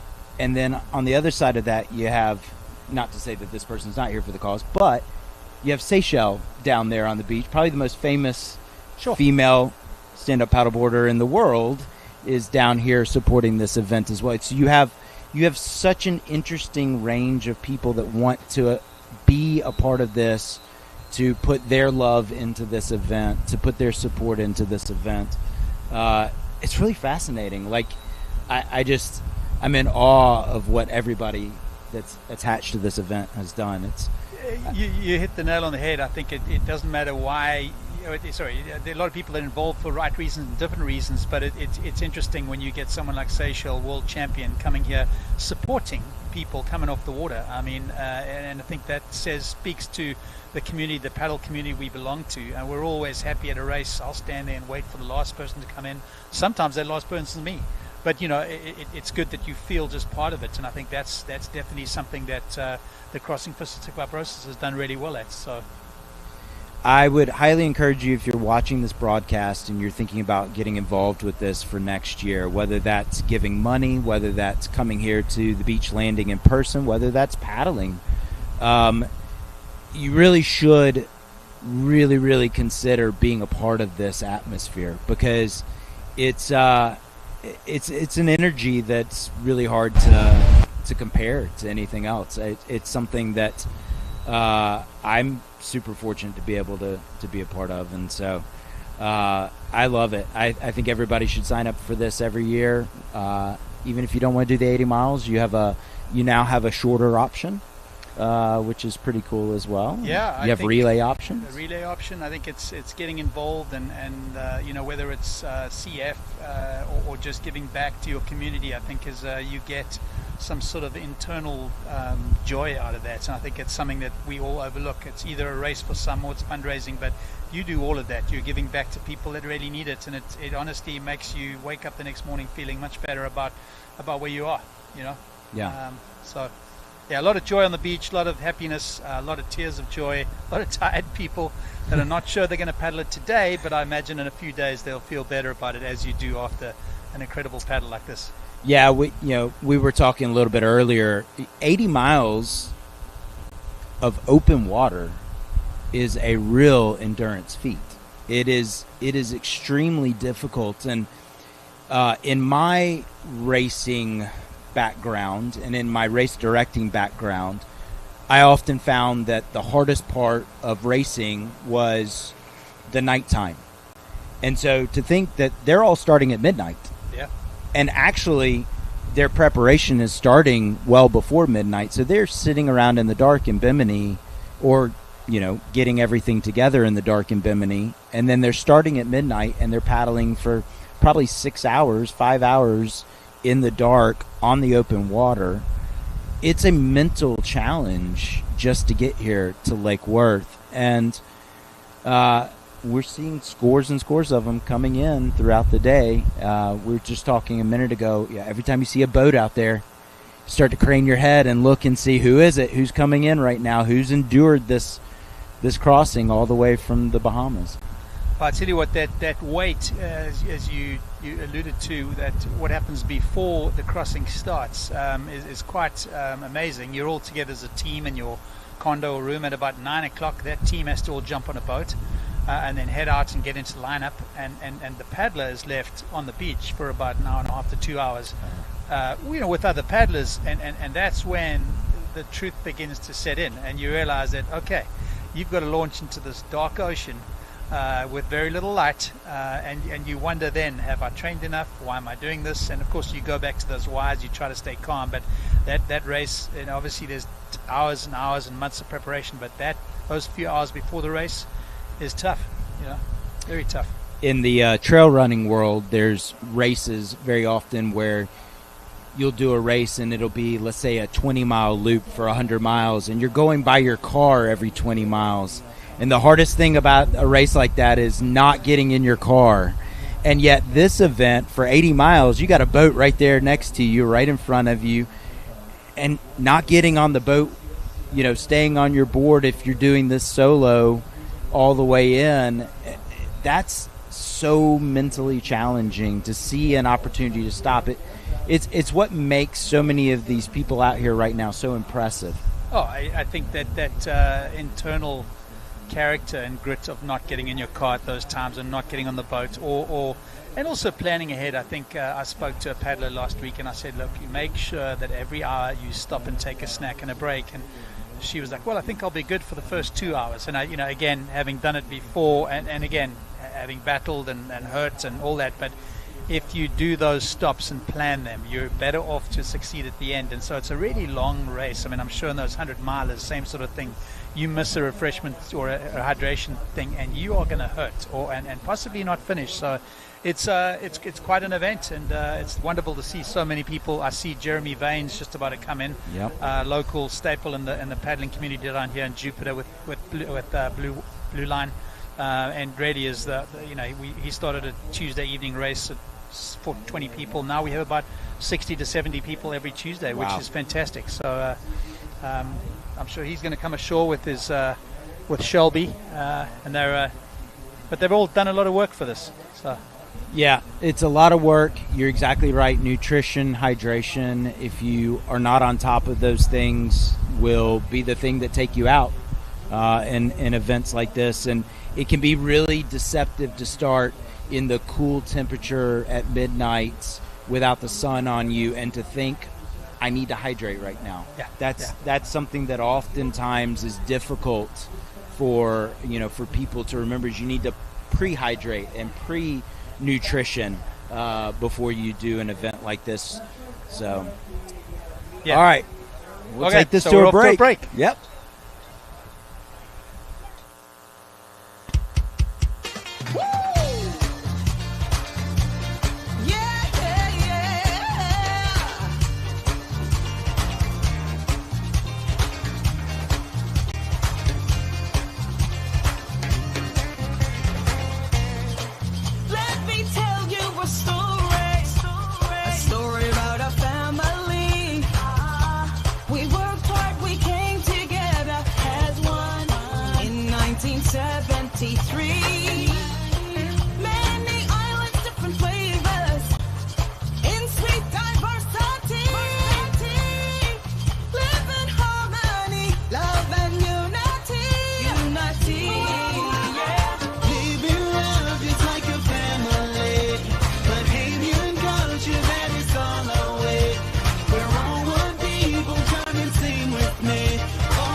We like to say that it was a family business, it's now a business of families.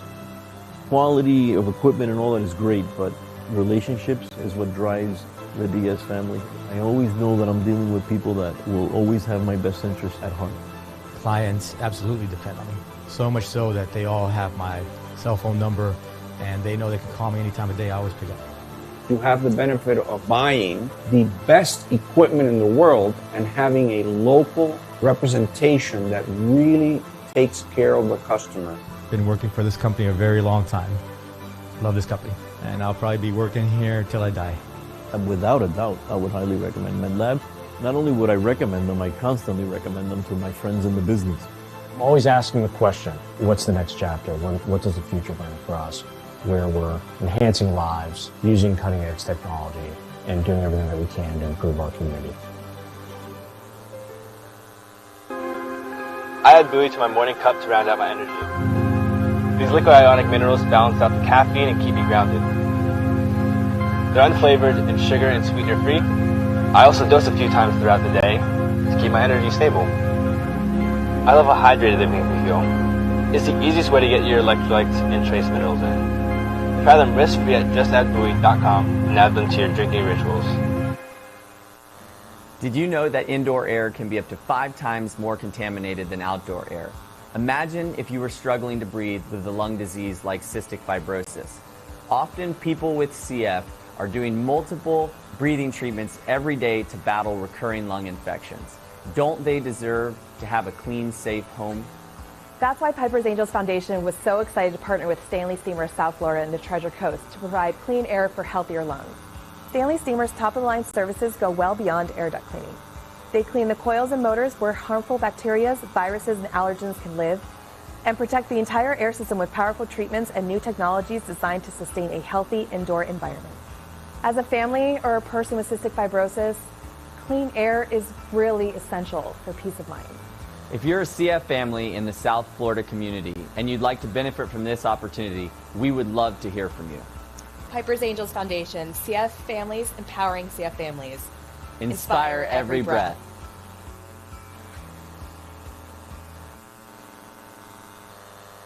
The incredible healing benefits of that ocean for people with cystic fibrosis. This air we're breathing is healing our lungs. It's keeping us healthy. And that is what you're about to paddle across. Starting something that can have a massive impact and creating something bigger than yourself that can leave the world better than it is now for future generations. What I want you to remember, and I say this all the time, is the Crossing community. You are what has built this foundation into one of the most impactful grassroots organizations in the world for cystic fibrosis. We're able to get a bunch of people that are already passionate about helping others, helping the environment, and we wanted to get them out there to clean up plastic and also give back to Bimini and the Bahamas. Thank you for coming clean us up.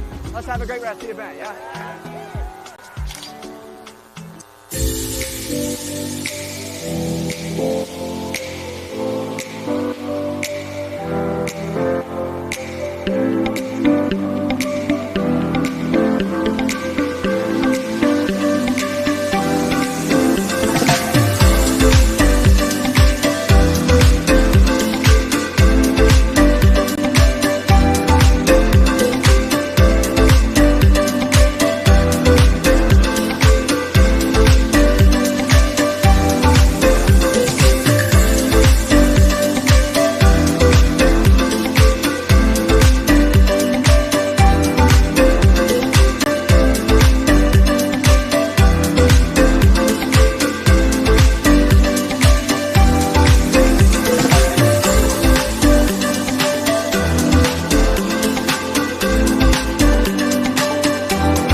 Calling all captains. If you're up for the adventure of a lifetime while boating for a great cause, this is your chance. The Crossing for Cystic Fibrosis is an epic paddle challenge from the Bahamas to Florida, and we need your help in supporting our paddlers across the Gulf Stream. Our captains and crew are the unsung heroes of this event, and we couldn't do it without them. Go to crossingforcf.com for more info. And we're back. So much action going on out there right now. I'm here with Andrew Castellano, who is Doctor of Chiropractic Medicine with Kaiser University, which is one of the main sponsors of this event. And Alex, talk a little bit about sort of what you do, what Kaiser University's involvement is with this event. Just tell us a little bit more about you guys overall and what you're doing. Yeah, so we're here representing Kaiser University's College of Chiropractic Medicine. It's a 4-year doctorate program based out of West Palm Beach. Once we heard Travis speak, we were initially hooked. We love what he's doing for his daughter and really for the community as a whole. So we saw that we can kind of play our part, provide a small part of providing patient care to these amazing athletes, you know, going on this 80-mile journey. So this is our 3rd year here. We're always trying to improve, you know, our quality of care to them and to this event. So we're just very grateful and honored to be here again for year 3. And so you've been out here for 3 years now. Yes, our 3rd year. Yeah. What do you think about the event as a whole? You get to sit around all day and watch it happening, and you actually do some work while you're out here too, apparently. But yeah, talk a little bit about sort of your experience of watching this event over the last 3 years. It's inspiring. After each time, I always, tell my friends we're going to get a group of 4 going. But it's extremely inspiring to see these people just paddle out into the unknown. Ocean in front of them. It's dark, launching at midnight. So to see everyone come together for that, to celebrate that effort, it's really incredible. And these athletes are putting a lot of pressure on their bodies. Right. They're getting done with, many of them are getting done having gone for 13, 14, 15 hours, 80 miles, 30-plus thousand strokes across open water, fighting against all the waves and everything. Talk about sort of after they're done, where you come into play at that point. Right. So we've had to do a deep dive into the sport of paddle boarding, and kind of learn in terms of the stroke, unilateral, bilateral, intrinsic foot muscles.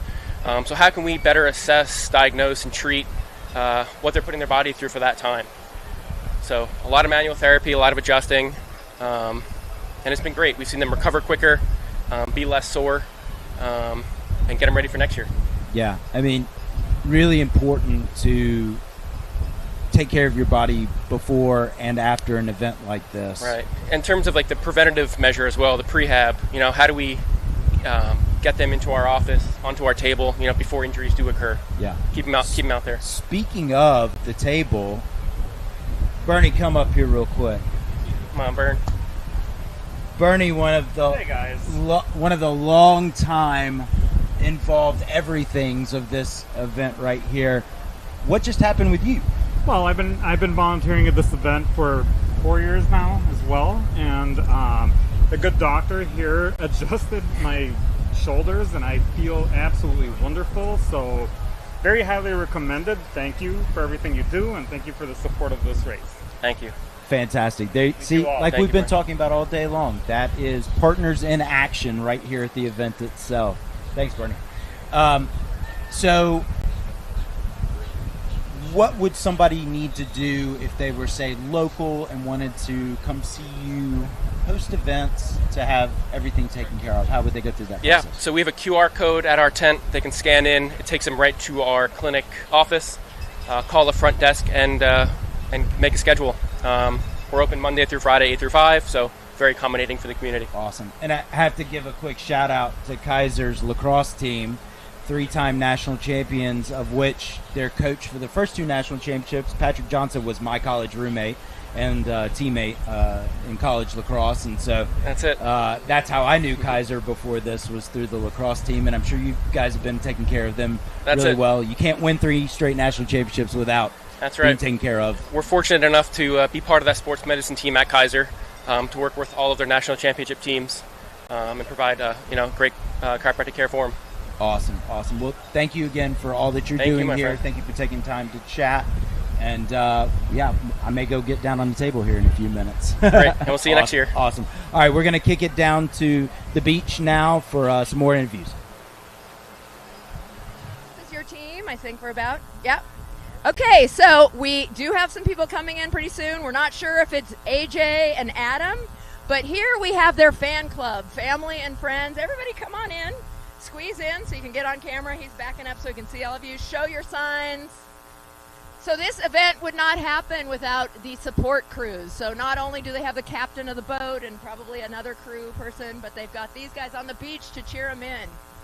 What an effort these guys are making. Tell us about AJ and Adam. Is it their first time doing this? I believe first time. Definitely for my brother AJ. We're super pumped for him. I think he even just picked up paddleboarding within this past year and got so dedicated with this group that he's been training with. So he's super excited. I hope he's staying on his feet out there. AJ, if you eventually see this, I believe in you. We can't wait to see you come in, brother. Yeah, and he met Austin practicing, training for this event. Became a bud and said, let's do this together. And they said, yeah, we're going to make it happen. So we're just so pumped. It's a great charity that we're donating for, and we're going to tackle this disease. And AJ's committed. Believe me, that guy's got more heart than all of us sitting here. So it's awesome. So AJ's dad and brother all the way down from Ohio, right? Wait, Cleveland. Okay, we got to be specific. Yeah, oh, we got the shirt on. I should have guessed. And how about you guys? You have a AJ sign too? Love that. Big dog, both. They got signs for both. We have yet to meet Austin, but we're so excited for him. we're so proud of him for doing what he's doing. Him and AJ, they're just incredible people. They're incredible guys, and we can't wait to keep supporting them. And so did you know that they just started it, like within the last year? And do you guys paddleboard also? No, he got into it kind of out of nowhere, and he just like 100% dove in, said he was signing up, and he's trained like relentlessly like for months. So just us standing on the beach is a small amount of the support he actually deserves. So. Yeah. Wow. Well, thank you for being here to support a friend or family. Just a friend, just hanging out, having a blast. Great. It's fun, right? Fun to be on the beach. And you're a buddy also? Yes, I'm a friend. We're all part of our church community. Oh, that's really cool. Yeah, well, Big Dog or AJ Dog or A Dog. Faith and strength, those are two things that are helping them make, I love this sign, all the way. And then we have our other computer inspired, we got a little chat GPT. So we will know AJ. All right, we're going to be cheering him on. Thank you. Back up to the booth. Kristen's finding the best posters down there. I mean, we have some creative fans, family, friends at this event. That was art right there. I think it's fantastic. I think it's bringing this event alive. And you asked earlier what the vibe on the beach was, and I think before those paddlers started coming, the more paddlers come in, the more exciting it's getting down there. And again, I love those posters. It's fantastic. I chatted to someone from Cimex, and they were waiting on a paddler from their company, and it's getting funnier and funnier. They're really looking forward to it. Oh, no. I think you're too young. Oh no! We just had a whiskey thief come through. What whiskey was that? Was that chicken cock whiskey? That was chicken cock whiskey. That is some of the best chicken cock whiskey I've ever had. Out of South Carolina, no less. Matty Antilla, he distills that, and is just a wonderful person. So looking forward to him having a shot of chicken cock whiskey later. Yep, that's how we're going to close out this event. So I think that's Jeremy Vane. It looks like JV coming in, I believe. What's he on right there? He's on a flying fish. I want to say it looks like a 23 or a 24, which should be way too narrow for me in these conditions, but just a great paddler. Yeah, it's amazing when we were talking earlier about... Watch ya, he's going to grab this wave. Watch ya. He's going to come in style if he can. Here we go. If you're watching this, after 80 miles of paddling, Jeremy is going to catch a wave. As only Jeremy can. Remarkable. He's booking it. Again, one of the guys who just really keeps this paddling community growing in our area. JV does a great job with Blue Line, and we can't thank him and them enough, Adam, for all the work that they do. He puts on paddle practice every Thursday and Saturday if you're into learning how to sup. Actually, it looks like he's on a wider board today. So, but still. I mean, this drone work is amazing today. Look at that. Look at that. Look at that. Lennon. And he's finishing with a smile and a run. Yeah, like he didn't do anything at all.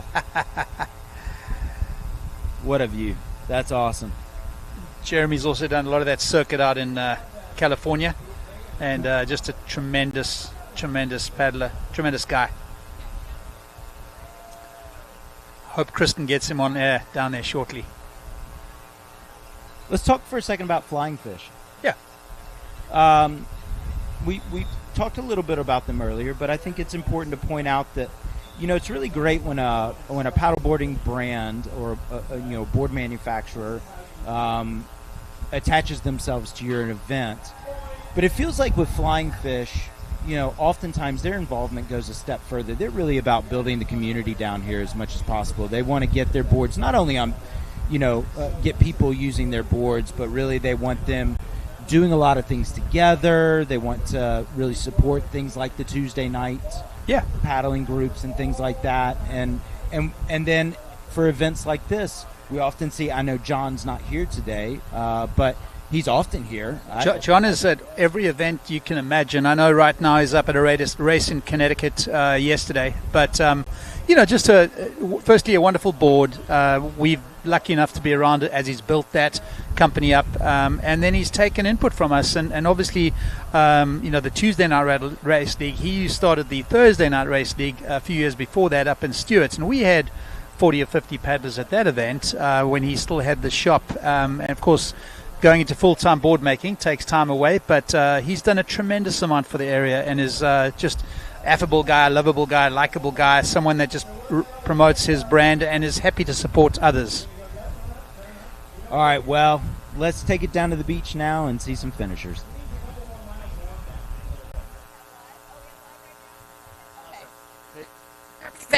OG. So you're not new to this event. No, ma'am. You just surfed it in like a boss. I will copy his words because we haven't seen too many people manage the Florida chop there. But how was this year? Tell us about other years. Yeah, so I did it in 2023, and it was mirror flat. So really crazy fast times. Today was a slog, but there was actually some really rad downwinding. And then, man, the beach finish for a couple bumps, always great. And gosh, just like I said, amazing team, amazing event. You know, just great here to be able to support it. Piper's Angels, Travis, it's just so special. So. Yeah. Well, I was stoked to see you on the list because I don't get to see you very often. I know, it's been a but minute. Jeremy has been around longer than almost anybody as a pro in stand-up paddling, lived in different places, including California. So, you know, got to know you then, and then traveling around to big events. Yeah. But this is a special one, isn't it? It is a special one, you know, an amazing cause, making an organization, you know, our local community here in South Florida. You know, it's so supportive. So it's just great to see this all come together and have the support here in the beach.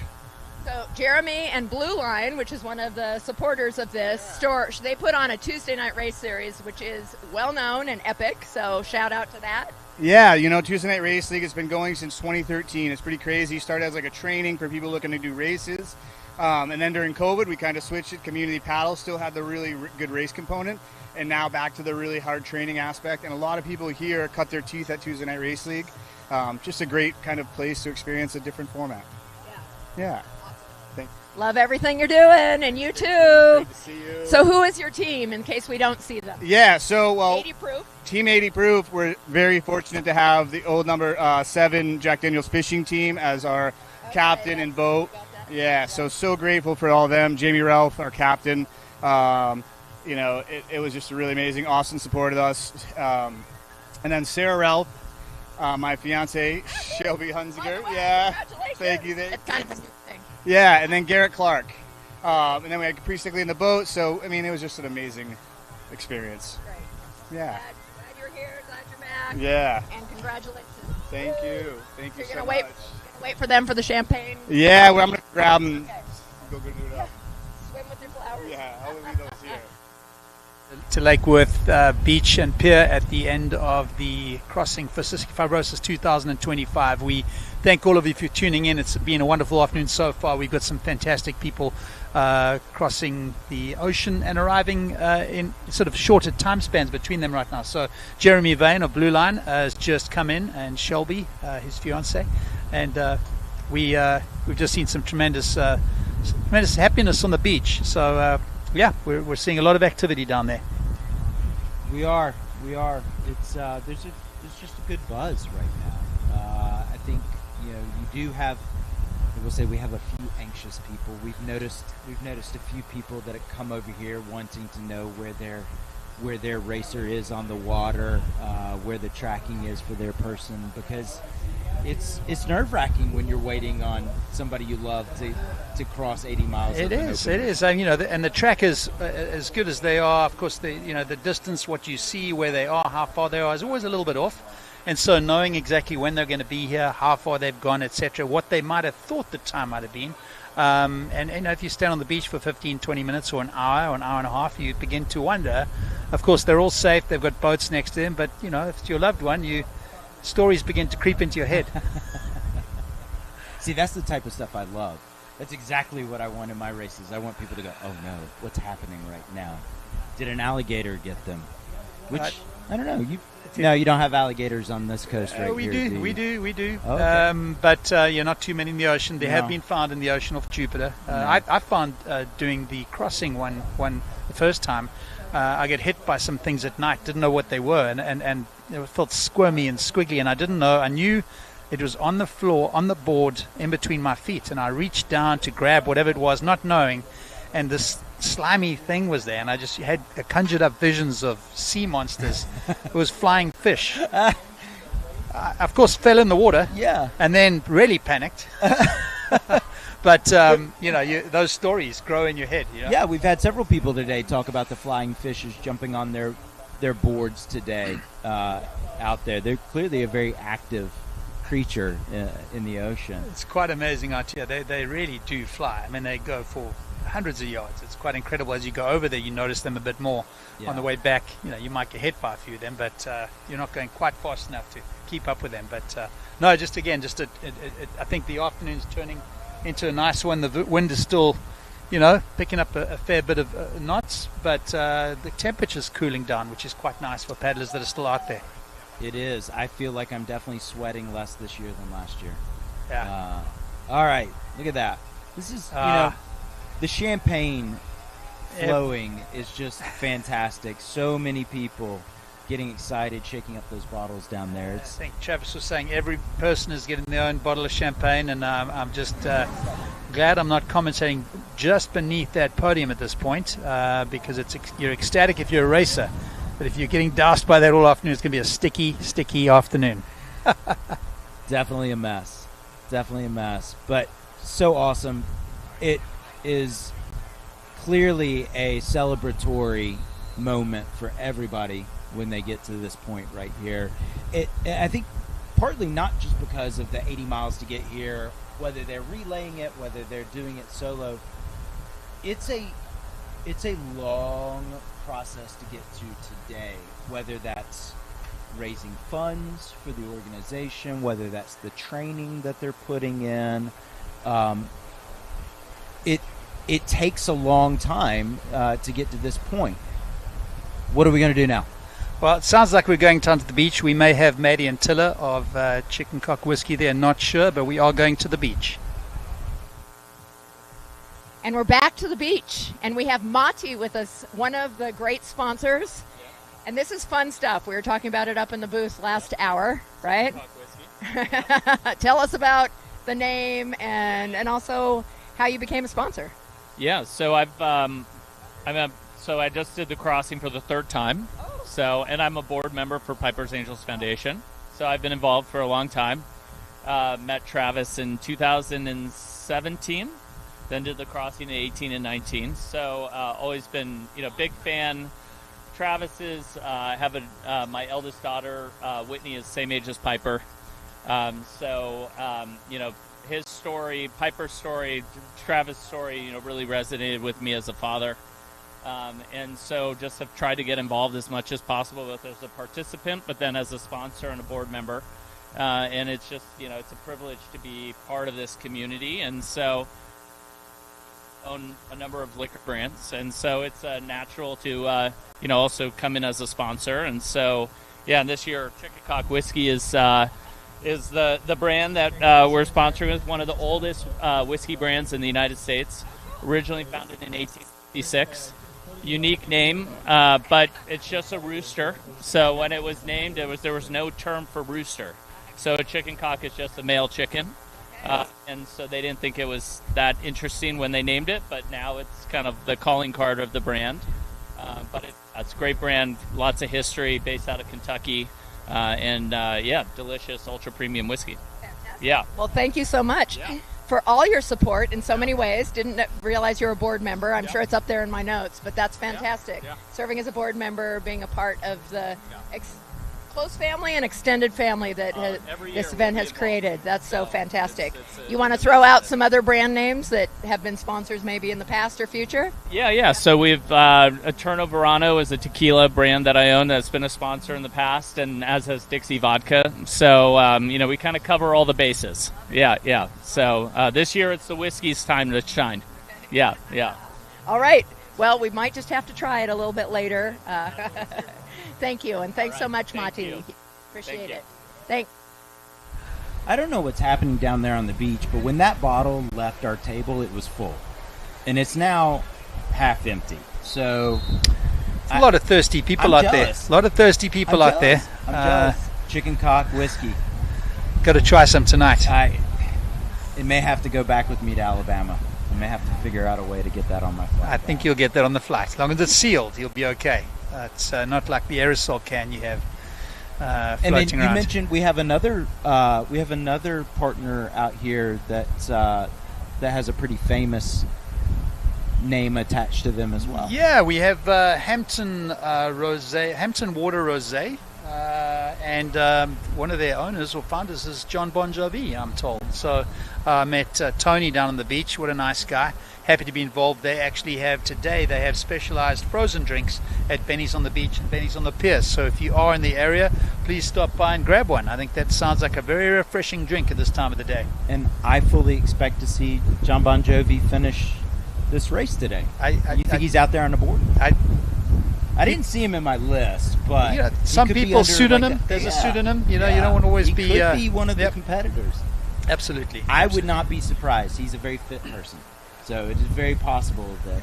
I think this is the type of event that he would love. It's great that he's supporting it this way, and I think if he's not out there today, I think in the future we've got to extend a personal invitation. I think that's a fantastic idea. But yet again, another example of one of the cool, interesting partners that we have associated with this race, and this event, and this cause. So, Greg, do we know how many paddlers we have outstanding? I know it was 73 earlier, which was probably about an hour and a half ago. I imagine we've had 15 or so come in. It'd be nice to get a true count of where we are in that, and just see how many paddlers we're coming, because they do seem to be coming in with regularity now. We see 2 or 3 boats out here. It looks like we got some paddlers on the boat to the south, and I wonder how much longer they've got to go. There is certainly still a big swell out there that I'm sure if you've been out there this long, you're looking forward to the beach. And tell the viewers sort of what the process is over the next few hours, how we see the rest of this day playing out. Well, the race runs until sunset, so I'd say we've got about 4 or 5 hours before that happens, so we've got plenty of time, but ultimately we hope the wind dies down. These paddlers, of course, who aren't quite as quick as the earlier finishers, are going to be even more tired. We'll certainly be waiting for them on the beach, but it's going to be, once you've spent 16 or 17 hours out there, it's a long day, no matter if you're a 2-man team or a 4-man team, or certainly a solo, but it's going to be a tiring day for them. But again, even more reason why it's going to be so warming and exciting as they hit that beach, Yeah, it really is quite the endeavor, and you're right. We've got, looks like 3 boards right here coming in together. It's a little too far for us to be able to pick out exactly who it is, but yep. We listen to the announcements on the beach as much as we can so that we can glean who it is that's coming in. Unless we get a good drone shot, when you can recognize a board and a paddle stroke for some of these people. Well, some of them have been around this area for a long time. I know we've got paddlers from all over the country, though, which is fantastic. I think that's the beauty of this. People have made this destination race for some of them, and you have to be. You're out here for a week. You probably need a day or two before you fly out and recover, but certainly just an incredible event in itself. So not too sure who those are, but I know that they are going to be excited to hit land. I mean, look at that boat. It is bumpy out there. It's sporty. It's very sporty. It's sporty out there today. Sporty makes it sound like it's enjoyable out there. I think at this stage they are really enjoying seeing that beach come very close. Yeah, for sure. It's yeah. But again, we just we're here at Lake Worth. We appreciate all the time and effort and support that the city's given us. They just do a tremendous amount to be able to keep us here hosting an event like this. Lake Worth, the city of Lake Worth, and their mayor, we appreciate all that they've done, and then obviously the Bahamas and what they've done for us. We do appreciate what they've done, and hopefully will keep doing for us in the years to come. Yeah, and it sounds like we've got about 55 paddlers left. Okay, all right. So that would put us at about, what did we start with, 120-ish? About 120, so yeah, so we got about, what's that, my math's not great, but 40% or so to go. That. So yeah, that's a good number. I'd imagine anyone that's had some issues has probably been told to jump in the boat and move forward a bit, just so that we can all get here to the beach with light, because we don't want anyone out there for a second night. I think that'd be quite tough to deal with. So we'll see them coming in. We hear the beach going. We hear there's people shouting. We hear bells starting to go off, and some excited people on the beach. So really happy to be here. Great, very positive right now. Yeah, there's definitely a good excitement level right now, and it's got to be kind of exciting when you're, I think we see about 4 people coming in right now. Everybody's cheering for you. It's not like a marathon where like there's just person after person after person finishing and everything. Everybody's focused on these 4 individuals right now. They're getting all the cheers. So Elemental Performance, I believe that is Josh and Ryan Burgess is coming in. I think that's his team. Whether or not he's in this crew or he's doing it differently, but that is him coming in. He's been doing some training with people on the beach, getting them prepared for this event, so doing it just a tremendous amount. And he's done this race a number of times. Yep. Done it together before. So, Ryan was an early supporter of Last Paddler Standing. Josh has done Last Paddler Standing a couple times. Those guys were, actually, Ryan was the first person I met associated with this event when I went to Carolina Cup years ago. Ryan was up there. Ryan and Josh were up there representing the Crossing at Carolina Cup, and we got to talking, and I'd never heard of it, and he filled me in on not just the event but the reason why and everything, and we just casually said, let's stay in touch. You have this event going on and we have this event going on, and maybe we can talk a little bit more about the 2 events. And here we are today. Last Paddler Standing and the Crossing for Cystic Fibrosis work together to cross promote each other. We have a lot of the same paddlers in each of those events, but Ryan was the first one that I got to meet. So, and you're right, he's doing a lot of really cool things with training now. Oh yeah, absolutely. Locally, and it's really awesome. Well, let's see if they can catch this bump in here. They are doing really well in this. That's a pretty flying fish too. Yep. That is a good day on the ocean. That's him, though. Well done, guys. That is fantastic. And Ryan's also been involved as a mentor. I think he was leading the mentor program at one stage with Crossing for Cystic Fibrosis. So kind of arranging paddlers that had done it before to meet other paddlers to kind of talk them through the process, kind of get them up to speed, to make it a safer event, get everyone to prepare, doing long runs on Sunday mornings, and done a tremendous amount like that, not only running his own business, a fitness business, and using people through there to get into this event as well, but just a great guy all around. So really happy for him and his crew. It's a family. It is a family. This is a family. Yeah. And you have a lot of the same people, even if they're not here year after year. We were talking about Alex earlier. I saw him post on Instagram just saying, I'm thinking about all my crossing people today. Yeah. So even if they can't be here, this is heavy on people's minds because it's a family. I mean, it's as you say, we hope this sport continues to grow. It's an amazing sport. You're on the water, even on a calm day, you might see some turtles or fish. Like, it's wonderful being out there. It's therapeutic. The salt water is good for you. It's amongst good people. You're out there getting some vitamin D in the sunshine, and then you put it all together in an event like this. You're doing something greater than yourself. It's just amazing. So, yeah, there we go. Look at this. That looks fantastic. There's your exhaustion right there. That's once you get all that energy across that line, then it starts to set in. Top effort put forth right there. Fantastic. And then the fun part comes when you get to swing that hammer. Yep. And douse your teammates in champagne.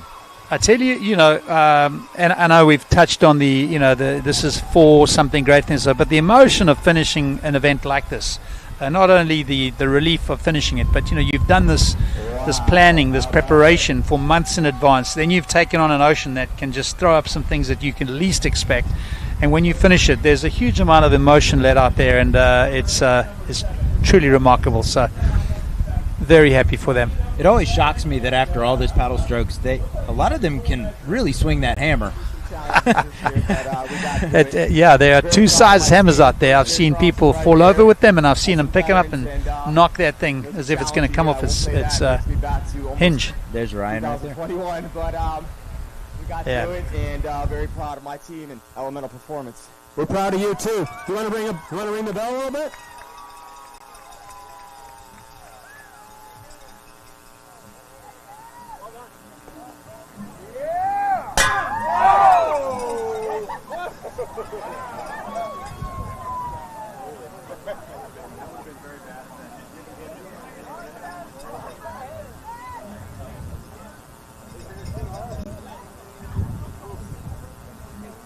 All right, let's imagine what just happened didn't happen and continue with ringing the bell. Is that Chelsea or Yvonne? Who was that? Chelsea, way to hit it. Come on, Yvonne, show us what you got. Oh!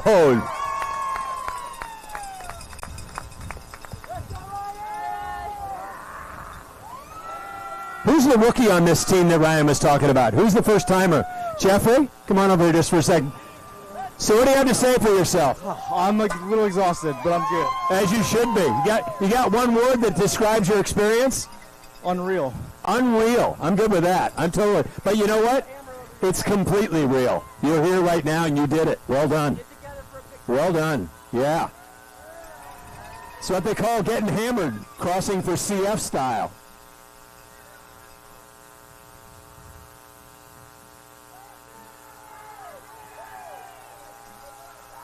All right. Now, watch that. There you go. Putting the hammer down, truly.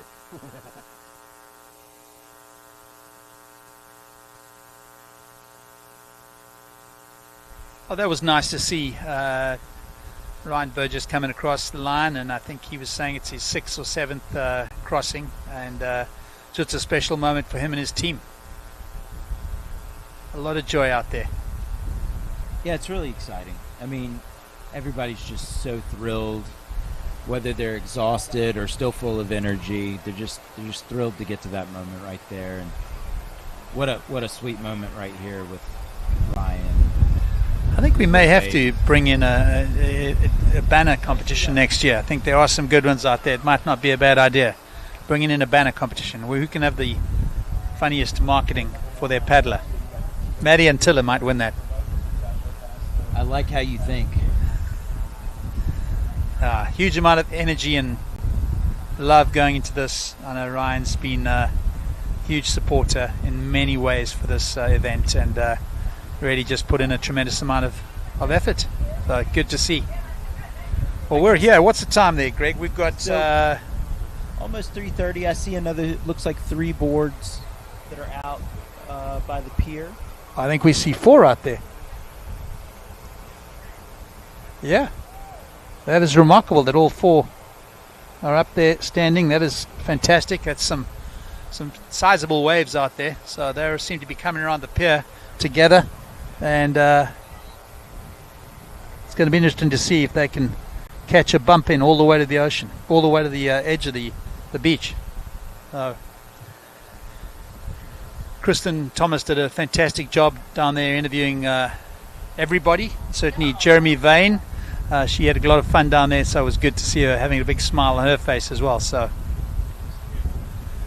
yeah, we're about 14 hours into this, 13 and a half, 14 hours in, and some very tired paddlers out there, some excited family members on the beach, and just a big shout out to Piper's Angels Foundation and all that they stand for, all that they've done for those who have CF affecting them and their families. Again, the number at the start of this was over $4 million raised, and we're hoping to hit the $500,000 mark for this event. I'm not too sure where we are at that. Earlier today, a few minutes ago, Greg, we said about 53, 54 paddlers. Yeah, I think we got those 4 in right there, so we're probably 51 or so. And I think I heard Travis earlier mentioning that about $40,000 short of the goal right now. So we hope we can get there. Hope we can get there. So let's take it to a break. While we're at that break, get out there and put a little bit of money into this. Sounds great. If you've wondered what we mean when we say bioavailable, then this video is for you. My name is Kristen and I have a series called Hydration University where I teach you everything that I've learned about hydration. Bioavailability simply means that it is in its best form to work with your natural biochemistry. That as soon as you ingest it, it is more easily able to enter the bloodstream than if you were to use a pill, tablet, powders, etc. And that's why buoy is the cleanest and most efficient way to get your electrolytes. There's no sugars, no sweeteners, it is most bioavailable in its liquid form. And, of course, you get your trace minerals and your electrolytes. Here's to the most bioavailable hydration product.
Starting something that can have a massive impact and creating something bigger than yourself that can leave the world better than it is now for future generations. We're able to get a bunch of people that are already passionate about helping others, helping the environment, and we wanted to get them out there to clean up plastic and also give back to Bimini and the Bahamas.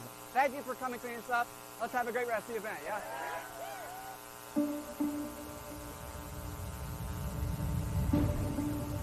For years now, we've been proud to partner with Celsius Fitness Drinks, our trusted title sponsor. Celsius Fitness Drinks are more than just a refreshing way to quench your thirst. They're a delicious and healthy way to fuel your active lifestyle with no sugar and no preservatives. And they have been an integral part of our Crossing For Cystic Fibrosis event, an 80-mile epic paddle challenge from the Bahamas to Florida, in support of the Piper's Angels Foundation mission to improve and empower the lives of families in the cystic fibrosis community.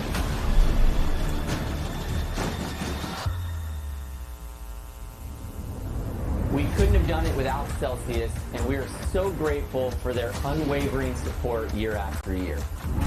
Whether we're out on the water or we're back on land, Celsius helps us stay hydrated, energized, and ready to take on any challenge. So here's to Celsius Fitness Drinks for being a crucial part of our journey and for helping us make a difference in the cystic fibrosis community. Thank you, Celsius.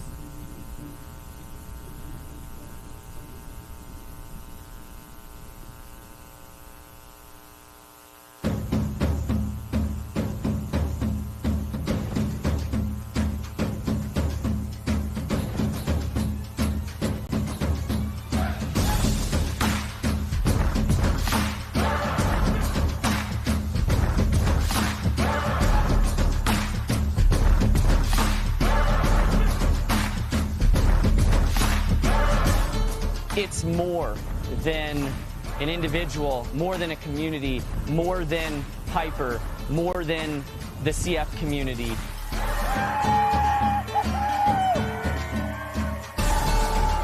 It's about what we do in our lives with this precious time that we have here on this earth to initiate something that is Some genuine. happy finishers making their way in. Well done all.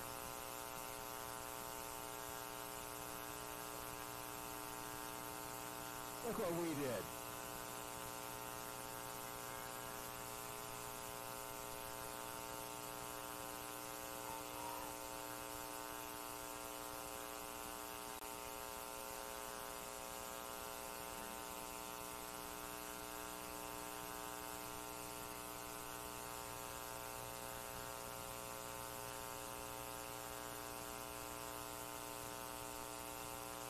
Hey, McKenna, first time? Not first time, second time. You look like a pro. What'd you think of this go-round? Oh, this one was really fun with all the storms in between. We had to actually outrun it for a bit. So being surrounded by all sides by the storms makes it for a very dramatic twist for the event. Lots of ups and downs, huh? Oh, yeah. Lots of downs. I fell a couple times, but That's okay. We got back up, and that's the main thing, right? always and forever. All right, share one word that encapsulate your experience today. You got one word? What is it? Ha, nay. All right. Well, there you are.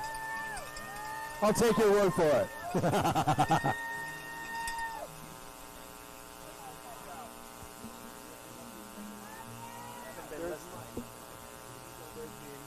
All right, Mike's making his way in, part of the crew here that's got 3 waiting on for number 4. Mike's like, can somebody just, hook a line on there and pull me on in, would you? Yeah.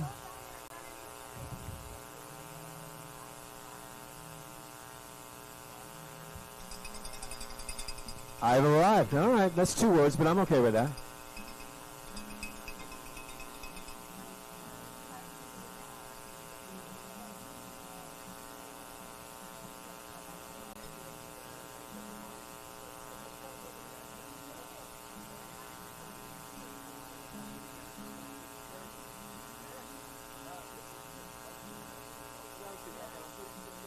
I know we were calling out some of the Celsius Fibrosis crews. They're like, yeah, we're going to swim it in. We're good. We're good.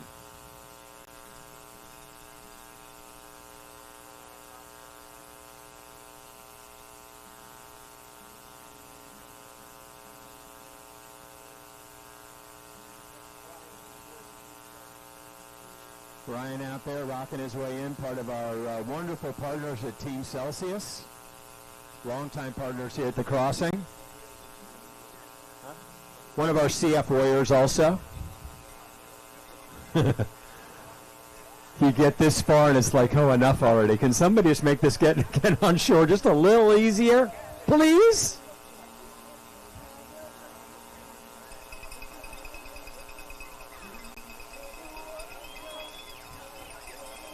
Oh, I got the 4 here.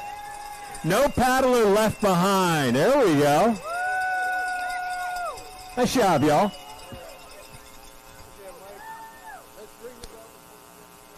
All right, go get them.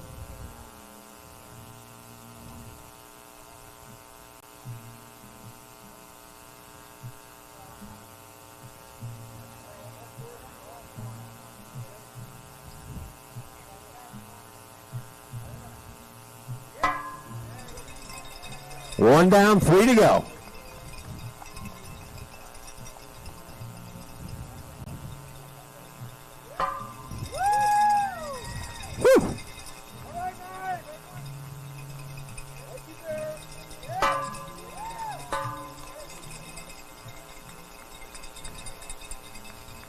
Mike's like, I'm good with that one. I'm good. I'm definitely good.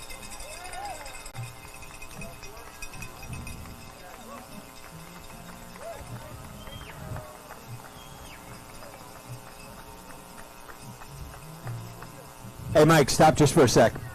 So, Sheriff, how was it out there? It was really good. Happy to make it to the beach. We're happy you made it to the beach as well. Exactly. Mike, we've been asking all day. Can you describe your experience in one word? It was awesome. Awesome. We've heard that. That's first repeat. That's a good one. Definitely awesome. Well done, sir. Well done. Oh, hold on. What's your name? Nick. Nick, welcome aboard. Yeah, thank you. Yeah, these guys, man, I'm so proud of my team and my captain and the crew on the boat all day today. We dug deep the whole way, and man, oh man, it was something. I'll never forget this. We know you dug deep, but there's something else that you want to share about your team that makes you so proud of them, and what is that? Oh, gosh. Well, we all started as a hodgepodge group. We just met each other on 3 days ago. So that, to me, is super special. You know, you get together with some random strangers. You'd never met them, and you go do something like this. It was incredible. Never forget it. Running through fire, you get to meet some friends, you know, and you find out who's got your back. Well done. Congratulations. Got one word that describes the whole thing? Oh, gosh. Love, man. Love. That's it. Love. Like that. Woo. Give that man a hug. Well done. Very nice. Yeah, you learn a lot about yourself out there, you know. Probably more than you wanted to.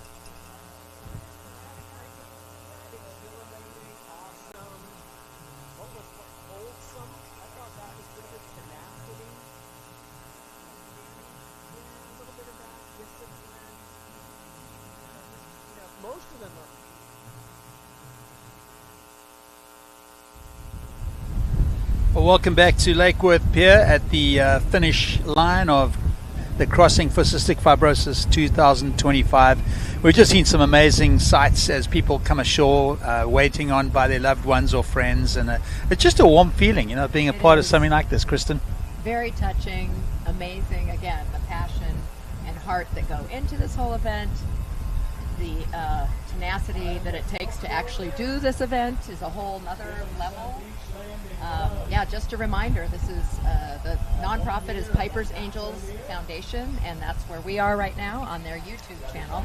But make sure that you're following the Crossing for Cystic Fibrosis on all their social media platforms. This has just been an amazing event that has so many fingers that spread out and all the good that they've done through this.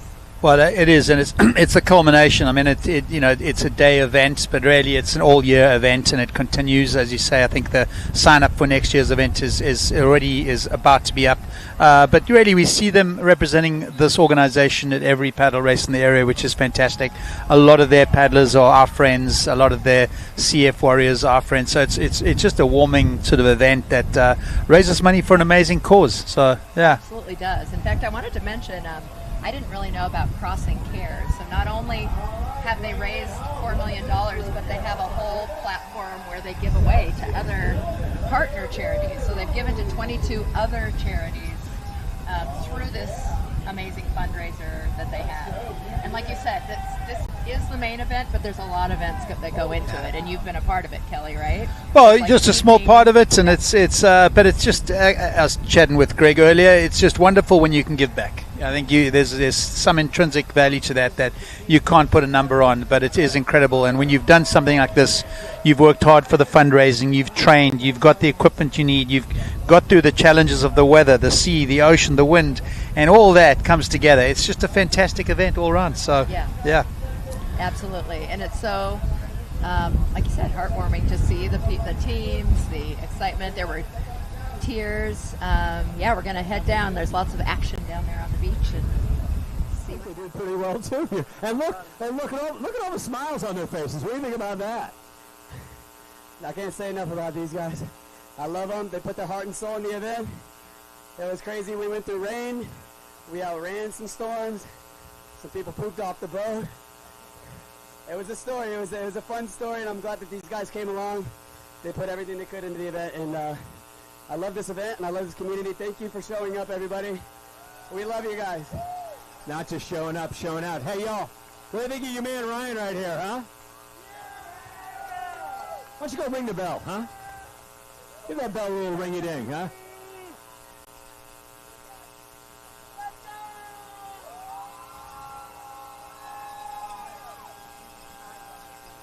Team Tide Line's about ready to make their way onto the beach. Team Tide Line. How'd you get so far ahead of your team there? What happened out there? They just said bring it on home. You do what you got to do when you got to do it, right? Yeah, that was amazing. Your team do a pretty good job? I'm sorry. What? I missed it. Did your team do a pretty good job? I think we did. I'm not sure. But yeah. You're here. It was a struggle. Yeah, we made it. That was the main thing. That's job one in my mind. Everything else is job two, you know? Exactly. finishing is not overrated.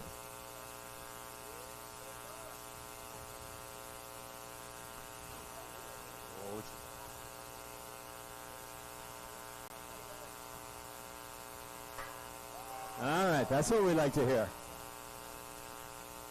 Many thanks to our friends at Celsius who've been partners for so many years. Year number 5, really. Get him a contract. Thank you, Celsius, for all of your support. Ringing that bell pretty bad right there. Nice.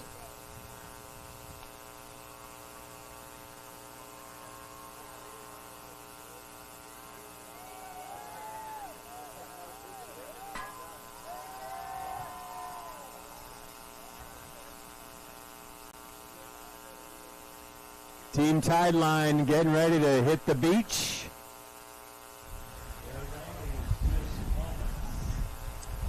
Good morning again, or good afternoon, I should say. We've been here for a good portion of the day. What a wonderful day it's been. We've had some pretty heavy weather come through. We've had a beautiful afternoon. The wind is still blowing. It's not quite as hard as it was earlier. We are getting athletes come across that line in good numbers right now. Boats are dropping paddlers off just on the outskirts, and there's some tired people, but so happy to be a part of this. Such a great thing at the moment. So special. In that last group, the Celsius team that came through, there was another CF warrior. So these are actual people who have cystic fibrosis who are out there attempting this as a team or individual or however it is. It's amazing that they're out there being a part of the team. Well, they talk about the benefits of salt water, and I think what better way to do that than put some time and effort in on the ocean and raise some money for an incredible event. I'm trying to see who this group is. Is this Cheryl Goldstein's team? I'm not too sure. Yeah. But yeah, Team Tide Line. Team Tide Line coming in right now.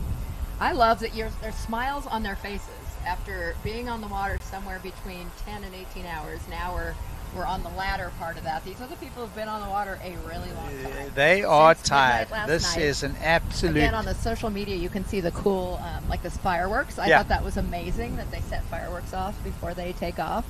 But these people have been on the water, and here they come across the line. So cool. Ah, fantastic. Look at that. I don't know. I want to... Let's see who this is. I think that is Alex.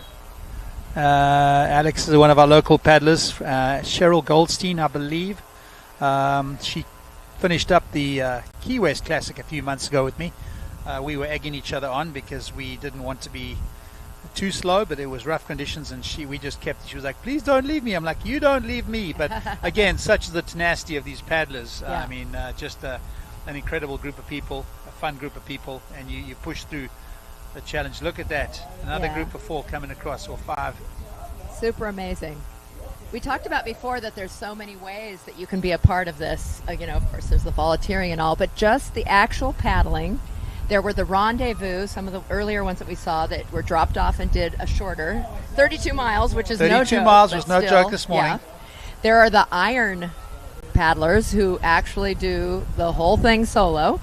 But then you've been seeing a lot of teams in different forms, in 3 and 4s, so relays of different forms. You have a boat with you anyway for safety reasons, but it allows you to do the relay format, which I think is fantastic. Yeah, look at as I say, so many ways to get involved. But if you're into it for paddling, if you're a strong paddler, certainly doing it solo. But you can be a fast group of 2 or a recreational group of 4, and I think it's really fun to share it with people.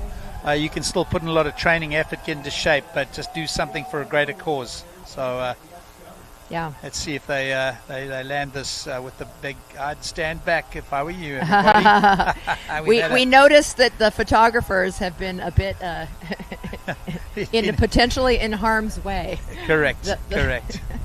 So it can slide out of your hands, that big old Thor's hammer. You're coming off the water, you're tired, you have wet hands. It's a pretty heavy object, and I think we've seen that. Luckily, we've just skirted by some of those issues. So just great. Looks scenes like on the beach. Another team, maybe a 4, came in while we were watching that team. So over the years, there have been 19 people with CF who've actually participated in this. That's incredible. Yeah. That is incredible. An incredible number. It really is. I think when you consider what they're battling with in terms of their breathing, their lung capacity and where they're at in that, just to take on something like this is really a remarkable feat. So, kudos to that. That's incredible. And that gives us, if the average person, you think, okay, I can't do something, you can. Yeah. Right. It should inspire us all that we can do something like this. So, Kristen, you were saying earlier, USA SUP is one of your areas of Yeah, so a few years ago, we formed an organization. So many of us have such a passion for stand-up paddling, and we're paddling however you enjoy it, getting on the water. We know it's an addiction, a good addiction. Oh, yeah. But we felt like the race scene, especially the events, because it brings community together, need some organization to them. Sure. So we want that community and competition cohesively kind of together. So we've set up regions. We're trying to make race series within all the regions. We are not creating the races. We're just trying to find the event organizers, race directors, and link them together. We have this year for the first time a ranking system. That's your thing. Yeah. Like, I love knowing where I am in my age group. Sure. We see that in other sports that have the age group side, we'll call it. You probably are aware, most of the U.S., there is a large population I'll say over 40, but it's really over 50. So we are 50 to 59 or 60 to 69, 70 plus are real groups. Yeah. And often the largest. Yeah. I was just in a competition in the ocean in California. The largest group was 60 to 69-year-old males. That's amazing. That's bigger amazing. than open. Yeah. We want youth in the event, but we also want to deal with the reality of all of us who are here enjoying it. So we try to do both things. Yeah. Support those that are trying to be pros and maybe are representing us internationally, because there are multiple world championships, all the way down to getting more people from that recreational side to come to events. Yeah. To meet more stand-up paddlers. Yeah, it's interesting here. South Florida, no different with the demographic. We have some younger paddlers, but for the most part, it's that sort of 40 to 60 range. A couple of older ones as well, but possibly we've got a bit more time on our hands. I'm not sure, but it would be nice to get a big swell of younger ones in. But I think what you alluded to was the sport's growing up. We're getting an organized structure to it. I think those are all important steps along the way, and when that happens, you generally have more people that will follow. Initially, it's the early adopters. It's the people that want to take a chance or just love that, or love. It's like Travis and his buddies, 3 of them deciding this was a good thing to do 14 years ago. Well, now look at it. So if they hadn't done that, things will take time, but we're growing up through events like the Crossing, and obviously like what would USA SUP, is that, I've got it correct? Yes. USA SUP. USASUP.org. So we're also a 501c3. Yep. And I think the more we have that, the bigger we'll see these sports I grow. hope so. Some people say too many organizations, and it's a little stand-up paddling. Its beauty and its versatility has also led it to have, at the higher level, both surfing and canoe and kayak feel that stand-up paddling belongs to them, and they both have absolutely valid, by definition, we do fit both. We're standing on a board, but we're also paddling forward, and therefore both groups claim us. And I think that's why the success of an organization like this, they have a lot of people that may be competing for dollars, but ultimately they're pulling together for an event. And why shouldn't we fit into both of those categories? I mean, I've got surf subs in my garage, I've got racing subs, and it's very similar. I also have an OC6 which we paddle from time to time, and we get my daughter and her friends all paddle in the 6. I love that. They've done a couple of races, so we're hoping to push them into a few more this year. But it's great all-around teamwork, Yes. And that's the beauty it's all of it. Good, so. yeah. But as you mentioned, there needs to be a path, especially if you want youth. There has to be some vision for where do I go with this. And it's challenging when it's a sport that's not in your high school. For sure. When they have other competing teenage interests and such. So keeping kids in it, or they go off to college. And, if it's not available to them, if they don't happen to be near the ocean, don't still... Well, the logo on our hats, Blue Line out of Jupiter, do a tremendous job. Adam and Katie Whittington own that shop, and Jeremy works for them and does an incredible job in the area. But what they've done, and any time I've asked for something to help kids, they have jumped at it. I mean, Yeah. they've given kids paddles and allowed them to come. We took a group of kids over there for paddling, 60 kids in one day. But, they've done it, and I think that's what we need more of, Yeah. to grow the communities, small communities. And as we grow and mature as an organization, those things will pull together and create a bigger group of people that love doing this, So Well, I will add Blue Line to a list. We're trying to do, just for fun, a July youth sup paddle. So if you're 18 and under, we're just having a fun little contest through ACA for youth. So Sounds great. Anybody who's got any youth, contact me, because we're having a fun little distance challenge with prizes. Fantastic. All right, We're back heading to the beach. Greg on the beach. Hey everyone, we're back down here on the beach. Greg, I'm here with Ryan Berry. Dude, man, tell me about it. It's an emotional day. I had a great group of guys come out from Texas, sponsored by Celsius. You know how much love they show to this event, this community. They're incredible. But they showed up with a lot of heart, a lot of passion, a lot of energy. And we weren't the best group of paddlers, but we sure as heck gave it 100%. We went beach to beach, and it's something to be proud of. It's something that you just can't say enough about this community and the people that are involved in it. It's a special thing, and it's very rare. And Travis and Piper's Angels Foundation has done such a good job of maintaining that community and developing that community with the love and the intimacy and the small feel of like people-to-people relationships. And it's just so special to come out here as somebody with cystic fibrosis and be surrounded with the love that I am surrounded with, because I know that people are in my corner fighting for me. And so it inspires me to come out here across the ocean with some of these other incredible people, and it's a good day. Yeah, talk a little bit about how that makes you feel. People are out here for you. A lot of people are doing it for their experience as well, but they're also doing it for you. So talk a little bit about how that feels. It's incredible. I got to give all glory to God. That's my guy, Jesus Christ. He's given us the strength to persevere. There was nights I was in the hospital as a kid wishing to be anywhere but there. And when you find your arms burning and your lungs burning on this paddle, you just think back and you say, wow, I'm so glad I'm not there. And that's a special moment, like being out here in the open air with some of your best friends. It's like, this is what I used to pray for. This is what I used to dream about. And as somebody with CF, I look around and I just realize that, like, this is what it's all about. And I have an older sister with cystic fibrosis. I know she might be watching the stream. Caitlin, I love you. I know you're at home taking care of your daughter. You're both incredible. But she motivates me and inspires me the same way that the rest of these people motivate me and inspire me. So it's heart-touching. Talk a little bit about those brothers of yours that were out there for you. Oh, my goodness. I can't tell you too much because they're a bunch of goons, but they work their butts off. They put heart, soul, energy, passion, effort into this thing, and they're not the most experienced crew. They're not the most experienced guys, and they stepped up to this challenge. They said, okay, we'll go Bimini to Florida with you because we love you. It wasn't because they were excited to paddle. It was not. It was a love story, and, sometimes you get guys that step up in your corner and they say, I'd cross the ocean for you, and they did. And it speaks volumes. That's lifelong memories. That's lifelong connections, and I'm going to name them off. It's Ian, Patty, Danny, Cam, Cullen, Jay, and I'm missing a couple. Stone, and myself. And shout out to my captain, Onan, and his son, Abraham, who did an incredible job of landing us spot on right here. And to Celsius for always showing us love to be able to do things like this, because I think you don't have to participate in the crossing to be a part of it. You can advocate in the community. You can spread knowledge and awareness of cystic fibrosis. You can donate towards it. And it allows this to happen. And it's a beautiful atmosphere. So the more that people talk about CF, the closer we are to a cure. And today was a good day. It's a good step forward. Well, you should be very proud of what you did. And we're all proud of you. And congratulations. Thank you, Greg. Yeah, good job, man. Good job. Get a cold drink and a pizza.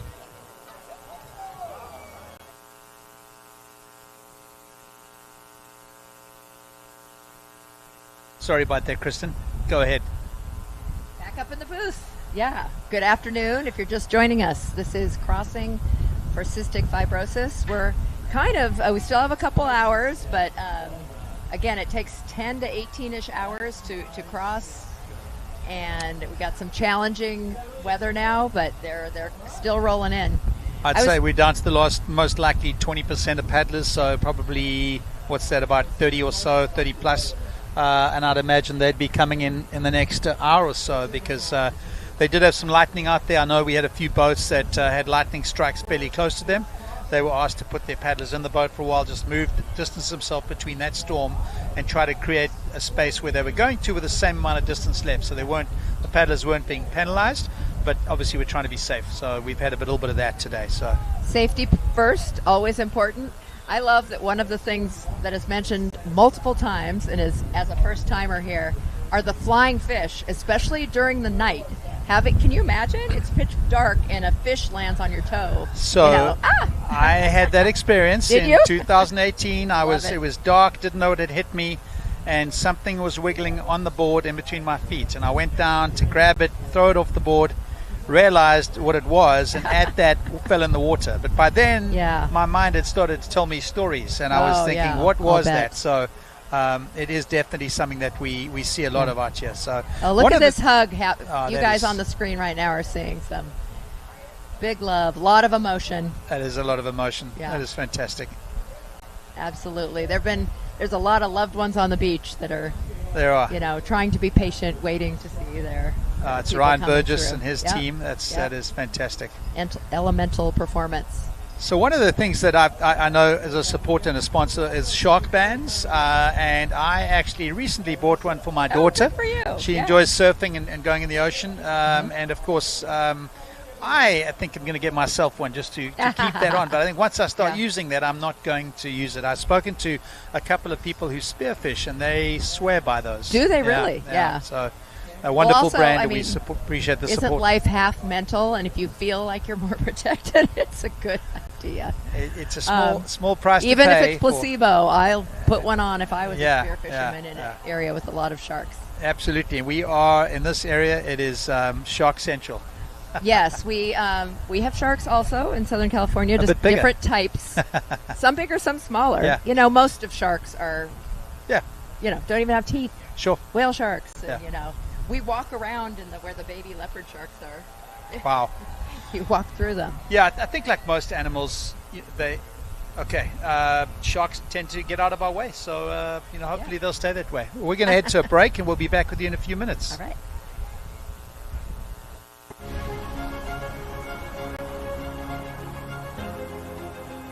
Who will shape the world? Those who won't settle and go beyond. Those who are flexible, dynamic, and keep moving. Those who work hard, but never alone. Those who care about you, me, and the place we live in. We are shaping the future together in a new Cemex. Cemex, building a better future.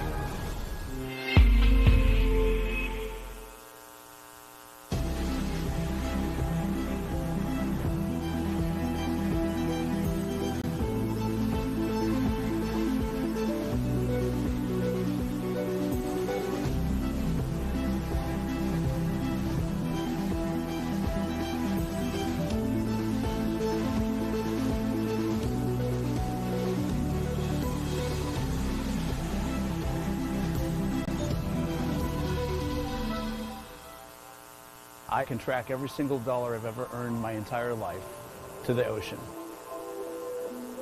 The fact that this ocean provides so much is a great motivator for wanting to find ways to contribute in some way, and Seakeepers gives us that opportunity. We can't work to save something we don't understand and that we don't know, and it's really interesting that we know so little about our oceans. We know more about the surface of the moon than we do about the surface of our own planet. There's so much still unknown. So to put thousands of boats on the ocean surface and start collecting data, we'll start creating a more detailed vision of what the bottom of the ocean looks like. Seabed 2030 program is all about mapping the bottom of the ocean globally. So you take these data loggers, put it on your boat, his boat, their boat, and it's constantly acquiring data from the bottom of the ocean, uploading it, and it's being applied to literally mapping the ocean floor. That is the perfect essence of Seakeepers. Take the scientists, get the pleasure boaters, put them together, and get the science done. When we met the Seabed 2030 people at the COP26 conference, they immediately saw the value in partnering up with us because we have yachts and boats that travel all over the world. So now we're filling those data gaps that otherwise they wouldn't be able to fill themselves. The thing about a crowdsourced application like that is that you got to get the crowd involved. We were introduced by mutual friends who thought, man, y'all ought to get to know what Piper's Angels, the Crossing is all about. The Crossing for Cystic Fibrosis came about after my daughter's diagnosis with CF at 4 years old. We learned about this amazing connection and the healing benefits of the ocean and salt water for people with cystic fibrosis. I wasn't a paddleboarder at the time, but that inspired me to get out on the water more. I just fell in love with paddling. And I knew there were people like me to go on this adventure, but to do it for a great cause and a deeper meaning and purpose. And that's when it became what it is now. The Crossing is 80 miles from Bimini to Lake Worth Pier, which is Palm Beach, Florida. Piper's Angels, with their crossing the Gulf Stream on paddleboards, they need support vessels. So we were able to supply a support vessel to help those paddlers. I thought, let me take advantage of all those other support vessels to help us out with the Citizen Science Initiative. Our goal is to attach loggers to these boats that are going to collect bathymetric data as they travel across from Bimini to Florida, and then from there on, wherever these boats go around the world, they'll be collecting depth information to kind of make a map of our ocean. We have captains and boats that are trekking on a similar trajectory, creates a lot of data points for these data loggers. If I took my boat and I went from Bimini back to Lake Worth Pier, that's a single thread of information. We had 17 boats in a wide sweep. So I have no idea how much data we acquired, but it's 100% more than we had 2 days ago. It's such a no-brainer. It requires no real effort on your part. There's no good reason not to do it. You can just plug it into your Garmin system or your Simrad system and forget it. Plug and play is the phrase, right? Once it's plugged in into your, what they call the NEMA 2000 network, this logger, it picks up all that communication between the instruments and it records it onto a micro SD card. Same thing you would find in a GoPro camera. So it's that simple. To understand what's below the ocean surface, I think, is meaningful for all sorts of sciences. Being a discovery vessel and associated with Seakeepers Society is an opportunity to finally be able to give back to a marine community in a meaningful way. We're a small organization really plugged into a much bigger, broader mission with Seakeepers. It feels so good to know that what we do can contribute to something that's much greater than ourselves.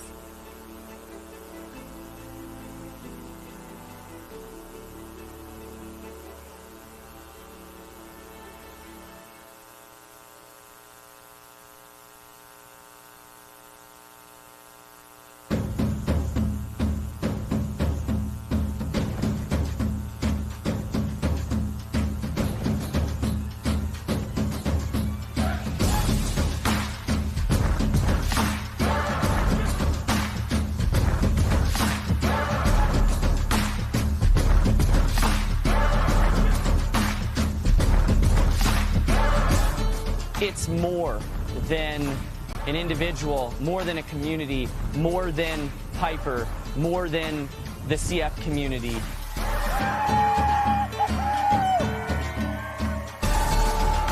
It's about what we do in our lives with this precious time that we have here on this earth to initiate something that is genuine and heartfelt and carries that presence with it, that brings you into that presence with this moment.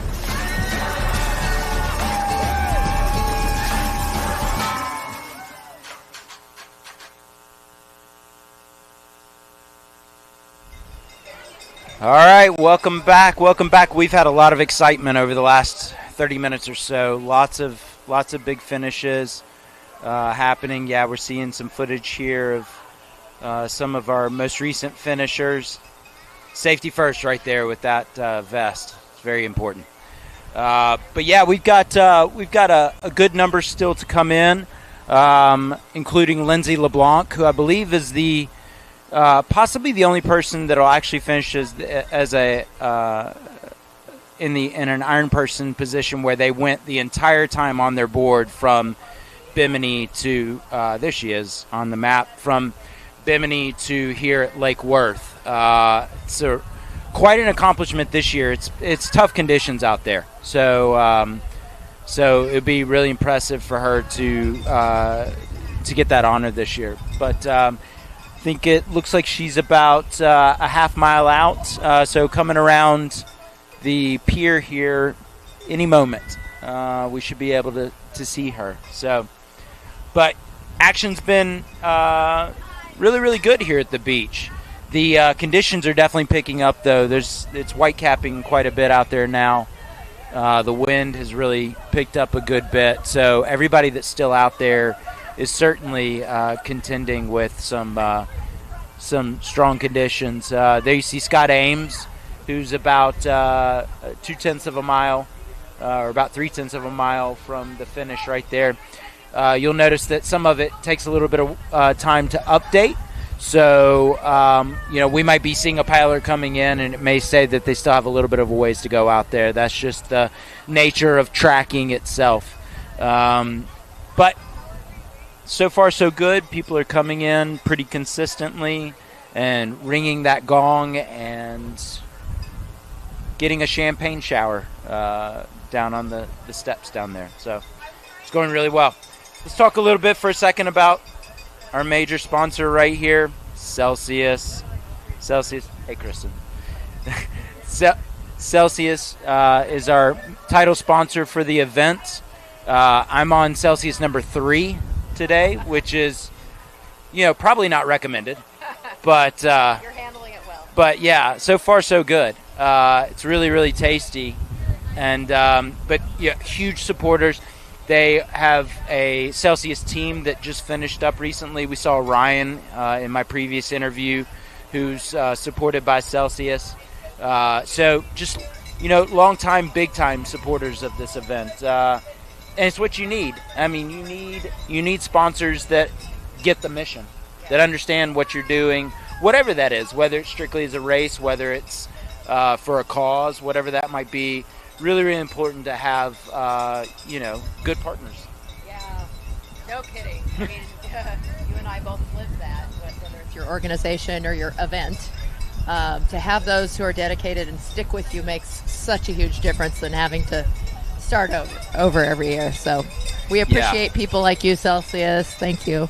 Yeah, you see a lot of signage out here that says Celsius on it. So they're big time supporters. Probably can hear a lot of cowbells behind us right now. People are really excited. Yeah. there's a lot of excitement right now. We have finishers that are behind us right now that are celebrating the Can I say how much I love cowbells? I still always feel like that's such a good cool cowbell. So yeah, they have these actually. So didn't have to bring your own. They provide very cowbells. Smart. Very smart. I need to take that as a suggestion. I think it's a good idea. There's always cowbells at my event, but I don't always provide them for everybody, so maybe I should. But here we go. Wow, here's again somebody standing coming in. We're super impressed because again the legs are just jello. If she surfs in the way Jeremy Vane did, I'm going to be super impressed. Is this any chance Lindsay? She should be coming soon. I can't tell. I've got like flags somebody in who's the got way. some. Yeah. That looks like her. That's Lindsay LeBlanc right there. Oh, fantastic. Yep. That's her. Woo! I hear you. Yeah, you're done, Lindsay. That's perfect. Yeah. She's on a beautiful flying fish. Again, one of our sponsors here aboard. I'm looks pretty sure that she's the only iron person finisher having gotten on her board in Bimini and gone all the way here without ever getting on the boat. Yeah. She stayed on it the entire time. We had a couple of guys that had to come off their boat at some point during the night, very briefly. But with the lightning and all, yeah. She was able to stay on hers the entire time. And what an accomplishment.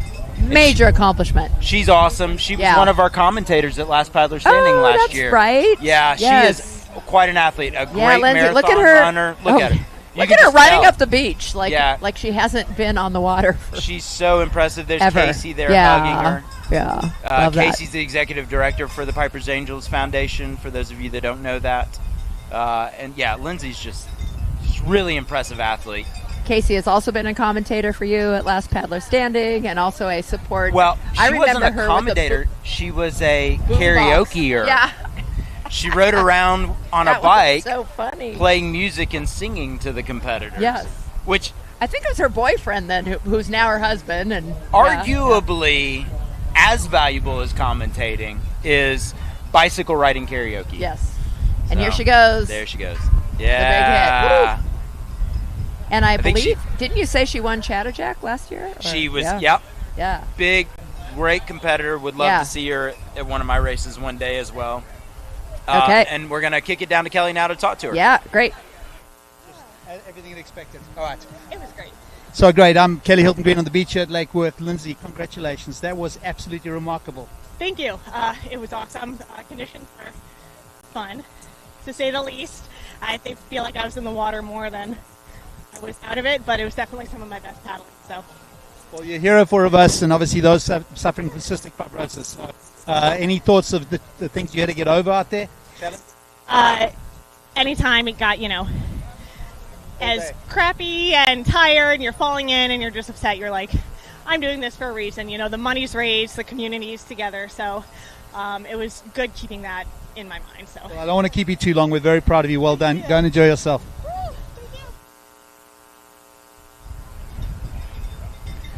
So impressive. Yeah. Such a great competitor. Rumor has it she's going to do Last Paddler Standing this year and then jump on my commentary team if and when she chooses to not continue in that race. There you go. And she was a Chatterjack winner last year as well. She's just really, really impressive. And, that again, we get all the mix within an event like this. We get people that this is their first time to do an event like this, and then we get people that this is what they train all the time for, is to do events like this. And so it's really impressive. Big crossover, and she's got a big fan club down there.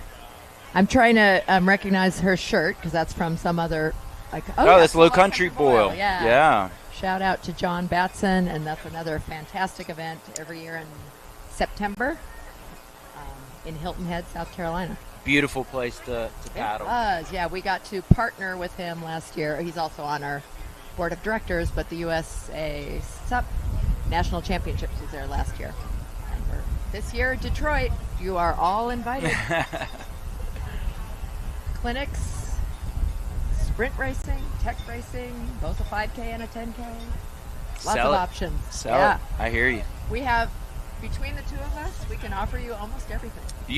From the shortest to the longest race. You can literally go from the shortest to the longest race in the country between the two of us. Actually, that's true. Isn't Yep. it? Yeah.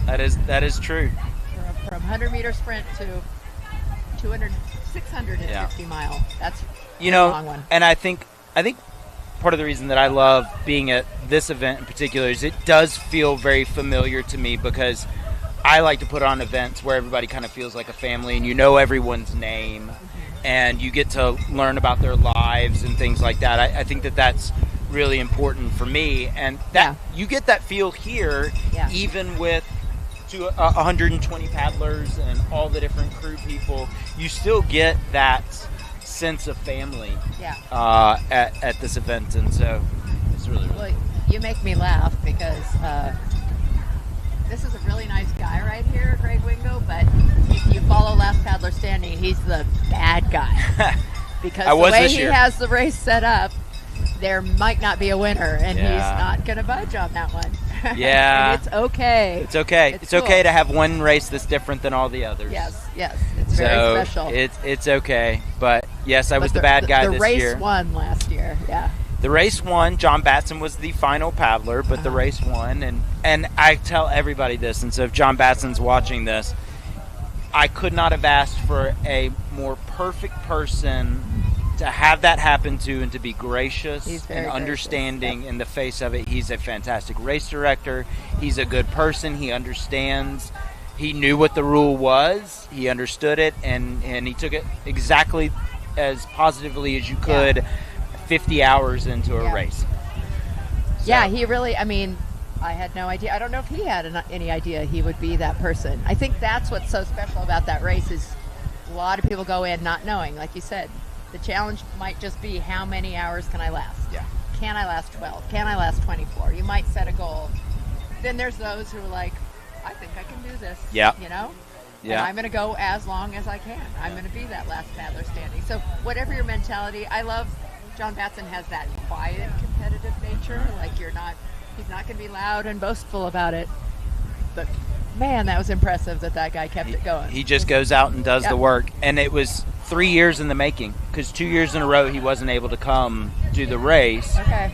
And because he's been battling some health injuries issues himself. Yeah. He's a full-time doctor. He's a very busy man. Yeah.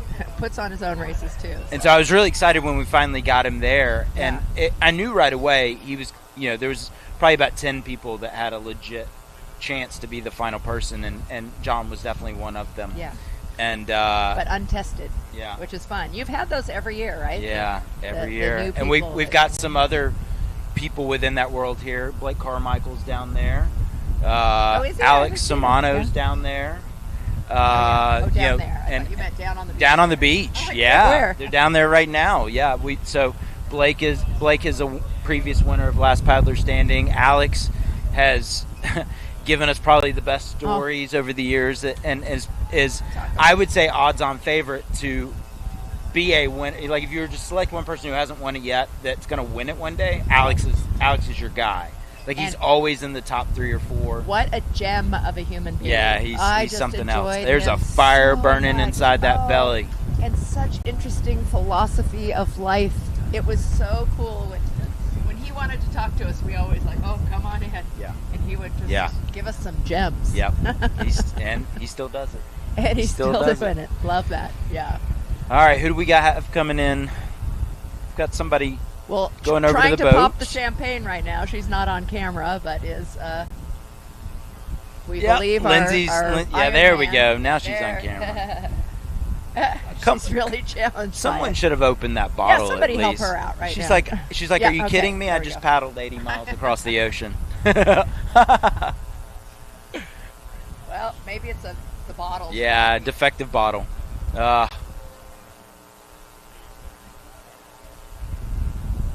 on, Such Lindsay. fun. We want to Such see fun. Lindsay covered with champagne. Yeah, but there is a boat right there, which means there should be. We do have a paddler You on see the him? far side of the boat. Yeah. Looks like they were going back to maybe get a little bit of assistance by their boat. And drink a little. And There drink you it. go. There you go. Well You can't put it all to waste. Shouldn't all go into the sand.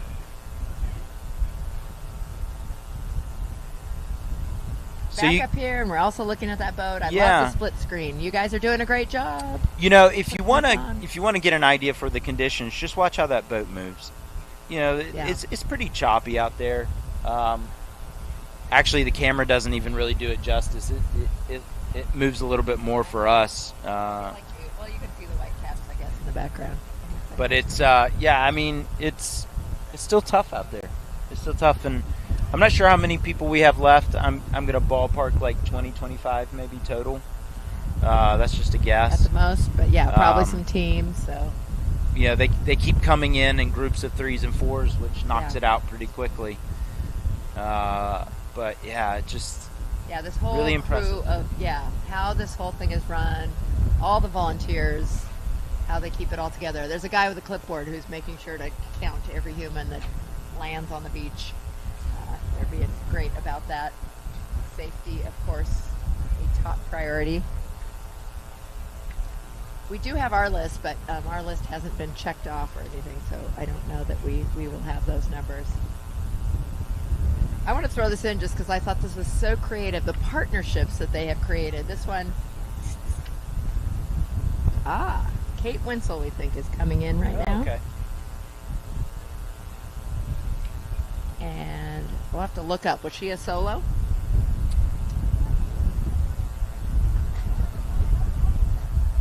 See, way Oh, maybe She's there's on less. Team Aloha. See, there's only 3 little. Yeah, I think we've got to zoom out to get Yeah. a better idea. Oh, look, only like 4 Oh, or there you 5. go. Yeah. No, you're right. We are. Oh, wait. Oh, never mind. We found some Surprise. more. Surprise. There's a handful to the south, which means.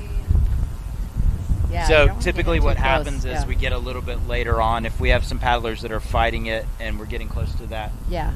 dark time, they will hop on a Yeah. boat, come in a little bit closer so that they can have a good daytime finish. Everybody can get to see them and they can enjoy the fun that Yeah. we're all having down here on the There are beach. some, and there's farther south than that. So not 20. That's just like maybe 10 dozen at the most still out. But I was going to mention Stanley Steamer just because, again, this whole theme of CF and Stanley Steamer, they're their Clean Indoor Air Initiative. And they reach out to CF families in the area and they take care of their homes for free because, again, everything's about that breathing and that oxygen.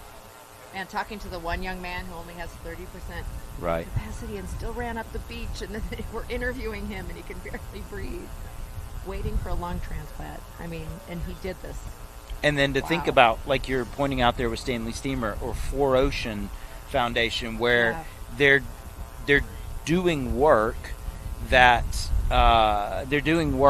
is in purpose of helping, those that are dealing with CF, Yeah. cleaning up the beach so that when they're told by their physician to go to breathe in the beach air, the salty air, they're cleaning it up so that it's actually clean air for them to enjoy. Like, That's fantastic. Yeah. Again, it's partners in action. Yeah. So we think this is Kate waving. I love that. Again, the smiles on their faces, that they're finished, but still that they're even able to smile is woo. Ooh, and they're over. But fun to get the different footage. So they are just 100 yards off. They're not far, but it gets pretty choppy here right at the end. Surfing it in. I'm not sure if we can confirm. You see any numbers on them? I don't.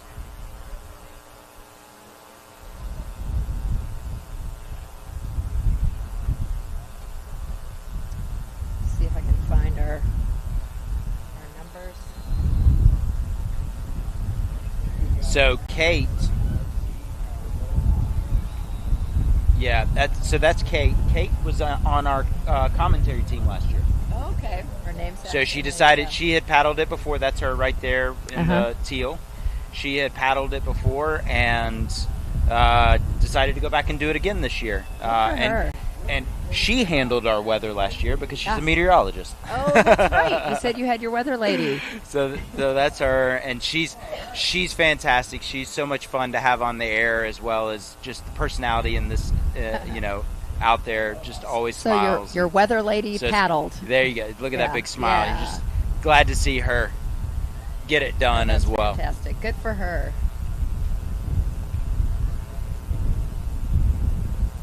Well then, and thank you, Kate. I guess maybe that's why I got to fill in. Maybe I was filling in for Kate. I think it's permanent. Lucky me. I think it's going to be I'm kind of far away. I think it's going to be a cross-country flight every year now. We'll make it a bigger thing. For those of you that don't know, Kristen did the first 2 years of Last Paddler Standing commentary. She's done commentary for ICF events. You've done. I do different roles. I'm usually a race official at Right. the ICF events. Yeah. You do it all though, and It will be interesting. Abu Dhabi is our destination, and there's Yeah. kind of a lot going on in the world right now, specifically in the Middle East. It should be interesting. I think that there's a lot of people. So for those of you that may be slightly new to the racing side of paddleboarding, last year's ICF World Championships were in Sarasota, just down the road from here, and at Nathan Benderson Park, which is a fantastic rowing and paddling facility, and makes a lot of sense for an event. Abu Dhabi is very interesting as a choice for an event, and I know that many of the countries there have started to put in some pretty impressive water features in order to be able to attract they put these in types bids. of events. Yeah. So it should be super interesting if, again, it's safe and hopefully all of that works with travel. Right. And craziness in the world aside. Next year is Sicily, Italy. No, that's not a bad spot to be. I think that's I feel so bad for you. Popular destination, I think. I feel terrible for you. There you go, Team Aloha. Yay! Fantastic. So she was part of a team. That's the type of excitement that we see competitor after competitor finishing. Elation. Community competition, it's such an accomplishment. It's hard to say, it's interesting all the words people have come up with. There's a lot of pain out there on the water. You go through, but going through all of the emotions is part of what makes it, at the end, such a major accomplishment. Yeah. I mean, the one young man who said, this is the most amazing thing I've ever done in my life. Yeah. He's young, but still, to be able to say that. I mean, you know this, because you're a veteran of 11 cities, which is arguably the most famous paddleboard endurance race. Mm-hmm. So you know what it's like to paddle for many, many hours and miles and miles. Yeah, and I don't think of myself as a distance paddler, but we can do anything we set our minds to. I am not a spring chicken. I think of you as an endurance paddler. If you do 11 cities, for sure, you classify as I wondered after the first day, believe me. I lost a fin and was having to paddle without a fin in my board. Well, it's an epic event. It's definitely one that, if you're watching this broadcast and you're like, ooh, this sport is really exciting and people seem to have a really fun time, there are certain events out there that you should become familiar with, and the 11 cities is one for sure that people should put on their radar as something to follow at a minimum when it occurs. It's every September in the Netherlands, and it jumps, it's what its name is. It goes through 11 cities, and you ring the bell, something like this, but it's traditionally a skating race. I mean, it's an ancient race. It's over 100 years old. Sadly, they haven't been able to do an ice skating race because of climate change, if I may say that. Anyway, it doesn't freeze over enough. Yeah. But they have adapted it to all these other sports, including ours, and they have these beautiful canals and bucolic countryside that you paddle through. And then the setup is amazing. Okay, we're going to go to Kate with Kelly. Maybe. Yeah, but it's epic. There are definitely a couple in the United States that I think, we talked about how, yes, it's great if somebody can pick up an event that maybe for one reason or another, often the event directors are done. But we have ones like Chattajack. That couple that put that on have kept with it. They have developed some amazing things like the belt buckle. 5 years in a row, it doesn't matter what type of craft you're on, but you have to go 5 years in a row to earn that. People want that belt buckle. They do. People come back. That thing sells out. It's opens at midnight on May 1st, and it is sold out. And they've created this wonderful tradition. 11 Cities is one like that too. Yeah. I think that's one in our country that's a good example. Yeah, Chattajack might be the best party. It's the event after the event and before is a and ton during of fun. The whole thing. Yeah. From the chocolate milk, there's so many great traditions, and what a neat town. It is. That everybody Chattanooga's wants to a great city. It's tough, 31 miles. Typically have a headwind throughout. It finishes at a really interesting place, Hales Bar, which is haunted, which is pretty cool. That the mill that was there is a famous haunted place in the state of Tennessee, and they turned it into a distillery. So it's pretty cool. And you're right. We do have some seminal events that are not just paddleboard. That's obviously one where there's lots of different disciplines in that event. But for sure, this community really gets behind that event and gets behind a few other ones. And I think so Kim and Ben behind that event though They actually did, before SUP was allowed, or they weren't official, they were in the Yukon 1000 is my understanding, right? So they were kind of groundbreaker in stand-up paddling. I know Ben has paddled the entire Yukon. Maybe it wasn't stand-up. Yeah, I know Might have been a canoe, I know because Ben they're- has paddled the entire Yukon, and you know that alone is quite an endeavor because you're out there when you're doing the Yukon. But yeah, you're right. They've created a great event. But I hope, and they just seem like people who would make sure that it was taken care of and nurtured, even if they had to step away from it, which they have, hopefully aren't, and hopefully they can make it their thing, and stick with it because it really is special. We're seeing some more finishers here enjoying that champagne. Yeah, and they're trying to get some interviews down on the beach if we disappear quickly. Yeah, there you go. Woohoo! She's getting that going.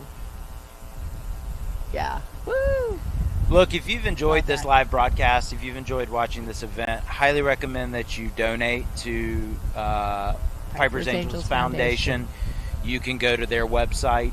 If you're here watching this, then you shouldn't have a problem finding their website. It's actually linked in this live broadcast. I would think so. But, you know, donate, give to it. They're doing great work here. Amazing work. It's not just this event. It's much more than just this event. This is just the thing you get to see, and so, you know, please go and donate to that. If you can't donate your money, donate your time. Come down here, volunteer. There's tons of volunteers. Everybody's got a smile on their face because they're having a great time. This is easily one of the most fun events to volunteer for. Yeah. People are having a fantastic time, and so, you know, come down next year if you can and volunteer at the event, and if you can talk better than we can, come take our jobs. Absolutely. Or join us. We like Or join people. us. Yeah. We love our community. More the better. Yeah. So we had Kate come in. We definitely saw some more bodies on the water. But I think we've got another boat out there. A handful or two. We see a boat out there at the end of the pier. Probably have somebody coming in there. You know, we're at hour, I'm gonna do poor math here for a second, hour 16 and a half. Yeah, I would argue that the ones that are still out there, that's the toughest thing. They've been out there longer than everybody else.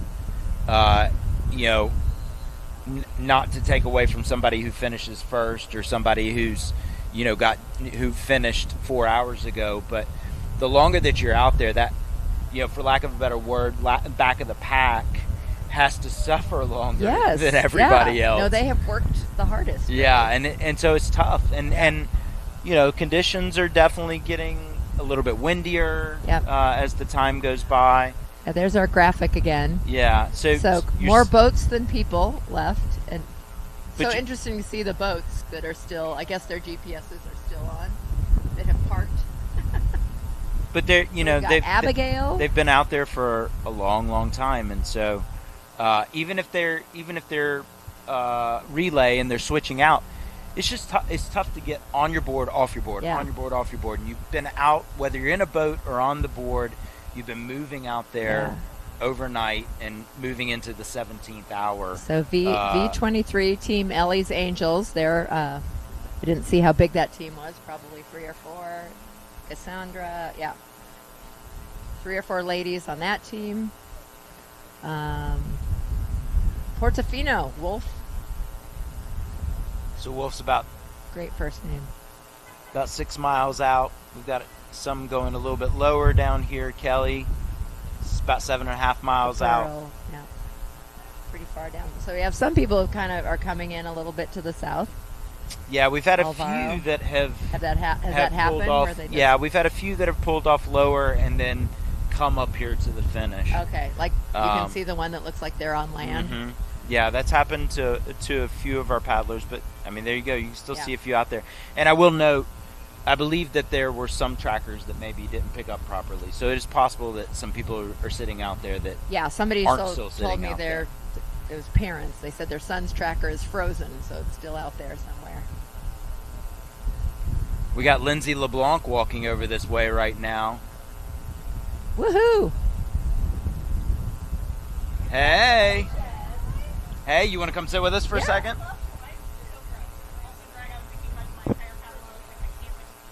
Come sit.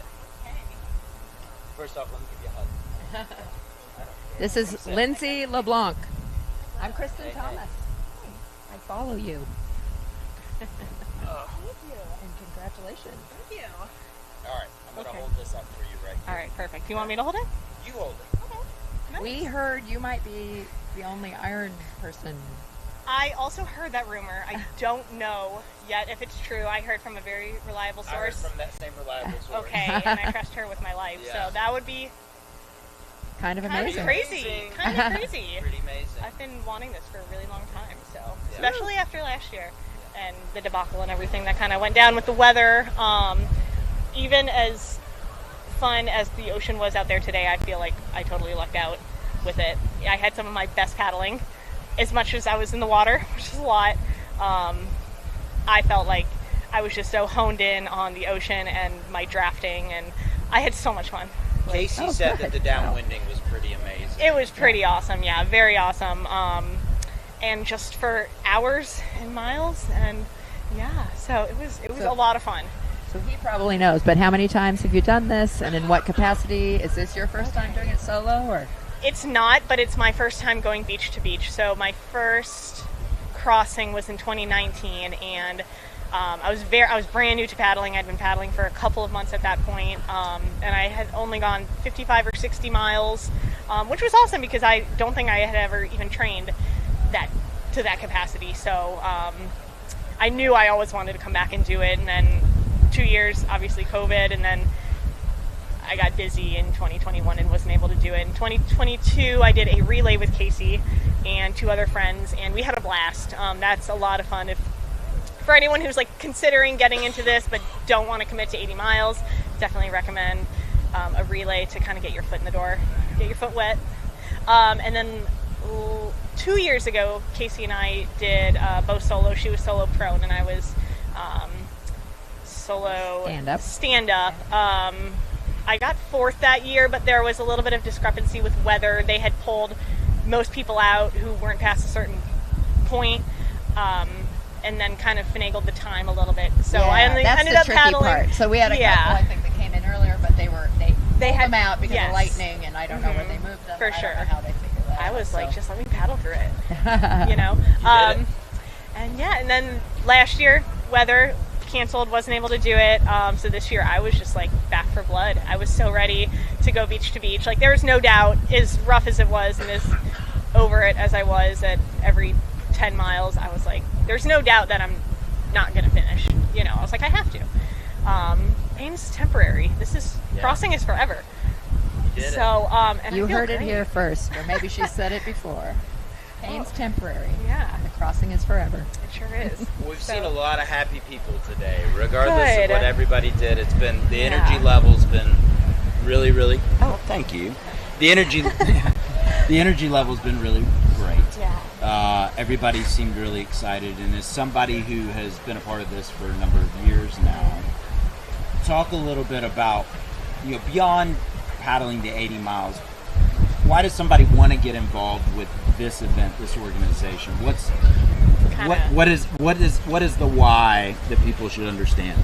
So that's a great question, Greg. I think a lot of people, myself included, kind of got interested in it because one day I went to one of their, I think it was the 2018 award ceremonies, and it was all of these people who came together to paddle this crazy distance, who maybe were brand new to paddling, maybe had a history of it, but they were all there for Piper and for Travis, and like maybe had just met that year and decided to commit to this race. And I was like, I need to do this. Like, so that drew me in, and then just the community. And I mean, it's rare that you get to find a race that you actually fundraise like a set goal for. It's great supporting small races and things like that. Last Paddler standing, everybody is December 6th, November 30th. Beautiful. Okay, there we go. I'll slide that money to you later. But I mean, there's so many reasons why people get involved, but then why they end up staying and coming back year after year after year. Like, it was great to see that the momentum continued into this year after last year being kind of squashed. Besides the 32-mile race that some people were able to do, which is cool. But it can definitely deter a lot of people if it's their first experience and you spend a lot of time and money and effort training, and then you don't get to do it. So it's great that a ton of those people from last year were able to come back and do it, and they still had hope that this is the event that they've been dreaming about and planning for. And it's just so beautiful because there's people out here who have zero connection to CF or Travis or Piper and are like, yeah, I'll train 80 miles and raise $2,000 minimum for you. Like, no questions asked, which is crazy, but awesome. And race-wise, you've had a pretty successful last 8-9 months with Chattajack, with this event, with your marathon running. Yeah. You're just kind of doing it all and doing it well right now. I figured if I just get the podium spot out of the way, then I don't have to do it again. There you go. Or I can do it on a different, do it on a different, in a different capacity. Well, So- huge congratulations. We've got to send Thank it back you. down to the beach. Yeah, but, absolutely. Thank so you so much excited for for having you. me. Yeah. Thank you, Greg. It was nice to see you. Everyone last Padelers. Hurry up and wait. All right, welcome back to Lake Worth Pier. We're here at the end of Crossing For Cystic Fibrosis 2025. I was in a chair last year with Kate Wenzel. She's on my right, just finished the crossing. Kat Kelly here as well. So I'd love to hear just a couple of your thoughts on how the crossing went and how you felt. Yeah, well, I mean, we were feeling great all through Bimini. Weather was going to be good, no problems, easy peasy. But actually, Kat, before Kettle said, go ahead. I said 2 days ago it's not going to be good weather, and everyone was like, no, it's going to be great weather. And I was like, no, it's not. It's literally going to be 3 to 4 foot seas. No one believed me, and here we are. Well, you were right. I mean, how challenging was it out there at times? Honestly, it came close to 2021. It's not as similar, but it was rough. Like, that was not an easy paddle. Anyone who made it all the way through, anyone who even made it 5 miles, congrats to you, because that was one of the roughest paddles I've done in a long time. Well, that you hear it straight from the paddlers, then that definitely was rough. But I love how your teammates give you the energy you need. They can see it in your face and your body when you're just like, and they're like, hey, are you okay? Do you need some water? What do you need? Music, pump up music. And we're like constantly like working as a team, for 16 hours, however long it took us to get across that ocean. And it really makes a tight unit when you cross an ocean with somebody. These are friends and family for life now. Well, we're very proud of you guys. Well done. I know you guys deserve a nice evening, relaxing evening, maybe some ice, maybe a Celsius. Congratulations. Thank you, Kelly. Thank you so much, Kelly. Thank you. Thank you, everyone. Fundraising for this event, yes. I was still fundraising a little while ago. It's a click online, but I know that we were about $35,000 short of $500. That was about an hour ago. Okay. I don't know where we've got to, but incredible event. July 30th to continue raising money, so keep on donating and go to the auction because there's some cool things like a Neritic freediving wetsuit. That sounds like up my alley. Yeah, and a golf day for a foursome and an exclusive golf club is going on there, so we got some nice things. We've got some great things. Thank you so much. Great job, ladies. You were impressive out there. We look forward to seeing it again next year. Okay. Thank you, Kelly. Thank you. Awesome.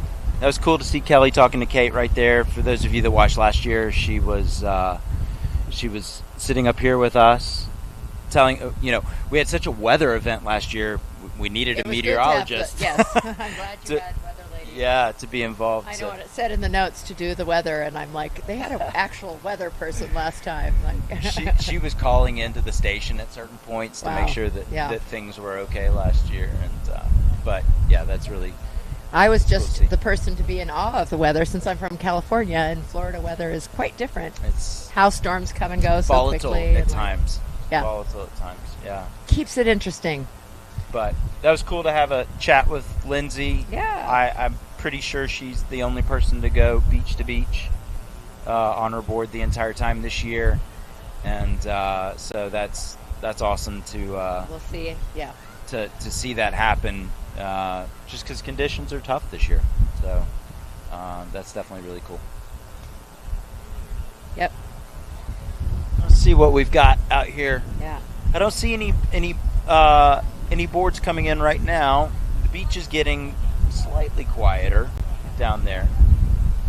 So, what an amazing venue, though. I mean, they've really. Has it always been? You said it's been on different sides of this pier. Yes. But Benny's at the beach, and this. These last 2 years Lake. have been right here where we are, which is on the north side of the pier. In the Lake past, Worth. it's been on the south side of the pier. I think this spot's really great. We're around some businesses right here, which hopefully people are going and spending their money over there.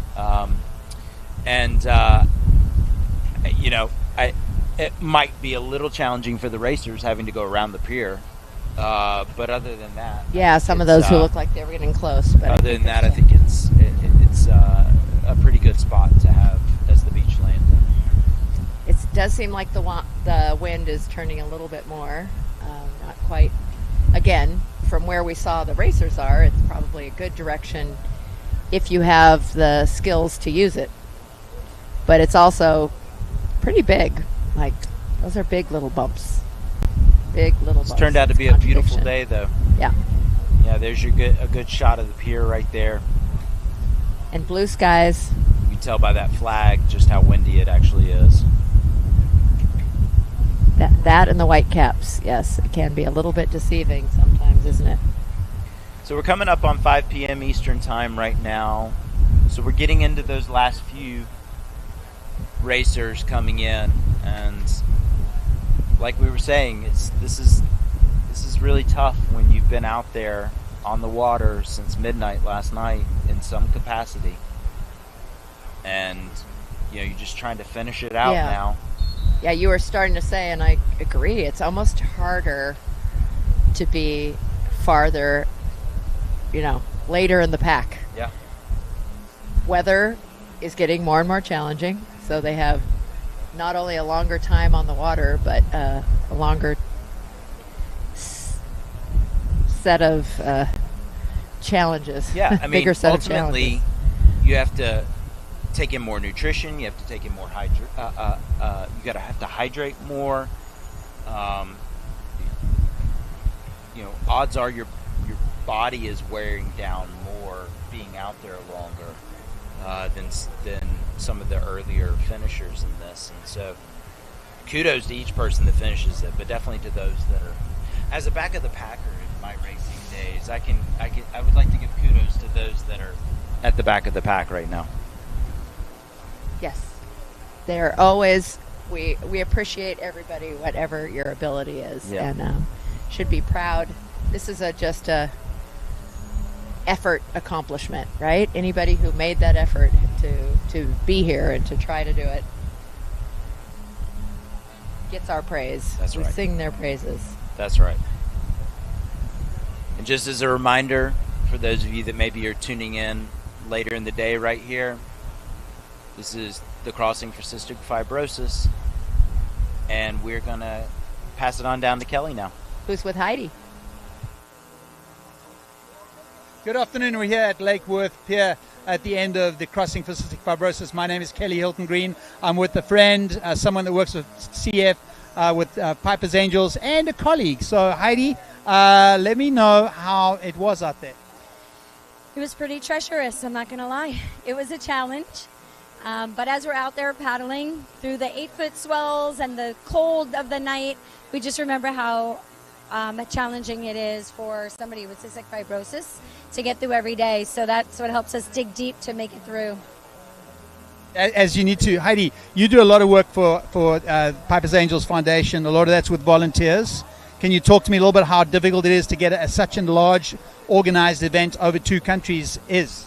Yeah, it's quite complicated, and we have we call them our Army of Angels because there's only 3 staff members in Piper's Angels Foundation, and 97% of the people that put everything together are all volunteers.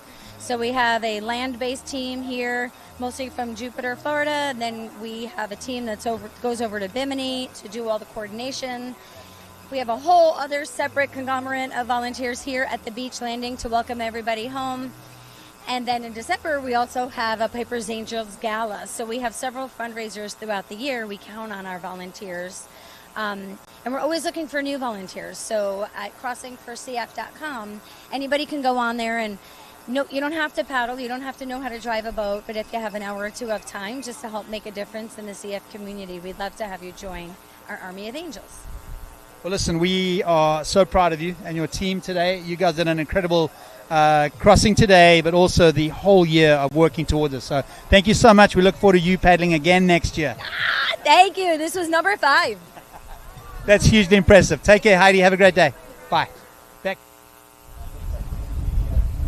Thanks, Kelly. It's funny because we can't actually hear those, but 5? Did Heidi do it 5 times? She's coming back. I think both the guys across from us are saying, yeah. Both of you have a lot of fun down there in those interviews. They look animated and exciting every time you and Kelly are down there doing them. They're great people that it's we're fun to talking watch. with. Yeah. So I was wondering, because this goes way back, but the city of Lake Worth Beach here has been since 2017 has been the venue. So a couple of times before that, as they were working it out, but 8 years running, they have continued to just support this whole event, which takes a lot. I mean, there definitely are some people just sunbathing along here, but for the most part, they take over a good chunk of beach, right at a very popular venue. I hope they feel good about it, because it adds so much, I think. But their aquatics director, the chief, the fire captain, it sounds like everybody in this city really supports it, and ocean rescue, all kinds of different groups within the city. So thank you. Yes. I think that Travis and the crew would tell you that so much of the success of this event is that it finishes here at Lake Worth. That I think they've really enjoyed having it here and being a part of this community with the organization. And I do believe that they feel the love back from Lake Worth Beach. So yeah, I agree with you. Good. It's an awesome spot. And you can see right there with the pier and in the past when they've had the tents up on the pier and right there. That looks cool. Yeah. I like this is probably better just for flow and everything. Yeah. Here, but that's an iconic, beautiful shot, isn't it? Yeah. Here we go. Here's a team coming in together. Wait, are there 2 on? Looks like there's 2 on the far left. Oh, there we go. 5 of them. Sometimes their crew comes in with them too. That's awesome. So, predictions. Do we have any idea who this is who's left? Oh, look at that flyover. Whoa. Hello, Mr. Helicopter. No, but I think this is a good time to point out the boat captains and the time that they essential. take to making sure. So all of these racers, all of these competitors, all of these paddlers, they have to secure a boat and a captain to take them to Bimini and assist them on the way back in this crossing. They're not allowed to do the crossing without having that boat as an assist in the process, and it's huge. It's huge. Oh my gosh. Yeah. And I love our sport, but it's not a really fast sport. And so if you're going 5 miles an hour, that boat driver has to go way slower than they want to be going. And patience. There was some motion sickness that happens when. Yeah. Yeah, and so they, I think the vast majority of these captains and boats are from the local area. They're secured well in advance. Sometimes they're supporting multiple teams. And they're taking their time to go over to Bimini and back. Yeah. And I think it's a big deal. It's a big deal. Last year I think that it showed like that, some of them had some difficulties because of the changes in dates and times and everything. That they're crucial to to the success of people getting to the beach here at Lake Worth Beach. Yeah. I just love this part of them coming in. Glad we're catching it on film. Not always, it looks like it should be easy with this, but not always.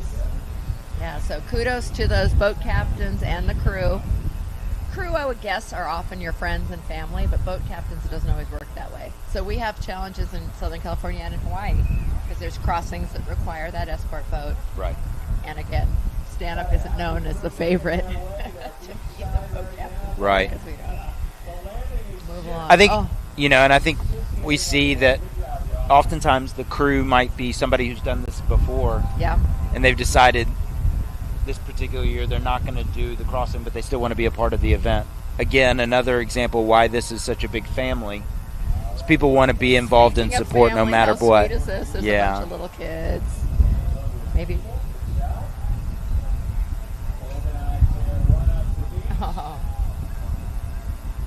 Oh, exhaustion. Yeah.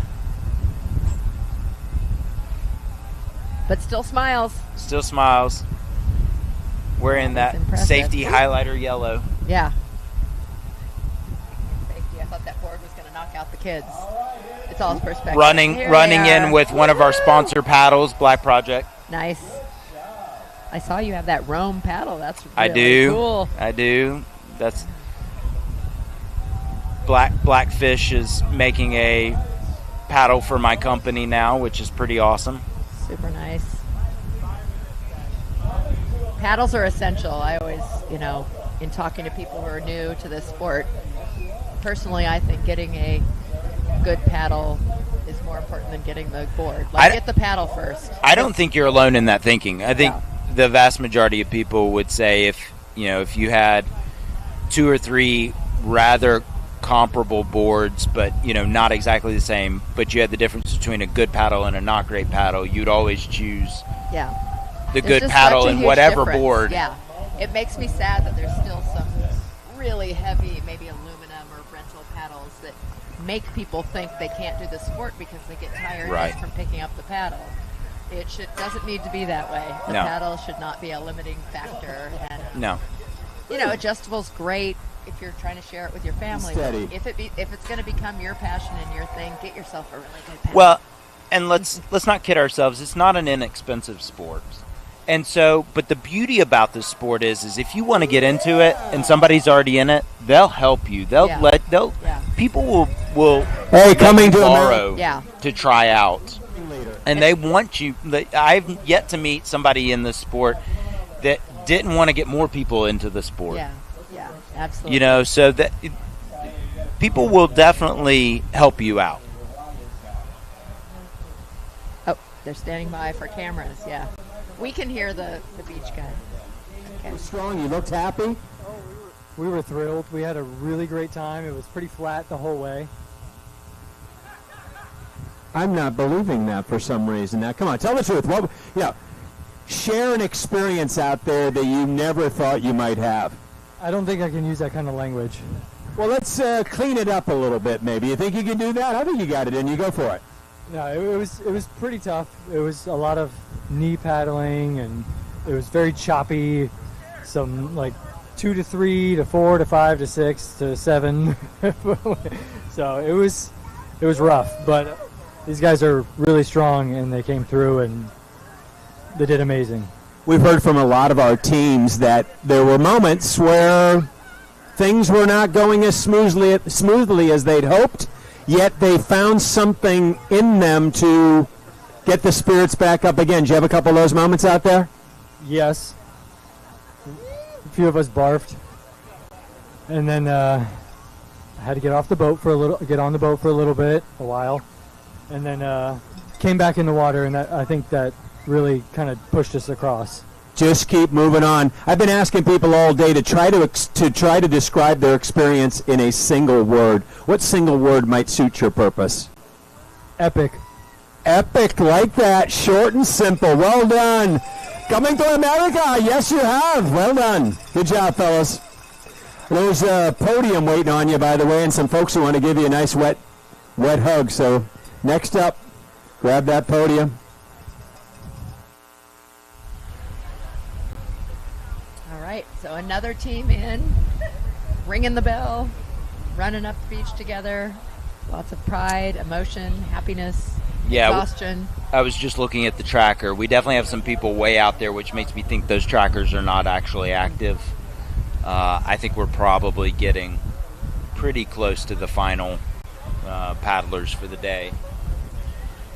Yeah, and again, I mean, it's all, you can't compare when people come in because people are doing it in a lot of different ways. So these could be some of the strongest paddlers of the day. It's just that they did the whole Right. You know? Right. Yeah, they all have different waves. They have, some relays, some solo. Obviously with Lindsay LeBlanc, beach to beach. Yeah. Because sometimes they're doing it solo, but with each other, or maybe sharing an ester. Right. I don't know if that's allowed, but something like that. Yeah. Yeah. No, there's definitely some boat sharing that goes on. I could imagine it would get kind of pricey if you don't. But if I was doing it solo, I would want a pacing buddy. So it would be more fun in my mind to have somebody to try to do it. Around the same speed, which is always hard. I mean, it's an independent sport, and most of us are pretty independent in our racing. Right. I challenged that last weekend, though. Put on the first true team SUP event that I know of, and found that there are paddleboarders that want to do an event with other paddleboarders. That it is possible that it's not completely a solo you just got to give them endeavor. The opportunity. You just got to show them that it's possible. So, but no, you're right. I think the vast majority of the people that are doing this are doing it for the experience, not for the how fast can I go, who can I beat aspect of it. And when you're doing it more for that experience, it makes complete sense to have people that you paddle with. And even doing this relay style is more fun like this. Okay. So we only have about 7 paddlers left in the all right, in the event. So we're getting down to the wire here with and that could be just 2 teams. Yeah, so we don't it's quite know possible. what that looks but like, it's, or if they're solo. It's a low number. We still have a huge crowd on the beach right now, which is great to see when you're coming to the end of an event. It is. That you wonderful. still have people wanting to hang out and cheer in everybody. So fun to see, like, the team and the whole process and all the traditions that, the shaking the champagne all over on the podium after ringing the bell. I'm glad nobody has been hurt. We've seen 2 hammers fly. There was one that was pretty close there. Yeah. I actually thought it got the guy. Yeah. He said it didn't hit him, but it. Yeah. It was I want close. to go back to what you said about it being an expensive sport. So I get where you're coming from. It's certainly not a free sport. It's not the cheapest sport. Right. But once you own those pieces of equipment, if you take good care of them, it's not like golf. You don't pay every time you don't pay to play. Maybe to park, depends where you live. But people have access to water where once they have those 2 simple pieces, well, we'll throw in safety equipment. So a few simple pieces, that kit, once you have your kit, it doesn't have to, I agree with you. I would say that there is very expensive equipment. There is, and you can buy inexpensive equipment to get started. The challenge is a lot of that equipment's not necessarily going to last you very long because it's potentially not well made, and there's not a lot of events that cater to that kind of intro into this. Yeah. And I would like to see more of that occur as well. I think that's that's important. We have a celebrity in our midst right now. We do. Come on up. Come on up. We've got a chair for you. Yes. Our fearless leader is here. Oh, goodness. Travis. So only 7 racers left, we hear. Yeah, I think that might have been, I was told 9. Okay. And that was 4 out of maybe 9. I'm not exactly We're sure, not sure to be honest. either. They were just looking at tracking, and there's a couple of trackers that might have, not actually be. There's something about the Bermuda Triangle that. Did we have any good stories? I saw that you were asking people. I think it was at midnight last night. Yeah, if anything happens really, out here. Yeah, it's really interesting. I mean, we saw some unidentifiable lights. Wow, that's last the first time. night Yeah. or There were these white orbs that were, and they were going against the wind. They were out over the horizon. It was dark. They were probably well beyond 5 to 7 miles out over some of the boats, and they would, like, these white lights would appear, and I thought it was the patch, because you know you can hallucinate on the patch. Really? Yeah. And so I asked the guys, I was like, are you guys seeing those lights? Yeah. And they said, yeah. And they would show up and then disappear. And then it happened for an hour. There were these lights showing up, you know, disappear. Not planes, it was. Did you get it on film? Yeah. Maybe. I think the challenge was it was dark and rough. Yeah. And so we you had a different focus, and it wasn't getting exactly. it on film. But yeah. you know, it's definitely. Oh, we're fun adding to be out to the there mystique of this event. Yeah, I love that sure. you can be looking. Exactly. Yeah, you don't know. Exactly. It wasn't. Yeah. Oh, that's sure. really cool, Yeah. actually. We had quite a few mentions of something. I mean, I know there's flying fish here, but I hadn't thought about it. That was the scariest moment for a couple people, were fish jumping on their boards in the dark. Startled. When you yeah. don't know. Yeah, and suddenly something's on your toes. Yep, totally. That happened to you, too? It's happened a couple times, but you know, one of the best, during the daytime, I had a baby sailfish. Oh. Came out, you know, the sargassum Yeah. weeds, it came jumping out and landed on the board, and I looked down, and it looked just like a sailfish. I mean, it was like an exact replica, but it was 2 Tiny, inches and you're long. like, what am I and I'm seeing? like, Yeah. that's a sailfish. You know, of course, I was really excited. I wanted to get him off, but yeah, it was cool. That is really Not this cool. trip. It was Yeah. a different trip. But. Yeah. Oh, and mention, just since I know what your patch was, but this was something new that you tried this year, you said. So in the past, I've always gotten seasick if it's rough. Yeah. And I've been afraid to use the patch because I've heard of the, you know, possible side effects, blurry vision, those kinds of things. And I said, you know what, I have to wear it this year, and it was fantastic. I did not get sick. Yeah, I actually felt like maybe before I left Bimini, like I had 3 or 4 beers. And I thought, this ain't bad. This isn't too bad, you know. Like without the maybe next year I'll put 2 effects. patches on. Yeah, just there you go, patches. Totally. You saw orbs, yeah. Which may or may not have been the patch. Yeah. So no, I love the we got lights, paddlers coming in. Is that well, what's we about definitely to happen? see some boats. Yeah, yeah, they're right there between the yellow buoys. We've got. Let's see. We standing. got one. I see one paddler. One of our solo yeah, paddlers, so possibly. That might mean there's only 4 left. The good thing about all this wind is that you get blown across so much faster, right? I mean, the direction seems perfect. ideal. Yeah. Yeah. Some of the more advanced paddlers were yes, it happy depends with whether the you're downwinding. Handling this or not, and how long those legs can hold up. Yeah. Like maybe it was downwinding great for a while, and then you get.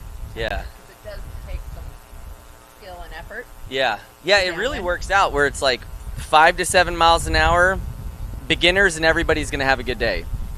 7 to 15 miles an hour, the beginners are going to have a really hard day, and the intermediate and advanced are going to do great. Yeah. 15 miles an hour and above, kind of like this, only paddlers who are going to have a great day are the advanced really paddlers. Advanced ones, yeah. So it's the but wind. It really is picking up. We're saying, like, more kudos to these people who are on the water the longest time through really the toughest conditions in most cases. I mean, I know you had some other issues like lightning and such, but this is the highest wind condition of the event. So, wow, that they're hanging in there through all this is pretty impressive. Jimmy Buffett, who was on our advisory board for Piper's Angels Foundation, he told me one time, he said, well, Travis, wind builds character. Yep, that makes a heck of a lot of sense, right? Yep. Did you write a song about it? Did you write a Piper's Angels song? Jimmy? Yeah. Okay, where'd that? There's a guy standing Yeah, between somewhere the down yellow. there. Where'd he go? Is he coming in? Bless you. Coming in? Oh, you are. I was going to say you're too far over, but you're on the screen. Oh, yeah. Oh, there he is. Oh, here he comes. Yeah. So we recognize him? Or do we see a number? I saw an 8 on that number. Oh, I like the holding the paddle up high. I haven't seen that. That was nice. He looks like a veteran. I think that's someone who's done this before. What do you Boom. think? Yeah, he's got the 2000, I think that's the 2021 shirt on.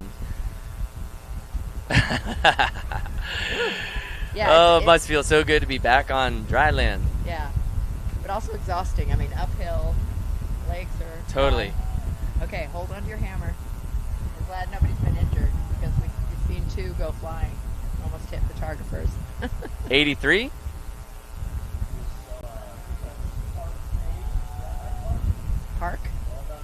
Park Page. Not his first rodeo. Boom! So do you think his team's behind him, or he did it solo? List in here somewhere. He's claiming beach to beach, I believe. Woo! Well, I would say if he was out there this whole time, that would definitely make sense. Welcome back. Moving right now. I bet it is. Thanks. Hey, how about it? This can't be your first time doing the crossing, is it? This is my third, and this one was definitely the most challenging. That's the word we're getting from everybody out there, conditions and the rest of it. But you don't let something like that get in the way of you, do you? So Travis gave some advice. I heard he said, have a mantra. I figured out my mantra about halfway across. It was get back up. I bet I fell at least once a mile. It was very difficult. Winds were good. Currents were good. I thought it'd be fast. The seas were just so challenging. That beat me up.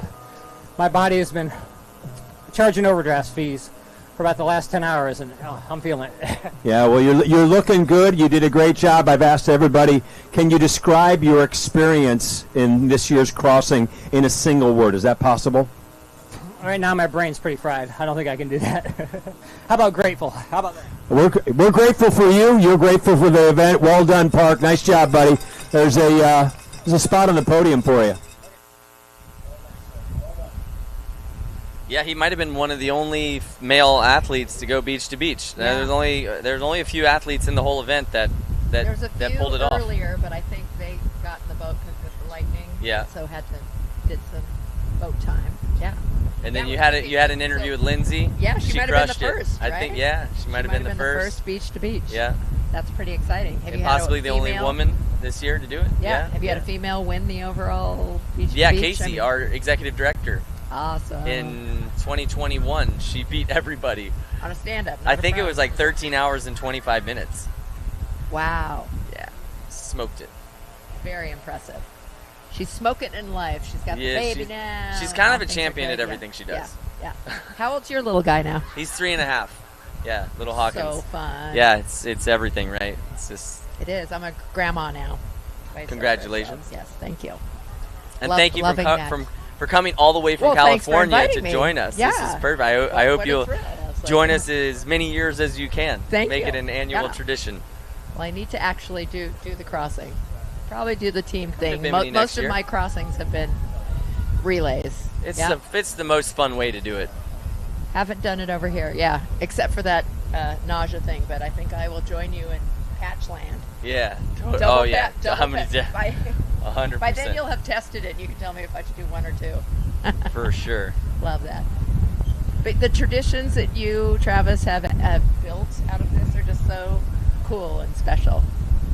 We were talking about how few events there are like that. Like Chattajack has really, you get chocolate milk at the end. The fact that people want to get the belt buckled, but the ringing the bell, the throwing the champagne. There's lots of ways to celebrate. You can blame my family, the forced family fun. Okay. Vacations where it was like the same. We go to the Dairy Queen first, then we go check in, then we have Sandcastle Day, then you have forced family fun. I love that. Cheeseburger Day, and then it's like. I have a family like that too. We always say we're joiners. Like if something's going on, we were doing it always. Yeah. The family was not the sit still family. It's the active participation. Yeah, absolutely. Now you're a Viking yourself, perhaps of heritage. I know that happened to be the team this year, but Scottish. Scottish. Yeah, that's where suit comes from. Okay. Scottish. So I'm mostly Scottish and French descent. Yeah. Got that side. We just had Swedes visiting, so we've been watching They wanted to watch Vikings with us to tell us our history. Now I was on the Viking Valhalla boat. That's why. Yeah. So that was a good ride. Oh wait. So that was. Oh, here's a whole bunch of people. So we had 4, 1. That's 5, and then this is 6, 7, 8, 9, 10. There's a whole bunch of people. So that would blow the 9 number out of the water. But yeah. But a while back when we looked at the tracking, it looked like there were some still kind of far south, but closer to the shore that we're going to have to, luckily, not fight upwind. But Where is that camera angle shooting from? That's super cool. Where is that camera? Nice. I like that long shot. That's cool. And that is a long shot. So you had more prone than usual, or yeah, we definitely had more prone. More. There was a whole team. So that I sent the believe prone. this is the Colorado team, the V23 Angels team. This would be Bo Dorning and crew. Bo Dorning and fellow Ocean Warriors. Yeah. We were attempting to look up the names for a while, but we were challenged, so in figuring that out. Yeah, I see a couple prone paddlers back there. Mm-hmm. So they had some prone on their team. So did they all come in from Colorado? There's a group of women too that came in from St. Louis and other places. Yeah, they are. Had like a Rocky if this Mountain. is who I think they're all from Colorado. Nice. And Cassandra Scott is with that group. She's a local, so she. Maybe some of her friends or relatives. Has she been in this event before and maybe wrote? Not as a paddler, as a photographer. She takes great underwater photography. Oh, cool. Oh yeah, look at that, Cassandra Scott, Ellie's Angels. V23 Ellie's Angels representing the cystic fibrosis family out of Colorado. So we've got a few, but see how some of those look like they might even be landing somewhere else. Yeah. Maybe. 0.72. The tracking is really cool. So that's 0.7 of a mile, I guess, from the finish line here. Right there. Looks closer.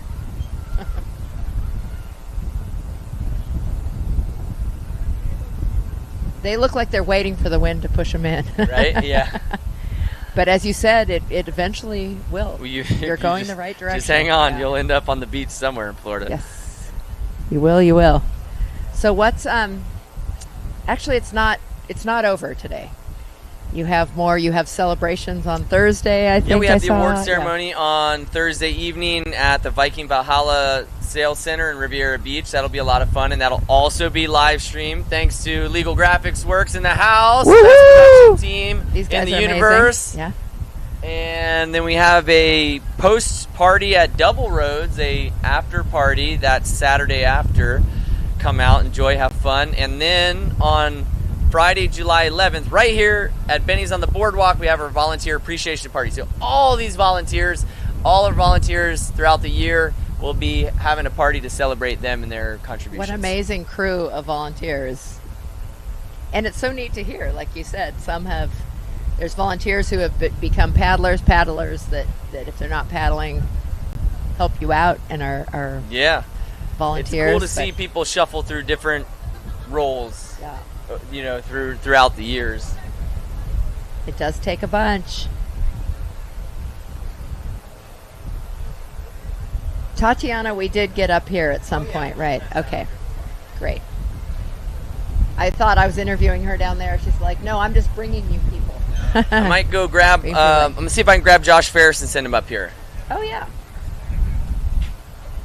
Grab Josh. Thank you, Travis. Oh, thank you. Thank you, sir. Love you guys. Yeah, man. Sit here for a How's second. Kelly doing? Have you seen him? Is he good where he is? I mean, he looks like he's having a good time. Okay. So we've got Ellie's Angels out here, which are Yeah, that's a nice boat they're bringing in, too. It's a pretty boat.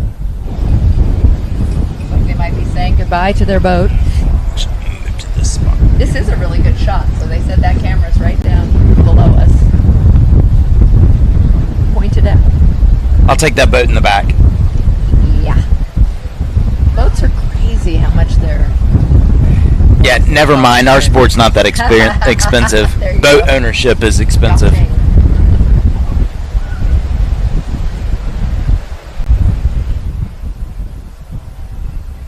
I was joking, but they're actually, some of them are not paddling at all, so they're just waiting for the ocean to bring them in, which I'm pretty sure eventually would happen. So Travis was saying that this is a prone team. Is that what? Or that they have more prones this year than they ever have. Okay. Before. Yes, there's 2 prones, I believe, but not everybody. And he thinks this group is all from Colorado, except for Cassandra, who's local. So those of you not familiar with prone, Or Kristen, tell us about well, in SoCal, the style. they get mad because paddleboarding was a word, and it was a sport before stand-up paddleboarding came along. So the fact that they now have to put a prefix of prone or traditional in front of paddleboarding, when paddleboarding was laying down, I think lifeguard is what I always think of. Yeah. So lifeguard's on a board and going to go out and rescue someone. They're on a traditional paddleboard. Right. Huge in Australia, where life-saving is like everybody as a youth participates in that. So yes, the traditional lay-down paddleboarding where your paddles are your hands, so they don't have a separate piece of equipment for paddling. That was the paddling part of it. Unlike most of our paddlecraft, it's based on whether it has one paddle or one at both ends, the kayak versus canoe. Yeah. And you see people that have like their neck set up where they can the headrest. Yeah, they have a headrest and they have the bottles out there, and it's looks like such a workout. Like looks so difficult to do, but you see different styles. You see laying flat, you see on your knees. It's nice to be, as somebody who loves the water, connected to the water. As much as I love stand-up and what we can see, it still wins for me. But I broke my leg and I couldn't stand up, but I could lay down and it didn't hurt. Mm-hmm. So I switched to traditional paddleboarding for a little while. Yeah. And learned that, because as a college swimmer, I thought it was just swimming. Like, oh, I can do this. Different, just like any kind of paddling. Yeah. There is technique, and I was not doing it correct. So I got asked just years ago. I got asked, can prone be in last paddler standing? And I was like, but it's standing. It's called standing. It's standing. Yes. It's in the title. And I had somebody say, please, can I come do your race? But I want to do it prone. I'm only a prone paddler. And I said, tell you what, you can do it prone, but on the last lap you got to stand up. Of course, if you know anything about a prone board, you're not going to be able to stand up on a prone board. Rolly. Yeah, it's not possible. So, I never even mastered the knee paddling.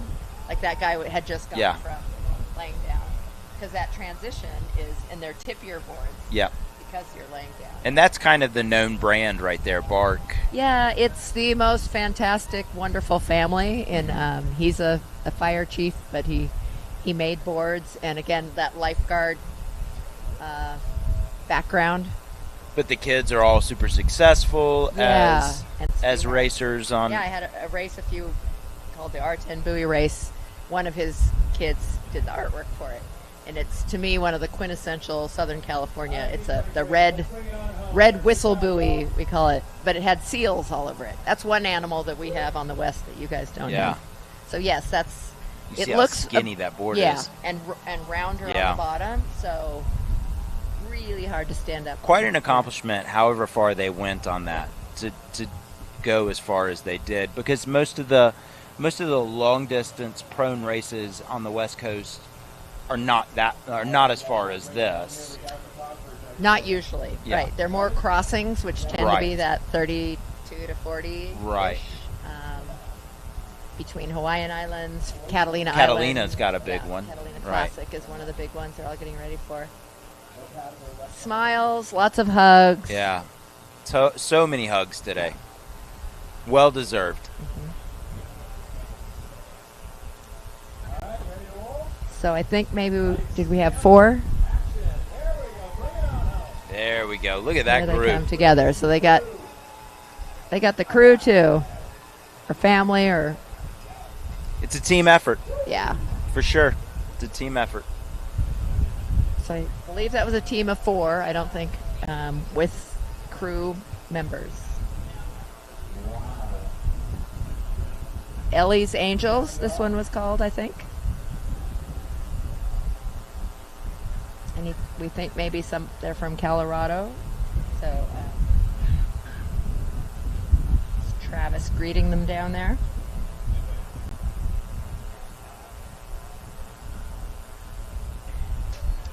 I think we've got so many good hugs.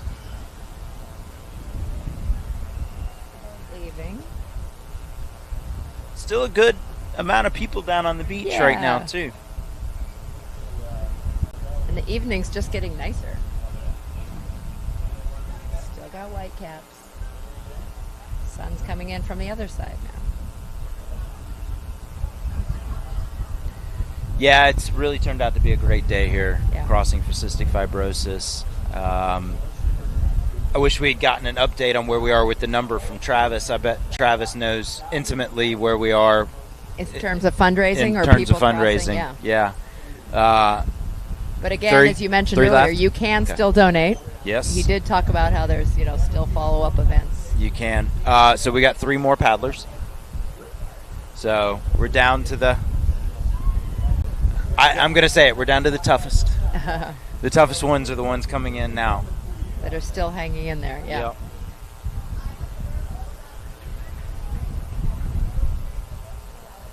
Yeah, so many hugs. Emotional moment. Yeah. So many people, for a variety of reasons, are putting their all into this. Yes. Whether that's for the the physical nature of it, whether it's because they have a family member who has CF, or a friend, or even themselves, as we've seen today. And so there's just a lot of feeling out here, a lot of emotions, and a lot of emotion. No matter what, it's an accomplishment for everybody to swing this hammer. She's one of the crew, but she's gonna hit the bell. It was a good swing. Yeah, it was. Anybody want Dottie on their crew next year? She's available. It's an NIL thing, so she's in the portal right now, just in case. Sorry, guys, we're just transfixed with the whole team. I mean, and we get sucked in when we get to watch them have these emotional moments and everything. Yeah. So I am impressed how hard these people can hit it. I feel like I know. would swing and miss. I think somebody posted that. If you're doing the full 80, ring-a-ding-ding, you're doing over 30,000 paddle strokes. Now, to think that after doing 30,000 paddle strokes, you're coming up here and swinging this hammer, right. Rightfully so, is really impressive. Woo! Nice. That's funny when there's the reverb. I can't believe I rang the whole thing. Everybody has to do it. You got to do it before you can get your champagne, right? Way more than you might think. Doing all the weight is in the end. I see a board on the other side of the pier. So we've got somebody that started way back there that's going to get all the way around. Yeah. Whoa!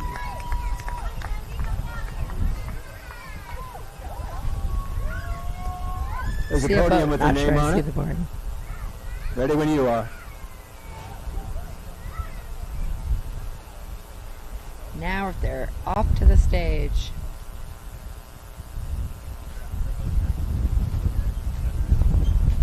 Yeah, we should have some more finishers here momentarily.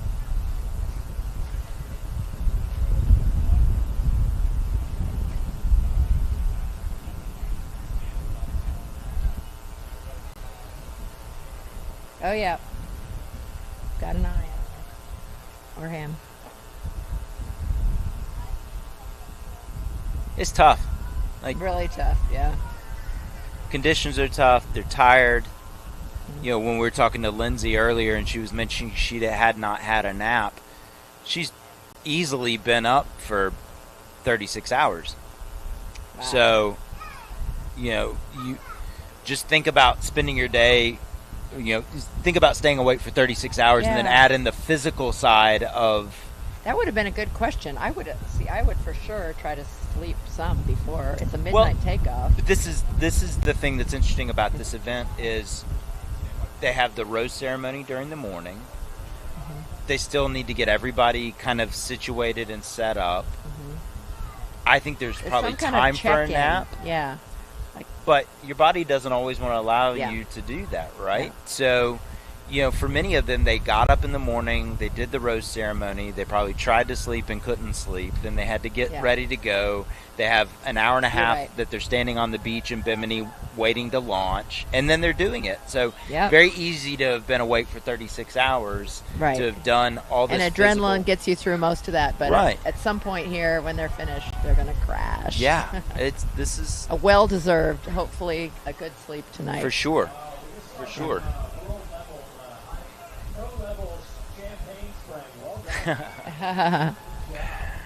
All right, here we've got somebody finishing. It's a cool shot between the flags there. Yeah. We've got two actually that I can see. Oh yeah. Oof. Side paddling through this chop right here does not look fun, actually. Both of these guys.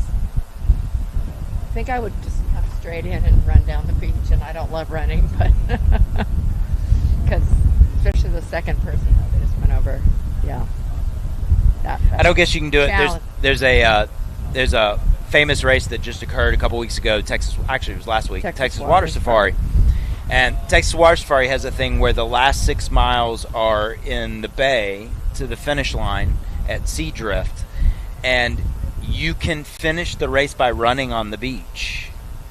Like, even if it was, a mile, you can finish the race. So you will have gone potentially 259 miles of a 260-mile race, and then you're allowed to finish it on the beach that way. Do you have to carry your craft?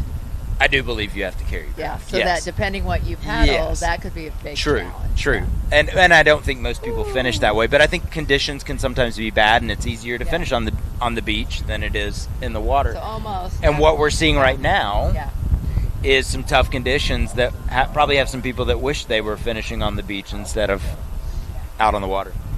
Close. That person was surfing in really well, but just got a little off there. That's a great shot right there. Yeah.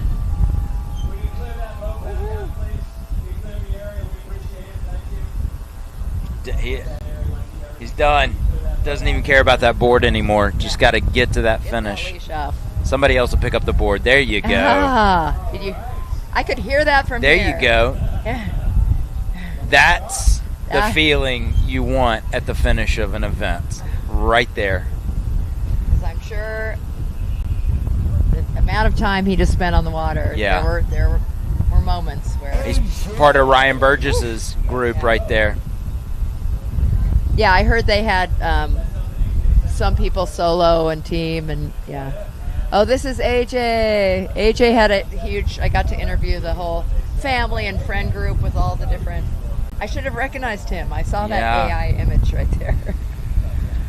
Great artwork. We've seen some fantastic posters. So his parents and brother were out here from Cleveland, Ohio. He lives down here now, and that's all big friend group. That's great. Church. There we go. Okay, so these are buddies who train together, like new buddies who. That's awesome. Through this, found each other. Woohoo! You can do more than you can. Can you imagine? That's the run of somebody who gave it their all. Oh yeah, I know. Don't you just feel for him, like the run shuffle? Gave every ounce of energy to this. He's like, he doesn't care about anything else. He's going straight for that hammer. It's like, I've got to do this now. Every second of it. Oh, and let go. Done. I think he has to keep moving or he's going to pass out, I feel like. So if math's correct, we have one more person out there. That's a pretty awesome thing. We've seen family a lot, and it's a great way to go. AJ, congratulations. What if? I don't think it.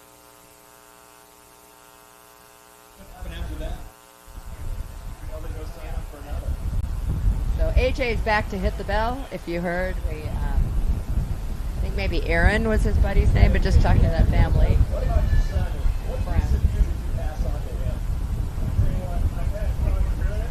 You.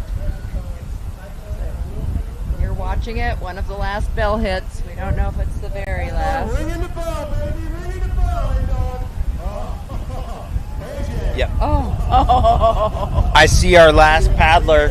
Okay. out by the buoy out there. So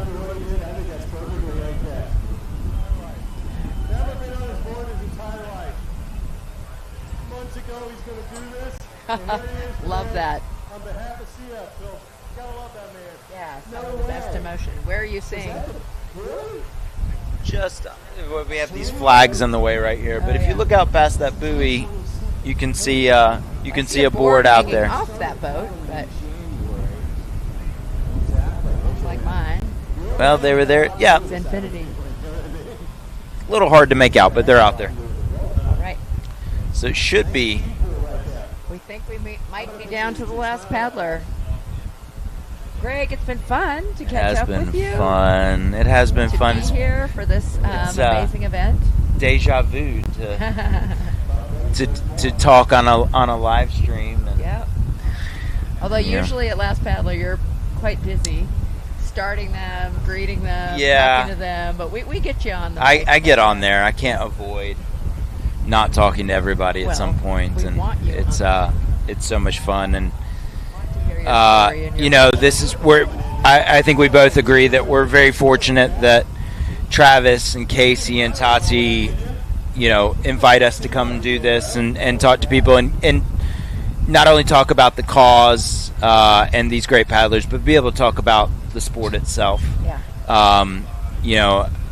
I stand by the fact that the sport's evolving. It's still healthy and it's evolving, and it's these type of events right here that are going to get more people into it, because a lot of people are going to be excited from just watching this today. Yeah, I hope so. I hope so. So hopefully they have a lot more new people sign up next year. Great. Amazing event, amazing people, part of a broader amazing community with lots of other amazing events too. So So we see one board just kind of hanging out there. We're excited for these people to come making their way in.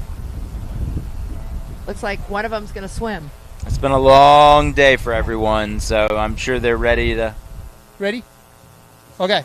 Hi, this is Kelly. I'm on the beach at Lake Worth at the end of Crossing For a Cure 2025. We get a remarkable group of paddlers. I know some of them did it iron. I'm going to let them introduce themselves and tell us something about what a nice, serene evening it was. I'm Bianca, and it was an awesome day. I don't know if it was serene, but it was epic, so I'm stoked, yeah. We're very proud of you. Congratulations. Thank you so much. Dottie? Hi, I'm Dottie, and this was by far the most memorable day of my entire life. Well, remarkable that you're doing something for other people. I think that makes us all feel good. My name is Abby. This is my first time doing anything like this, and it was awesome. Abby, congratulations. That's a heck of a race to take on first time. Yeah. Hi, I'm Cass. This is my 6th time attending the event, either volunteering, but it's my first time paddling, and prone relayed, and I had some fish fly up on my board, so it was quite the eventful night. In the nighttime, that's a funny thing to hit. Your brain starts playing like, what is that jumping on my board? Hi, I'm Patrick. This is my first time doing the crossing, and just extremely happy to be across the finish line right now. The beach is probably still moving for you guys, though. Yeah. Oh, this is my 4th consecutive year doing the crossing. It's gotten better every single year. It was pretty rowdy out there last night, so it took the entire crew to. It was a big group effort out there, so we're just glad to be back on the beach. So, well done to you guys. Really proud of you. Excellent job. See you next year.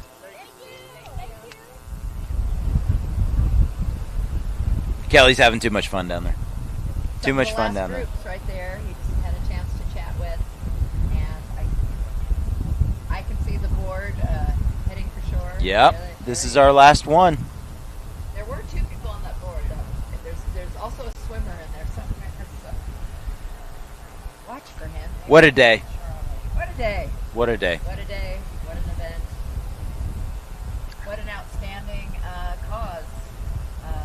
Again, grew out of his heart. Piper. Yeah. Found out today, actually, that about his sister, who also has CF, and some of the other CF warriors. Mm-hmm. An ugly disease, but how nice that they're doing something to make it better for those who have it. Hopefully, we learn better ways to deal with it. And there's more champagne.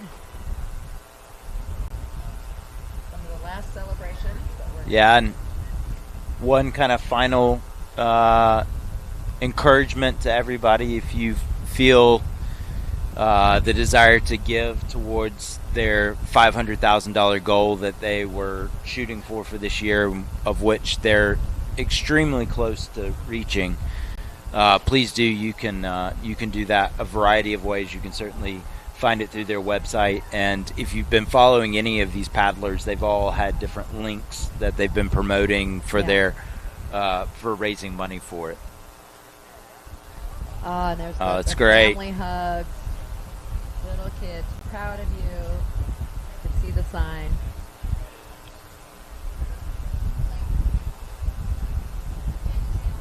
Yeah. Camera's catching it. Was he?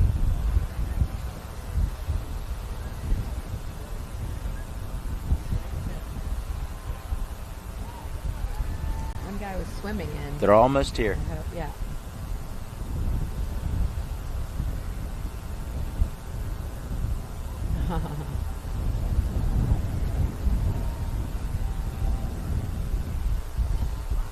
Oh, so sweet. We're taking the little ones coming up the beach. Yeah.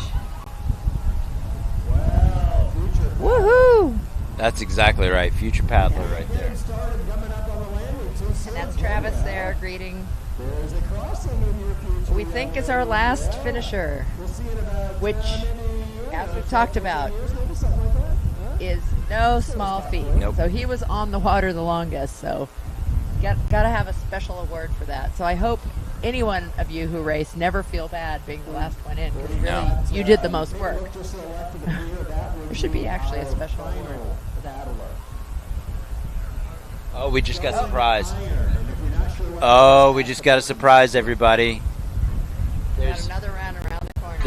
There's still more racing to be had. Just when you thought you'd gotten rid of us. Not quite yet. Not quite yet. Yep, we sure do. We have one final paddler coming in from around the pier. Past the pier. Again, this is just kind of the byproduct of the fact that not all trackers work properly, and so we don't 100% know who's coming in until we lay eyes on some of them. So, so by our count, this should be the last paddler that we see today coming in, and they're moving.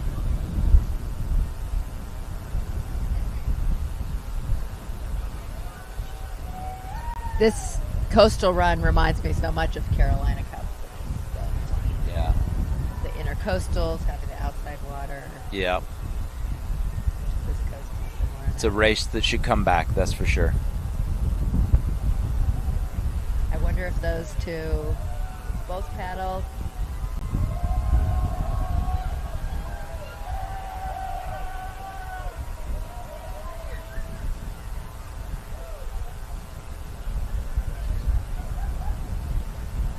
Wow, it's a beach party right now. There's about a dozen of people on the podium.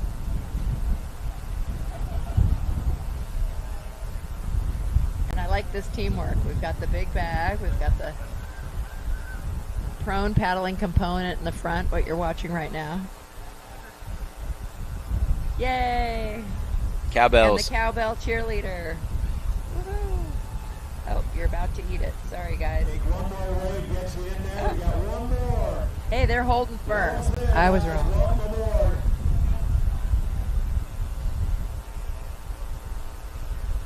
And we have one more behind them that's about to finish as well. Step closer. Add another paddler's name to the list. Wow, that's a big Finishers of the effort. Crossing. Well, there you go. How about that? Gotta love it. Yeah. There's enthusiasm. I shouldn't make assumptions because I don't have the names in front of me, but maybe a father-son team? Quite possibly. Yeah, this is definitely, again, it's a family affair. Woohoo! Yeah. Great job. Good job, Dave. How about that? Again, Travis down there greeting everyone. man. Father and son. He does the race himself, Father- and then he father stands and down son, there I and heard greets him say everyone. that. Good call. Yep. Good call. You're going to get some of that. You get over. Good job, Dave. And our final board is coming in right now.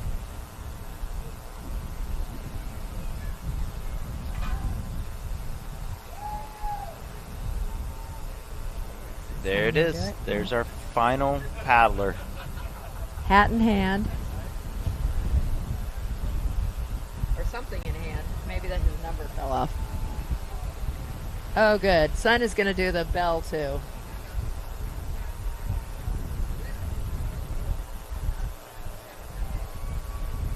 Good Big job, swing. guy. Big swing. Yes. Woo! Oh, yeah. You did it, though. You did it, though.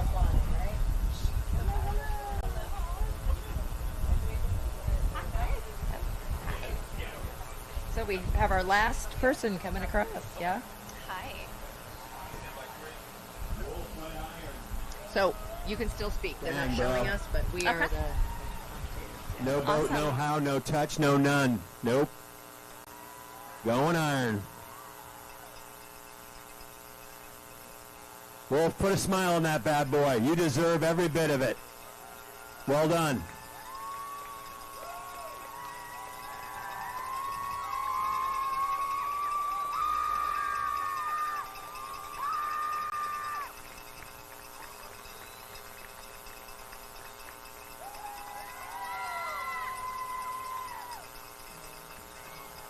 How awesome that our final paddler went iron.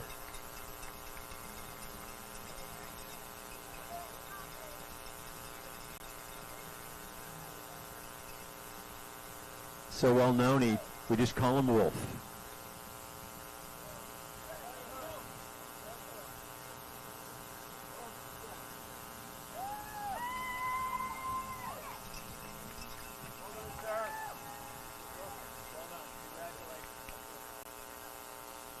Wolf, we got a bell that needs to be rung. And we think you're just the man. All right, heads up here, everybody.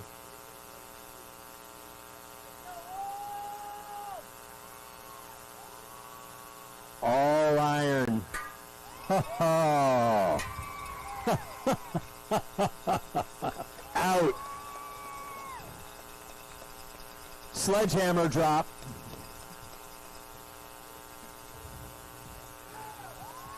All right. The spirit of the crossing right there. Well done, sir.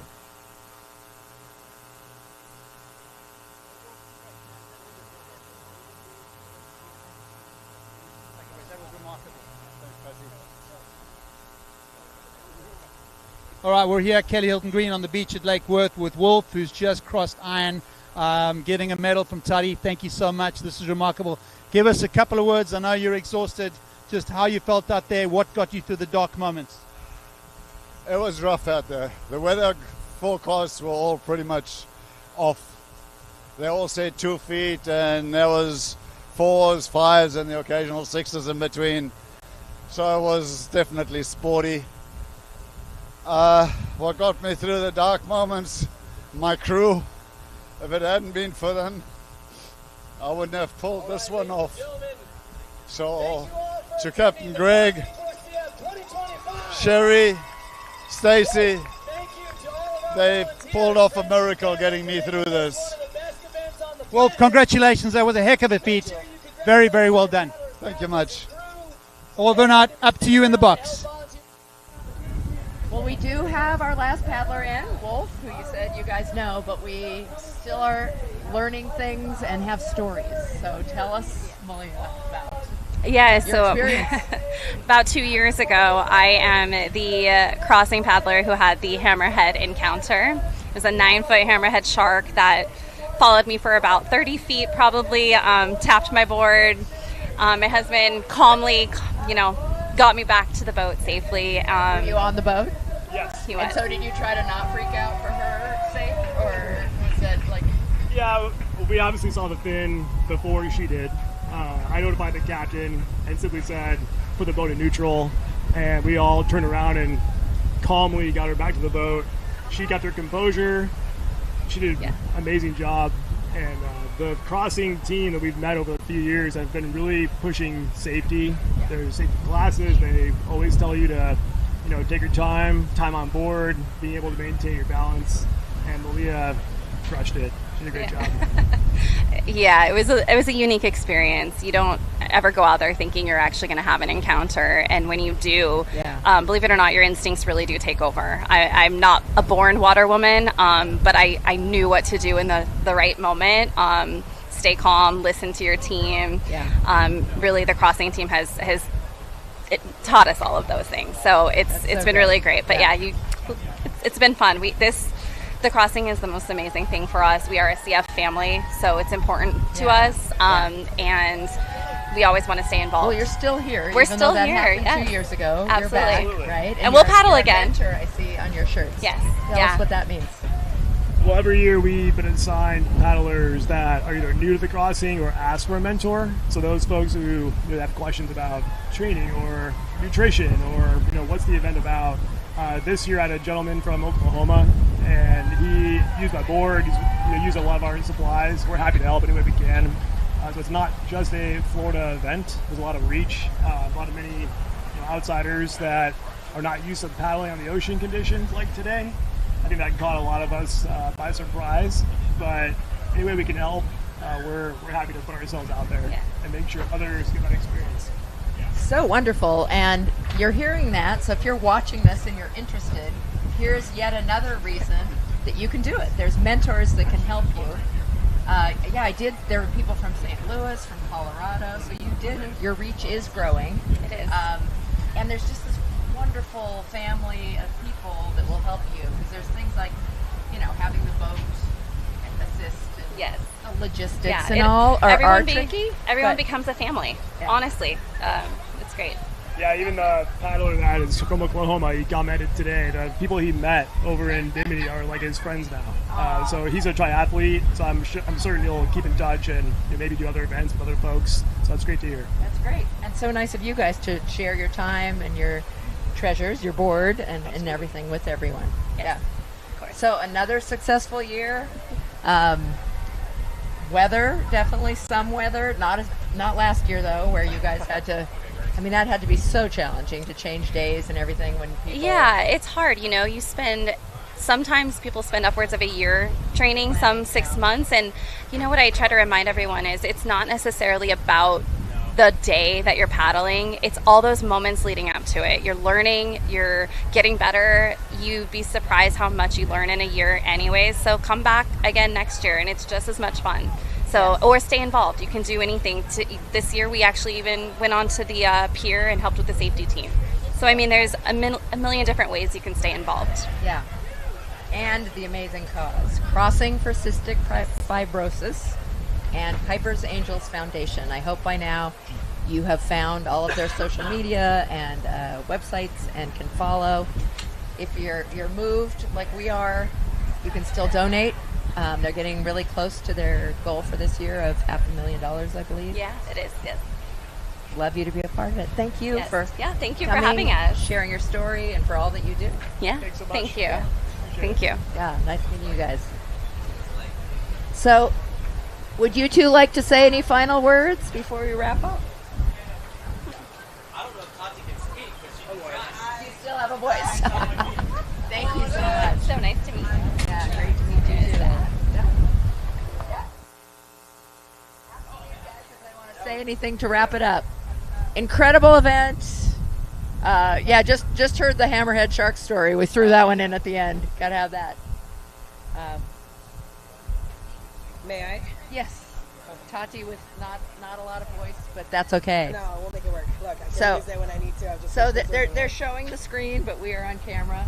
All right. Well, what a spectacular finish to have Wolf come in iron after a few years of attempting it. Finally made it happen.